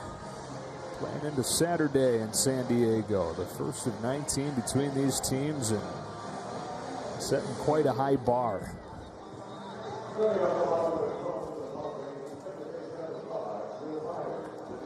Myers, the runner at second to open the inning. And Profar, the hitter.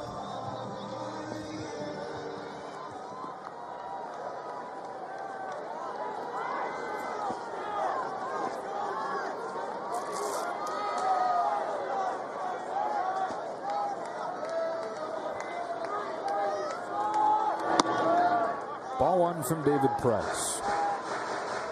Santana in the 10th, Price in the 11th.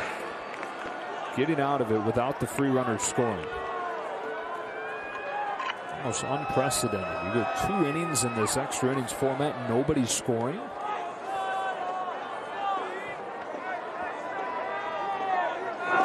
You gave the probabilities that When he's on second at 60% with no out, you move him over to third with 1 out. All of a sudden, it's an 85% chance, and the Dodgers pitched out of that twice.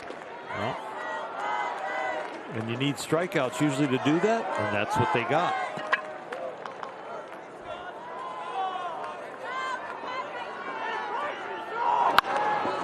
Profar. Lazy fly into right field for Betts. And this extra innings format last year, more than 90% of the time the game ended by the 11th.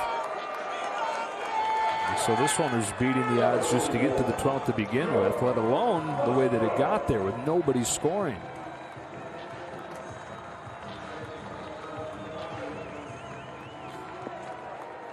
Dodgers 11, Padres 6. One gone, 12th inning, 12:05 in San Diego. Here's Joe Musgrove. Got to make a play on a sacrifice fly from David Price. Boy, that's when you know you've reached Twilight Zone time of the night. David Price with a sacrifice fly caught by left fielder Joe Musgrove. That's the stuff you wake up and say, I had the weirdest dream. We're watching this game. Guy hit a leadoff 2-run homer. And then a few minutes later, David Price hit a sacrifice fly that Joe Musgrove caught and left. And Cronenworth threw the pitch. Yeah, it was so weird. And then I woke up.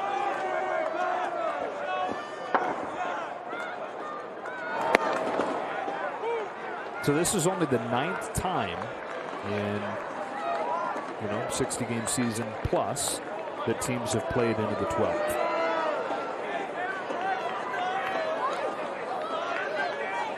We're going to dig to the bottom of this to see how many times out of those 9 there were no runs scored until the 12th. Strike 3 called, and Price and the Dodgers are out away.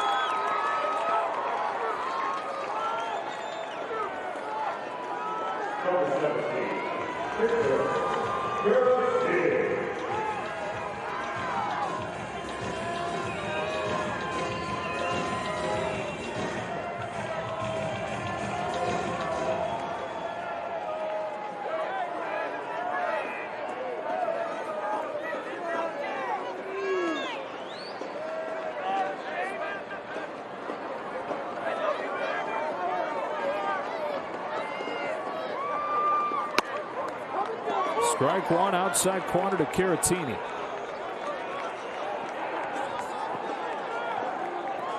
Dave Roberts probably shaking his head there going, what a game this was, huh, Clayton? And go ahead and go back to the hotel and start resting, Clayton.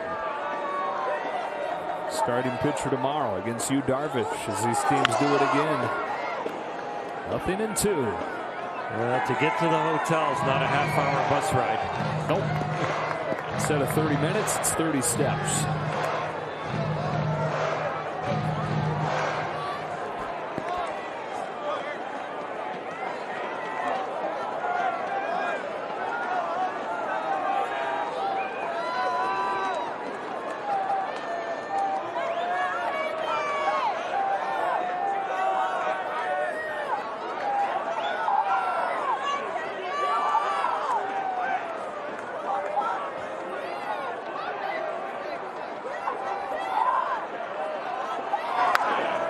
Driven foul, stays no balls, 2 strikes. 5:40 first pitch tomorrow, and then 1:10 on Sunday.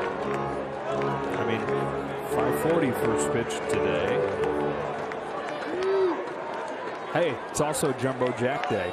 For sure. Yeah. Hey, you can go out now. Yeah. Right after the final out, you can go find a Jack in the Box. Get that large drink. Get you a Jumbo Jack, buddy. All right. Another 0-2. You're driving home.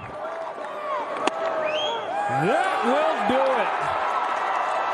What a roller coaster ride. Game of the year over the first couple weeks of the season.